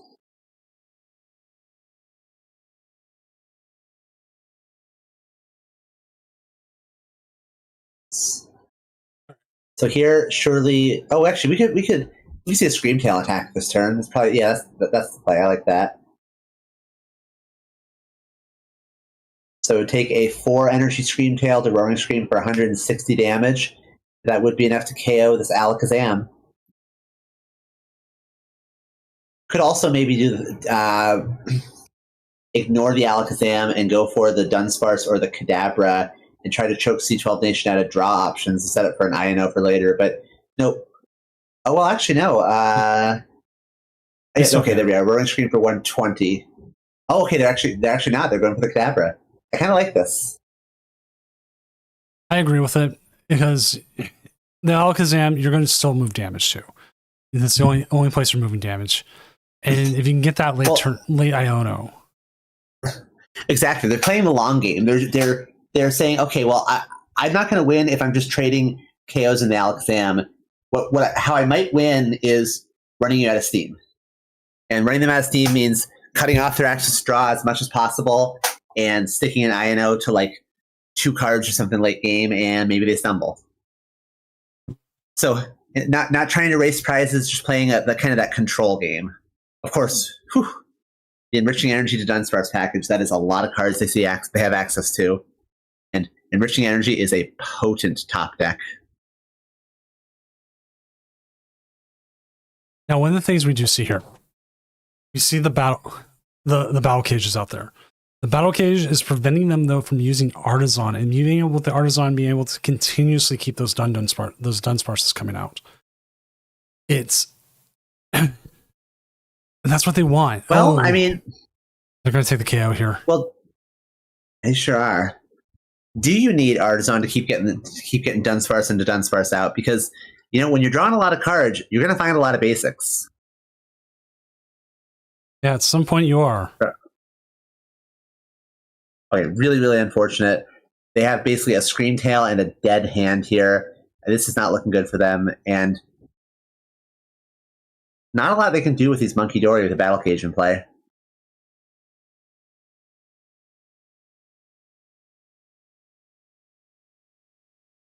So this becomes a question. Is this the point where you say, you know what?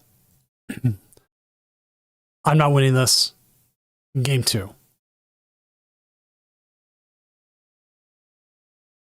I mean, things are going so fast that I think maybe just play it out to play it out. Maybe your opponent whiffs with all these cards. This time doesn't look like it, but strange things happen sometimes.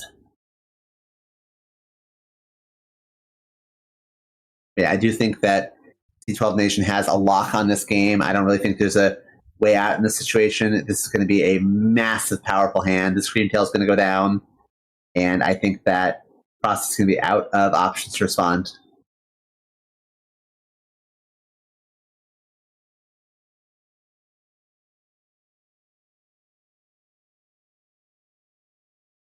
Oh, hello. Yeah, I mean, at So this many point, cats. you just gotta.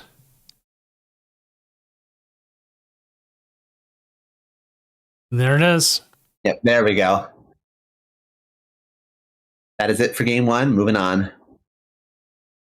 So we're going here into game 2. No other games have finished anything else in the bracket yet, as we definitely have a couple other games going on. This is why I asked for multiple people, because if this one finishes, we have Tom Hagen's game still, I believe. The part of my desktop because I have a cat in front of me. Living the dream. Hey. My cat is trying to chew plastic because she is a monster. Hey. Well, here we go. Baby jail. I like to put him in air jail. So let me see. I believe Frosty is going second. Come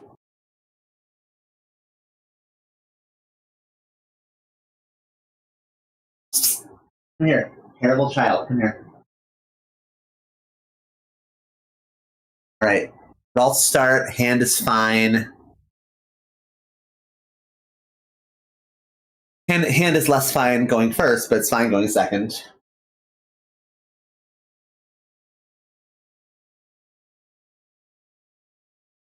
And they start Oh, the Shaman. not a bad start against the Screamtail deck. I think the biggest issue you do run into here as the Gardevoir player is like you just don't win the stadium battle. Not a good start for them at all. No, not one bit. Like, No Abra means they're going to be really set back for a turn, and this is an opening for Frosty to kind of get some tempo going in their favor. because you have Candy Gardevoir, there's no reason to put out Artisan now. They're not KOing you this next turn. Yeah, I think if you're Frosty here, you have to the best of your ability, just hold those stadiums, because you're not going to win the stadium war, but you can at least set up those like key turns where you bump a stadium and then do big things.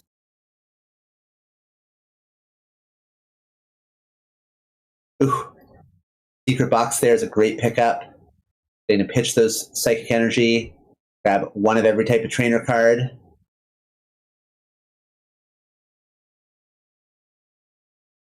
Like after seeing the start they have here, and you know at some point you might want to take that the battle cage off. I think you just get another Ralts out. Probably throw the Evo on.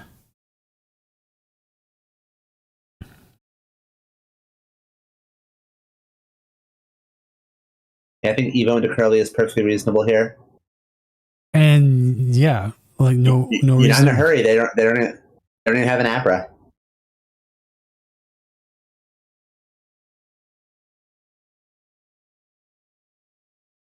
So now it's just a matter of how well you set up here. Mjolnir Jr. is up 1-0 over Tom Hagen. Go Pack Go MX is up 1-0 over Zuko. So that's Kangaskhan Buffalont up 1-0 over Charizard Noctowl. And the other one is Slacking 1-0 over Zoroark. What I'm hearing here is that both of our players who can stream are down a game. Yes. Or at least who want to stream. Right. So if you are enjoying the stream right now and you want to see more, y'all should be manifesting a win for Frosty and or Tom Hagen, because they are our heroes right now for that streaming content.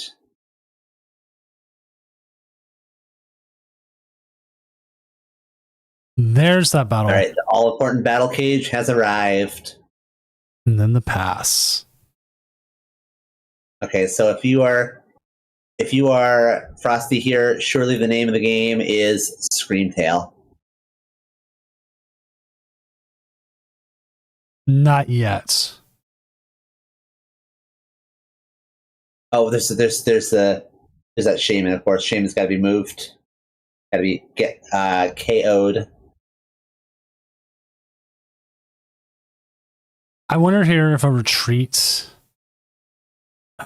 might be too early. Yeah, you know what? I think it's fine here. Were you thinking of retreating, night stretching the energy, and putting it on the Monkey Dory? Yeah.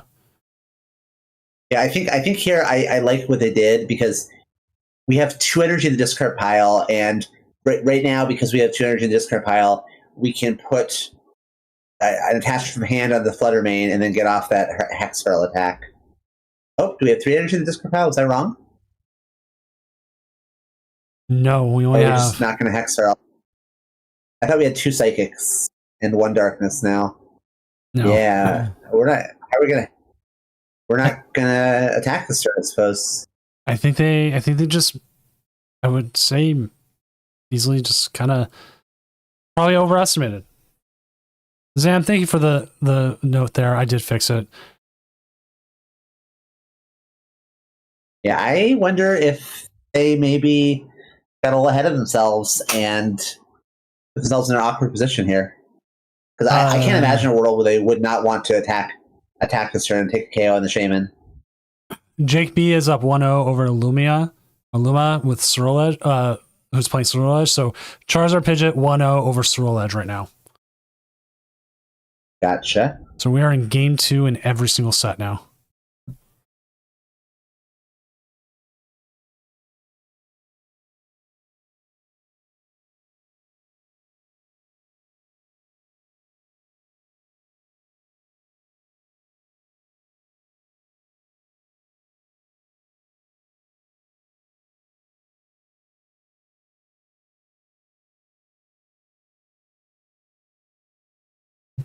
All right, looks like we're going to see an Assault landing to KO a Ralts.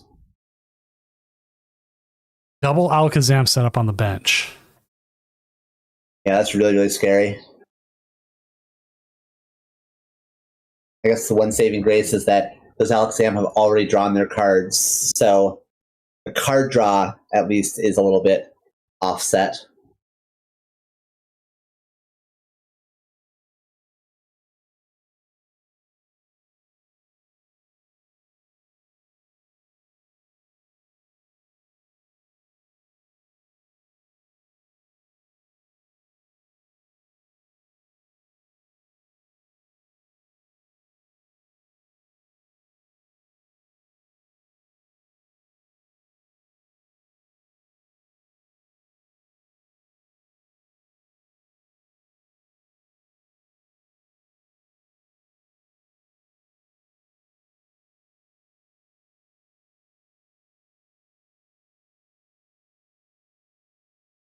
No, 2 Monkey Dory are established, but We know we priced a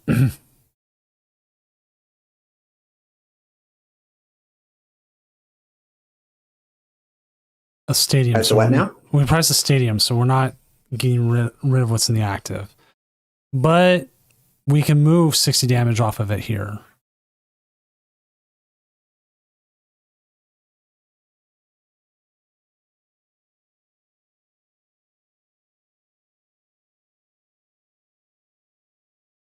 I think they just realized they can't move the damage there.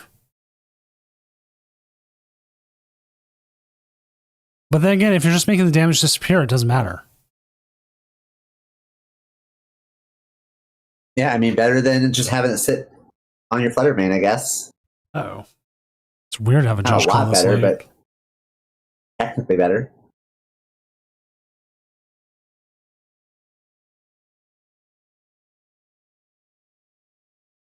Okay, so Screamtail getting established, and here comes the Hex Hurl. We're going to get to KO the Shaman, but we're really missing out, really wasting a lot of damage counters. So, thinks the Battle Cage Gardevoir is not living up to its full potential. Monkey Dory's down. That's not a counter stadium, meaning this Battle Cage is sticking around for the time being.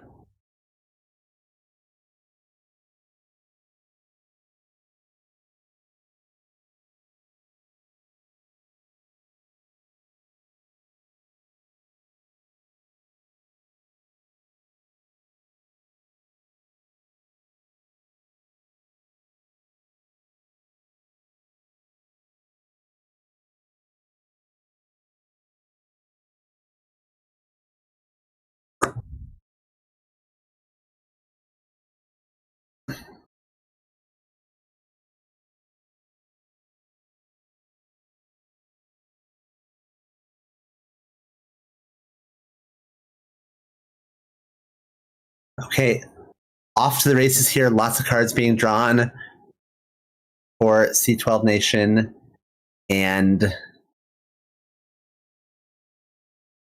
well, not presently threatening a KO on the Gardevoir, but we're getting close fast.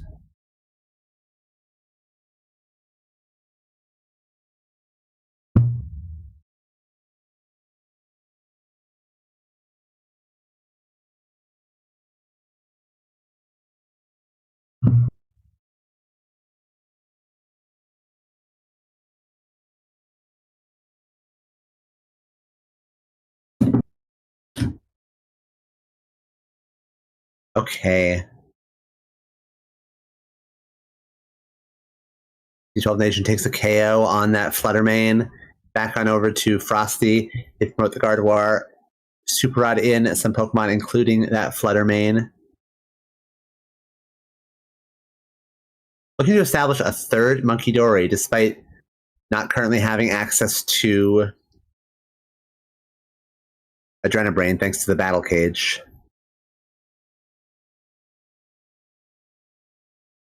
Earthen Vessel, which is Psychic Energy, finds 2 more Psychic Energy, and this third Munkidori officially has energy on it. So now this is where we kind of hope that we make them stumble. They have access to 1 single runaway draw, plus a flip the script, so that's something. That'll definitely add up. If they find the Enriching Energy, that's even more. But maybe they can't get enough juice going to KO this Gardevoir, and if they can't, that means it's an opening for Frosty here.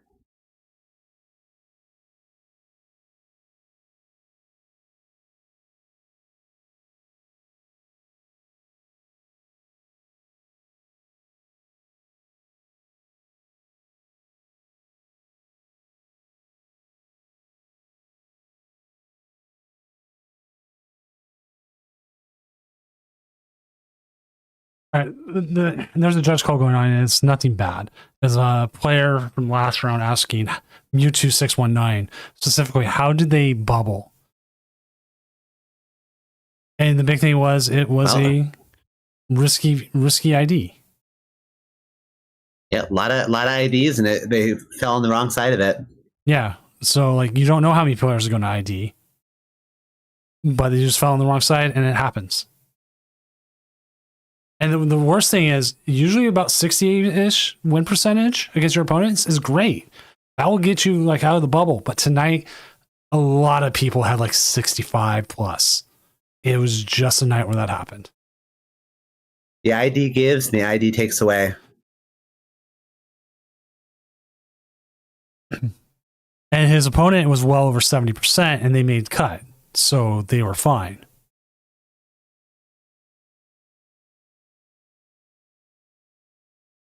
Yeah, they missed by 0.3%.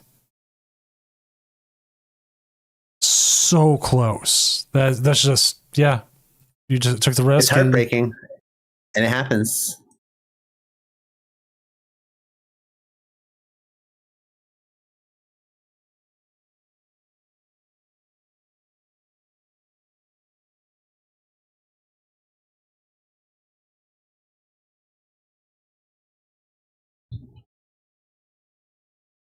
So C12 Nation has that all-important Dawn.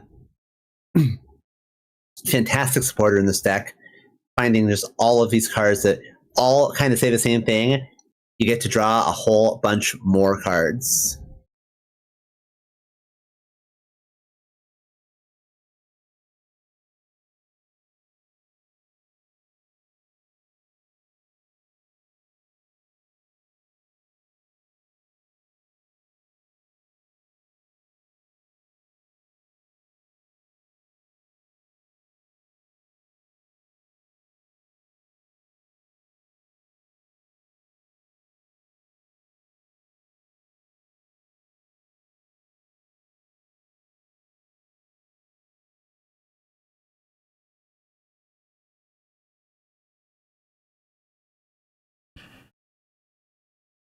Good old Drifloon.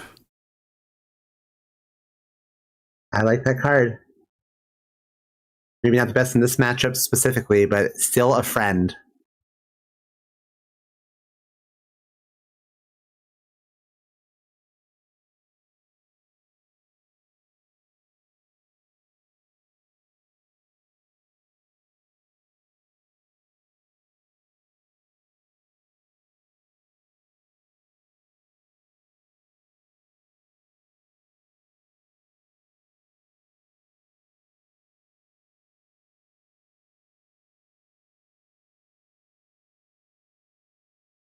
You know, I was expressing skepticism of Battle Cage at a point in the past, but I gotta say,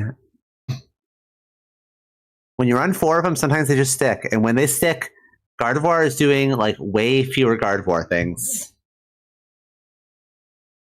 Yeah, because like we'll see the 60 move here, which is great for them because you can still move it to the active. And this will allow the Flutter Mane to get a KO.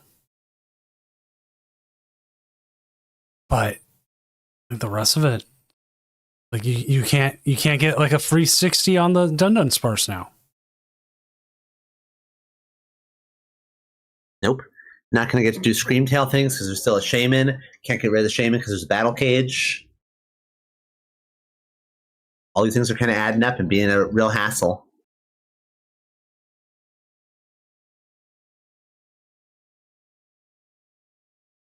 But we'll have to see what happens here.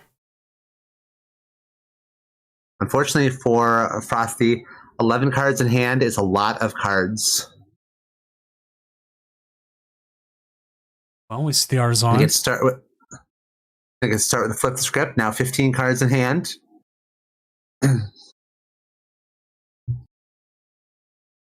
one saving grace is that Enriching Energy is not going to do anything here. Oh, Enriching Energy might do something. That's a Wonder Patch. Wondrous Patch, sorry.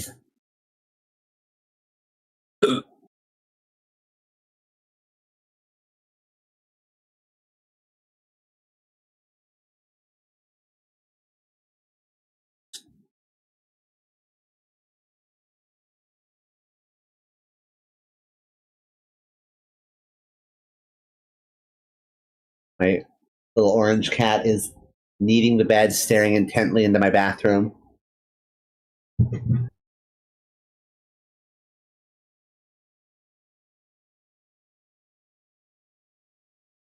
Okay, that's a Dunsparce. The Dunsparce. Now, unfortunately for C12 Nation, since there's a Flutter Mane active, if they do find the Alakazam, they won't be able to use the Psychic Draw.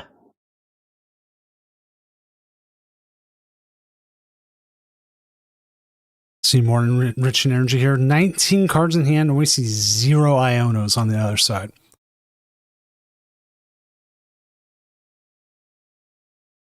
But if they don't get another Abra down. There's Hurricane Alakazam, and oh my goodness, this is going to be huge. Boss's Orders, and that is going to be just enough to powerful hand this Gardevoir EX through 32 damage counters. That will be a KO. And that is going to be a challenge for Frosty to come back from. Because they are going to be 2 damage counters short of KOing this Alakazam. And no way to get them, I don't think.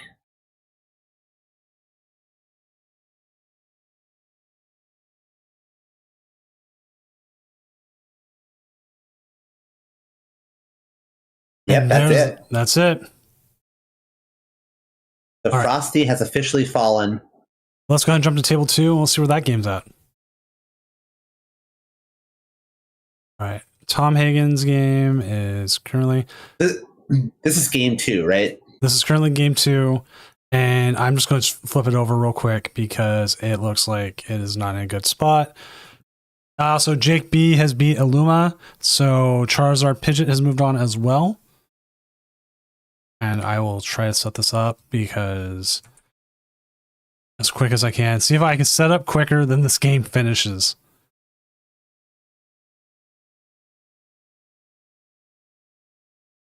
See, okay. Tom Hagen takes a prize with a Virtuous Flame, and now it's back to Muni Jr. to see what they can do with their big slacking deck.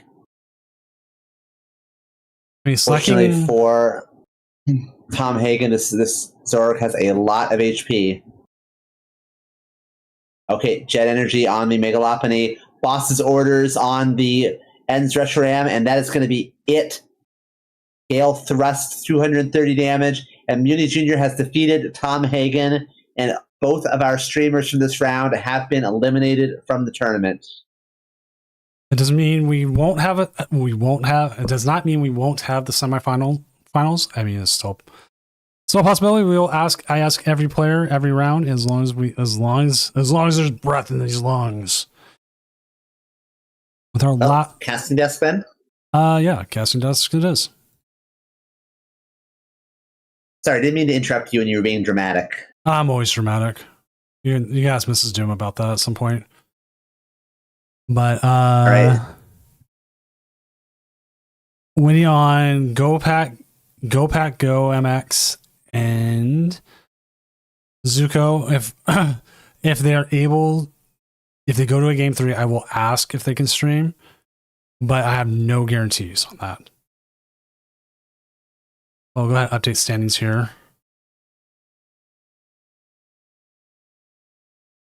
There we go. So our next round, we will have Alakazam versus Charizard Pidgeot for sure, and then Slowking. Yes, I am saying Slowking here versus either Kangaskhan Bouffalot or Charizard Noctowl. One or the two. He is saying Slowking, but it is in fact actually Slacking. Slowking, too many kings. Too much royalty in the Pokemon TCG.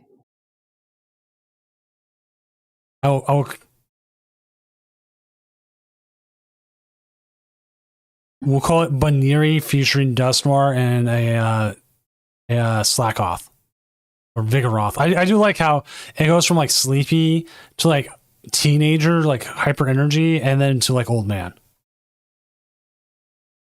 Burns through all that energy in his youth. I've always loved the animation in the game where he just kind of picks up his arm and swings it like lazily. He's like, I just don't care.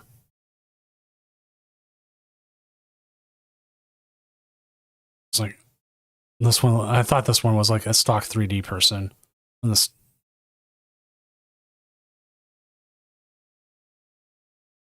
All right.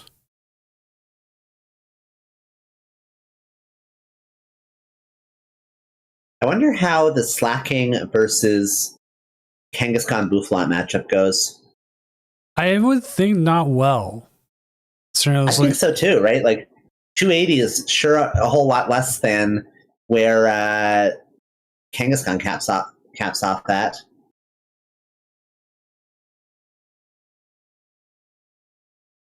So I was wondering if they had no outs to it. They do. They do play the Mega Lopunny. So the Mega Lopunny does allow them to go through the Cornerstone. They also play.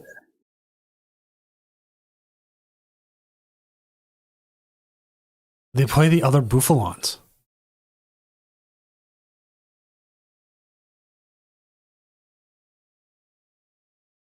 I guess for ready to ram. Or Yeah. just a Bouffalon with more HP.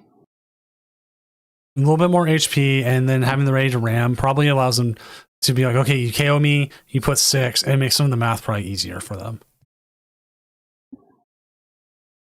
Yeah, maybe. Interesting. Now that's a matchup I'd want. I would like kind of push for that one. Because we just haven't seen it. We haven't seen Slack King. Oh, and this is like Kangaskhan Bouffalon. We had 1 week we had 3 Kangaskhan Bouffalons. Yeah. That's just actually, I don't think we've seen a single Slacking attack. Like we've seen Slacking actually, have we even seen Slacking come into play? No, I don't think we have. We've seen the Slacking deck, but I don't think we've seen a single Slacking hit the board. I don't remember now. It's been a long night. Yeah, it's easy to forget all the matchups because you run so many. And then Zuko 2021 is 1. Oh, Zuko 21 has indeed won? They've won game 2. I'm sorry. Okay, so 1-1. Yeah, I'm asking if either player would be up to stream game 3.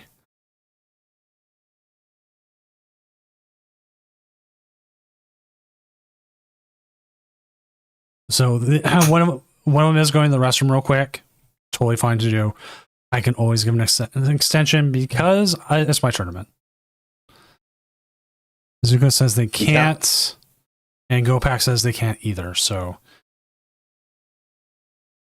we will have to sit here and wait. So that means we'll have to ask Jake B and C12 Nation for the next one. Maybe Munier Jr. might be able to. So like, don't count it out. We're just in the fun part where we got to fill time.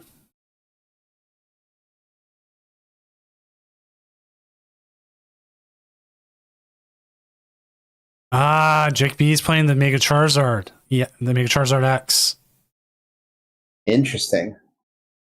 What I've seen with it is you're using it to either take an early KO, so you just are in the game, or if the math's just not there, but you can still get Charizards out, like get enough energy acceleration, because they play a lot of energy. You can get the you can get a KO. Okay, they don't play as much energy. There's some up the fire count to like 8 with it. But it's still enough. Like you can get 2 on here, 3 on something else from the Charizard. That's easily 350. They are going, and we'll see how. I mean, we could guesstimate what's happening. I go, the Go Pack here has started something. I have no idea.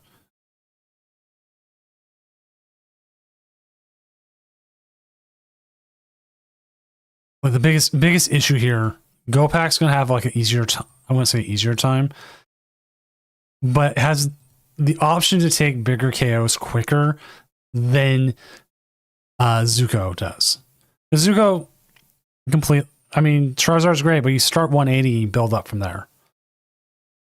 You don't play the right energy to Crown Opal, sadly. But Crown Opal doesn't work against Kangaskhan because Kangaskhan is a colorless. So it doesn't matter.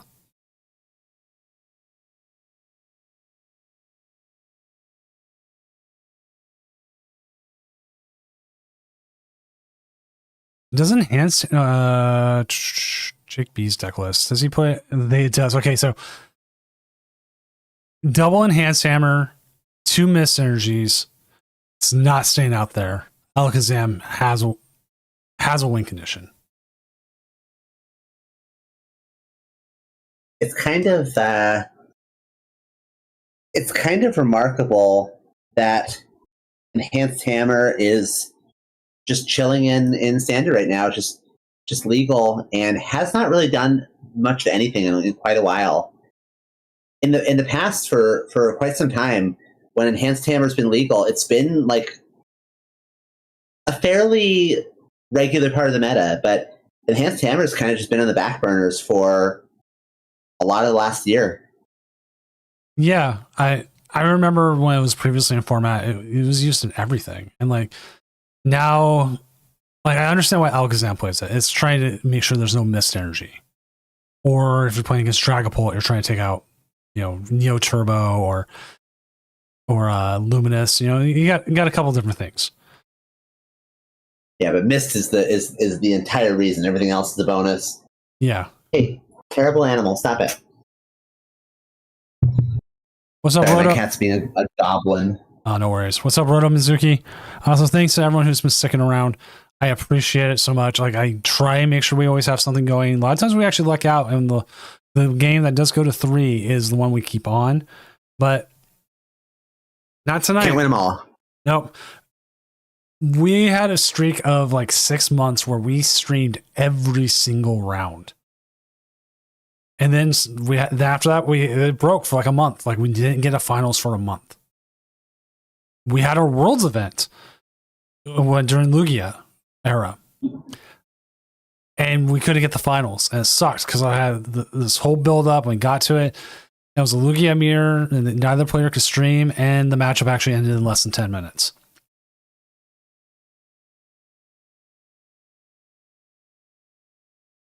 Yeah, always unfortunate when the tournaments get the anticlimactic non-ending like that. Yeah, so it would not even been like worth watching anyways because it was just done. It was a double donk on one side. They got set up, had iron hands, and then took like 3 prizes right off the bat, and the other person had no response. I was like, yep, I'm done.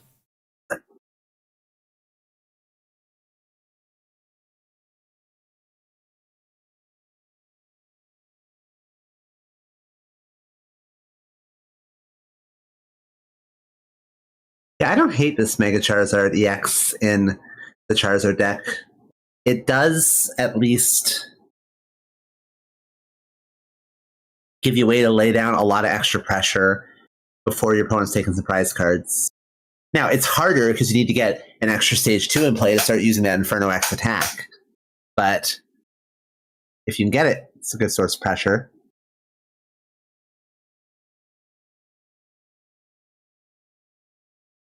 Trying to think if there's anything else with this deck. The Dawn, absolutely good. Double TM Evo.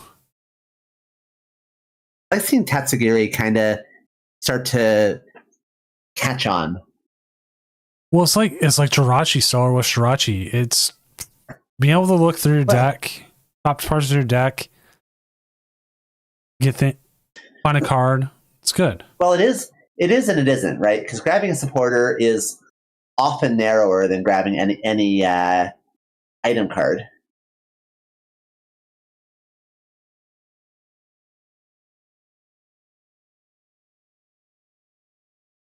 But nevertheless, I mean, it's a nice consistency option to have.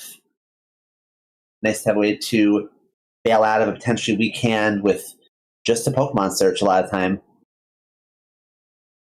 I mean, if you get Lilies is so effective right now.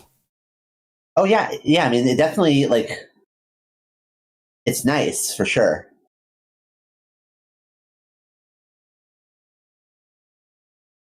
Keep an eye. Stellar Wish Jirachi is a high bar to clear. Star Wars Jirachi. I don't even know how many decks I played with that card in it. Just too many. It was all of them. Yeah, I have the team up stamped ones in my binder Hall of Fame, which I did take a bunch of those cards out of my binder Hall of Fame and I sold them because they were extremely high priced for some reason and I wanted money.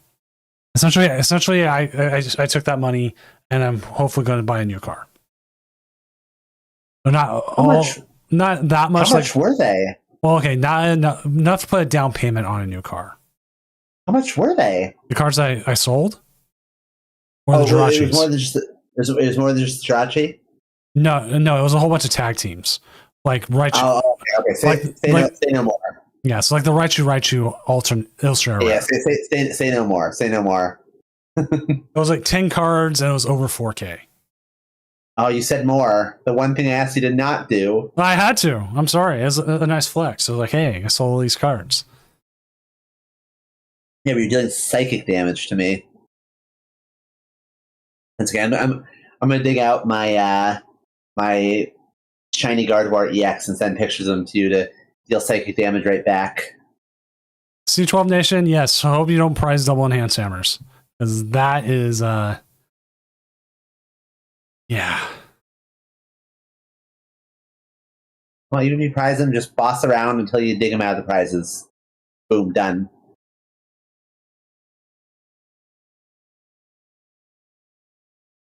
I'm just waiting with bated breath to see if we're going to have a stream in the next round.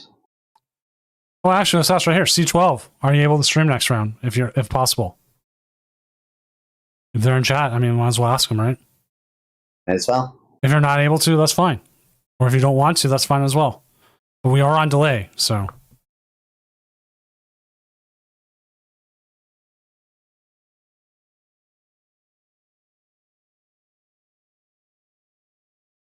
This one right here. Only game to go to game 3. I'd love to be watching that game right now. I bet it's a lot of fun. Yeah, C12, if you want to try right now, see if it works, we can even jump in with you and see how well it's streaming. Like, if you just want to jump to a table, we can jump with you and see how it works. If you're on phone, I would recommend not doing it, though. Oh, it doesn't work so well from phone. Some people's phones like nearly catch on fire. Yeah.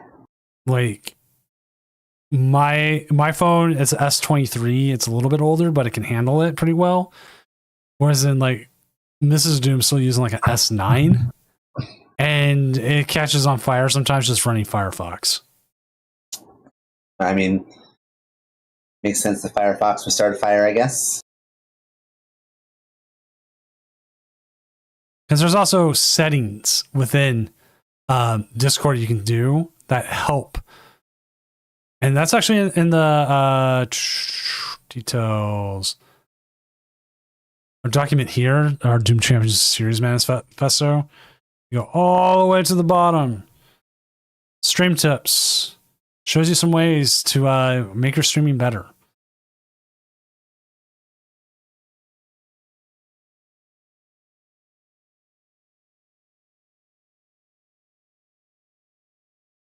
Which also, reducing board visual effects is a huge one.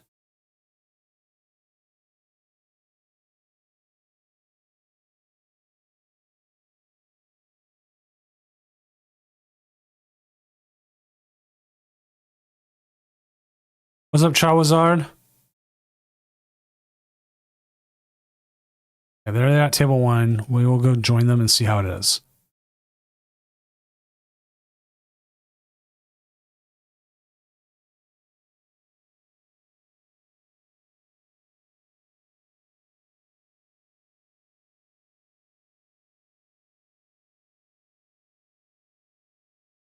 Okay, they got it. How is it looking for you?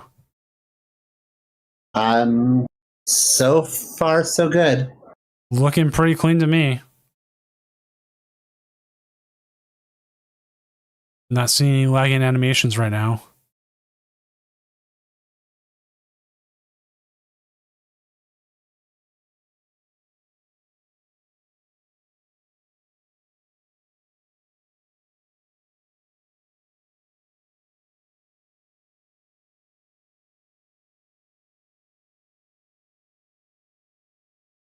We'll just hang out here until they're ready to go. I suppose so. I can reshare my screen here. Just a second. There we go.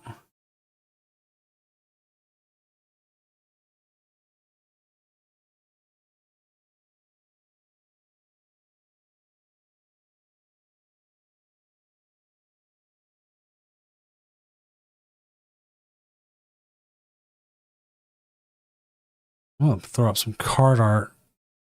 Let's look at some old cards. Oh man, this card right here, I can't stop Old cards, pulling. you say? Yeah, I'm gonna try to find an old set here. Oh, these aren't old. I thought you were talking like my wheelhouse. No, I'm talking about going down here. Okay. McDonald's Collection 2011. I don't remember Dark Explorers. Oh my god, that is a weird looking Venusaur. Dark Explorers, that was coming up on 14 years ago as well.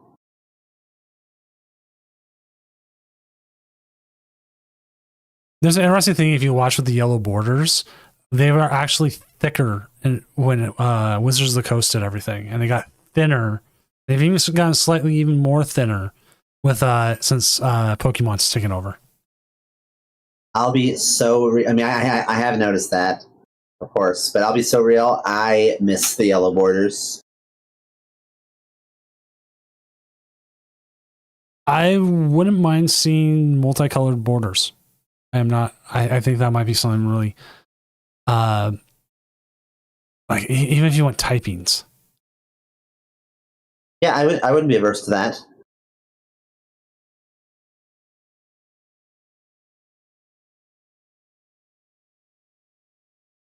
Hey, look, talking about enhanced hammer.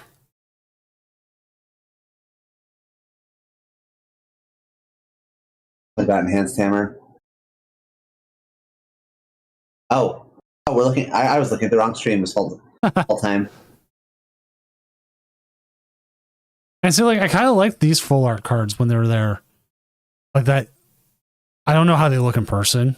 But I kind of like this heavy outline. I owned most of these cards. They look pretty good. Like one of the things we don't get is like if you go back to like Sun Moon, there was textures to the full arts that don't show up on here. But then they kind of faded away after a while. And that's actually something you don't see here in general. is like with the scans of cards is that if they have a texture to it, you just don't see it.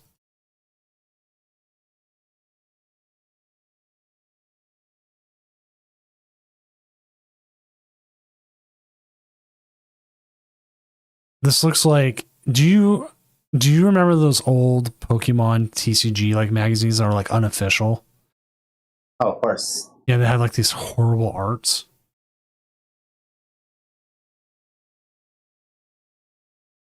Let me see if I can find it. It's going to give me all the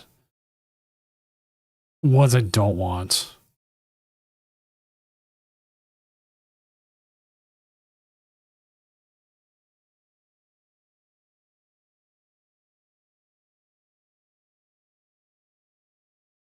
Oh my god, this is so horrible. I gotta show this one. Oh my god, I had that exact magazine. That's actually a the Pojo magazines were fantastic, and that magazine's a really big deal. That one I think was the one that had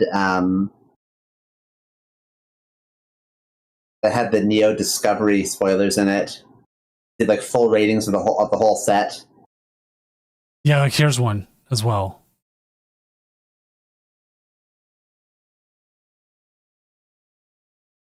Mm-hmm. Pojo is fantastic. I mean, the thing that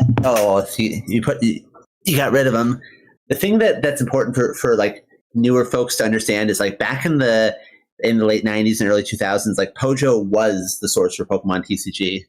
I mean, that's where Jason Klasinski got his start.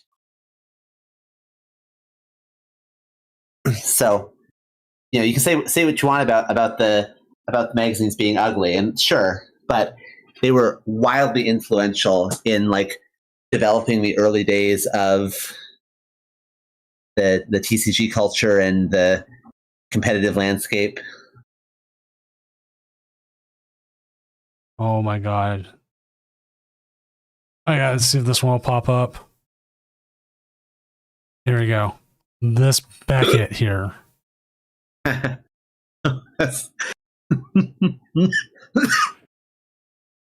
remember this from goodness. I remember that Beckett magazine from back in the day. That Mew is a horror. Yes. Like here it is, like talking about rare cards.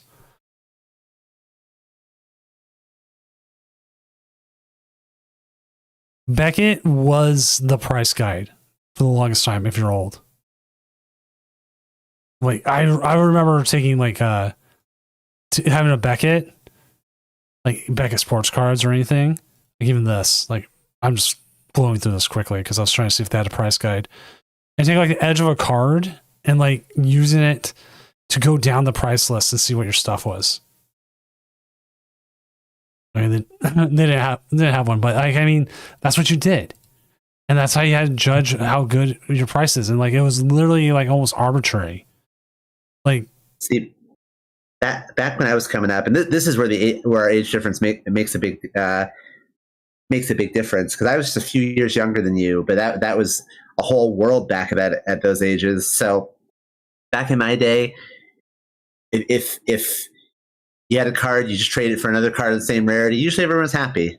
yeah. Like you got a holo, I got a holo for holo. Boom, done. Like I learned it back because of baseball cards. And like that market fell out really bad. Now it's like all breaks and like using like the high end stuff, and like, oh my gosh, like I there's plenty of times I've been like, hey, cool, yeah, I would love to like buy some baseball cards or try to get like the autograph ones, but it's so expensive and it's just so out of control. Like you think Pokemon's bad, sports cards are worse. But that's because they serialize it. It's like, this is one of one.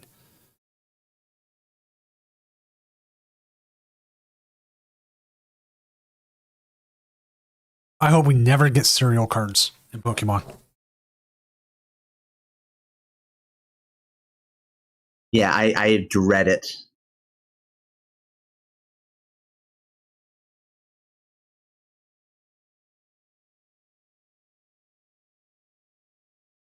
Computer search.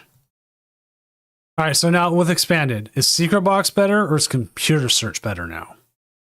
I don't think computer search was even the de facto most popular ace spec prior to Secret Box. It was usually the more expensive one. Well, I mean, it hasn't. Computer search hasn't been expensive in quite some time. Been several years since it was really expensive. It's probably like a $8 card right now.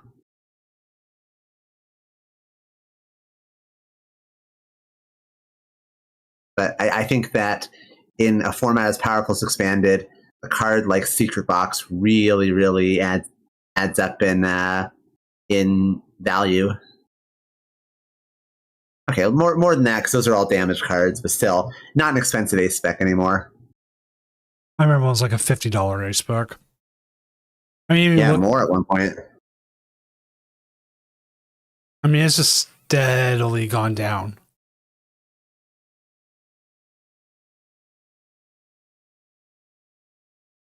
And only 29 have sold the whole year.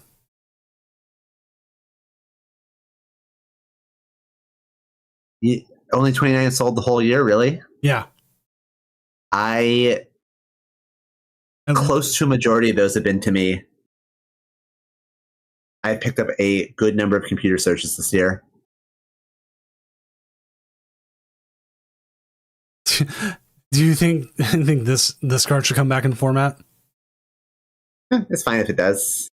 I mean, it's just I wouldn't say a fun card, but it's a good card. So you run. Yeah, it's awesome play. I mean, it won Worlds, right? Yeah. But make price checking easier. I mean, I would love something very, very similar to Legends Awakened Azelf. That's what I want more than anything. I'm just gonna look up Azelf.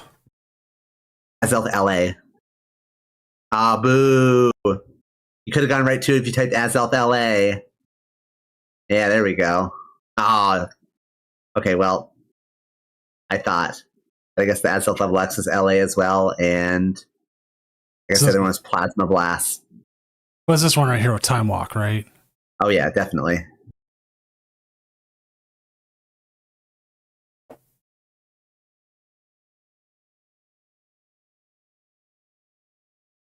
See, like this is what was a different time. Like, look at the flavor text. Totally different font. It's like almost like a papyrus font, and we had these long ass abilities. And look how good this card is. Okay, Time Walk. You put it on your bench. You get to look at your prizes. If you find a Pokemon, you can swap it with a card from your hand. Any Pokemon, doesn't have to be basic, doesn't have to be evolution, whatever. Any Pokemon, swap with a card from your hand. And then lock up 20 damage, retreat lock. I mean, this card is just a little bit of everything. It's a fantastic card.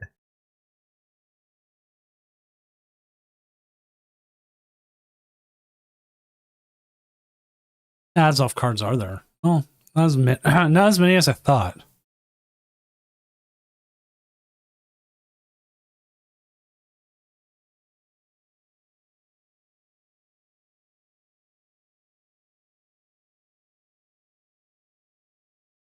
Let's go back to sets.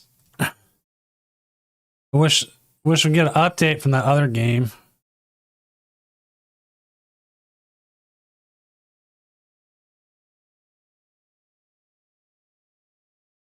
I remember Crimson Invasion. I was like, I was still back in the game. I was so excited for that set. I was so excited because like the Fred Meyers near us like had it out like 3 days early for some reason. I actually went to that pre-release. I don't usually do pre-releases, but I went to the Crimson Invasion pre-release. I love pre-releases just for how dumb it could be. Like dumb in a fun way. Like here, I've made this deck. Oh, here we go. Zuko has lost. Go Pack Go MX has won.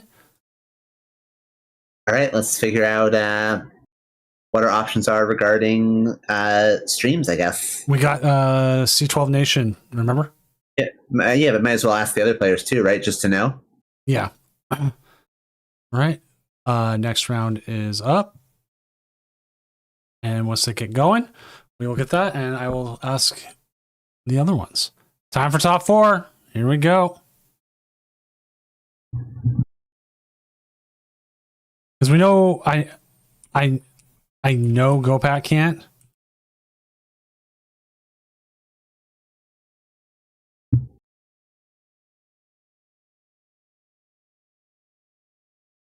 So I'm asking Muni Junior, but we do have a game as it is, so.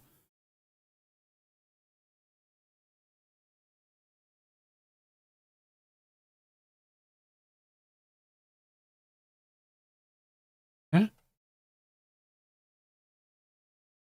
They are on their phone, so our biggest hope here is C12 Nation, maybe Jake, but I'll worry about that in a bit.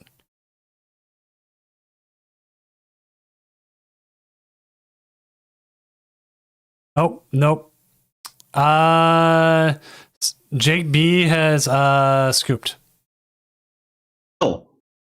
So Alakazam is going to the finals, and we are sitting here again.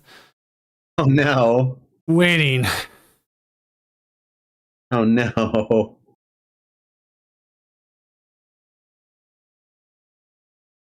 That is really, truly tragic. So neither of the other players are able to stream, right? Nope. We'll have a finals, but we just won't have a game here. If C12, if you want to just play some games, we can always commentate over it. Oh yeah, I'll commentate or anything. Yeah. Like we got him right here. Might as well get some games up and we can commentate and watch. I mean, take the scoop, keep playing. So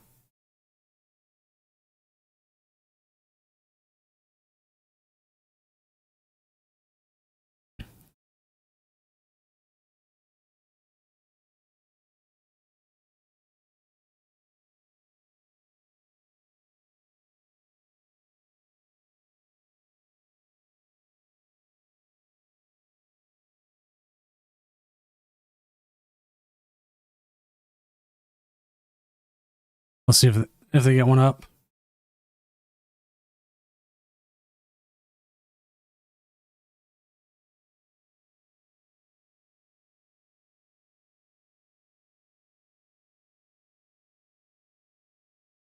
You know what, chat? This is probably going to take another hour or so.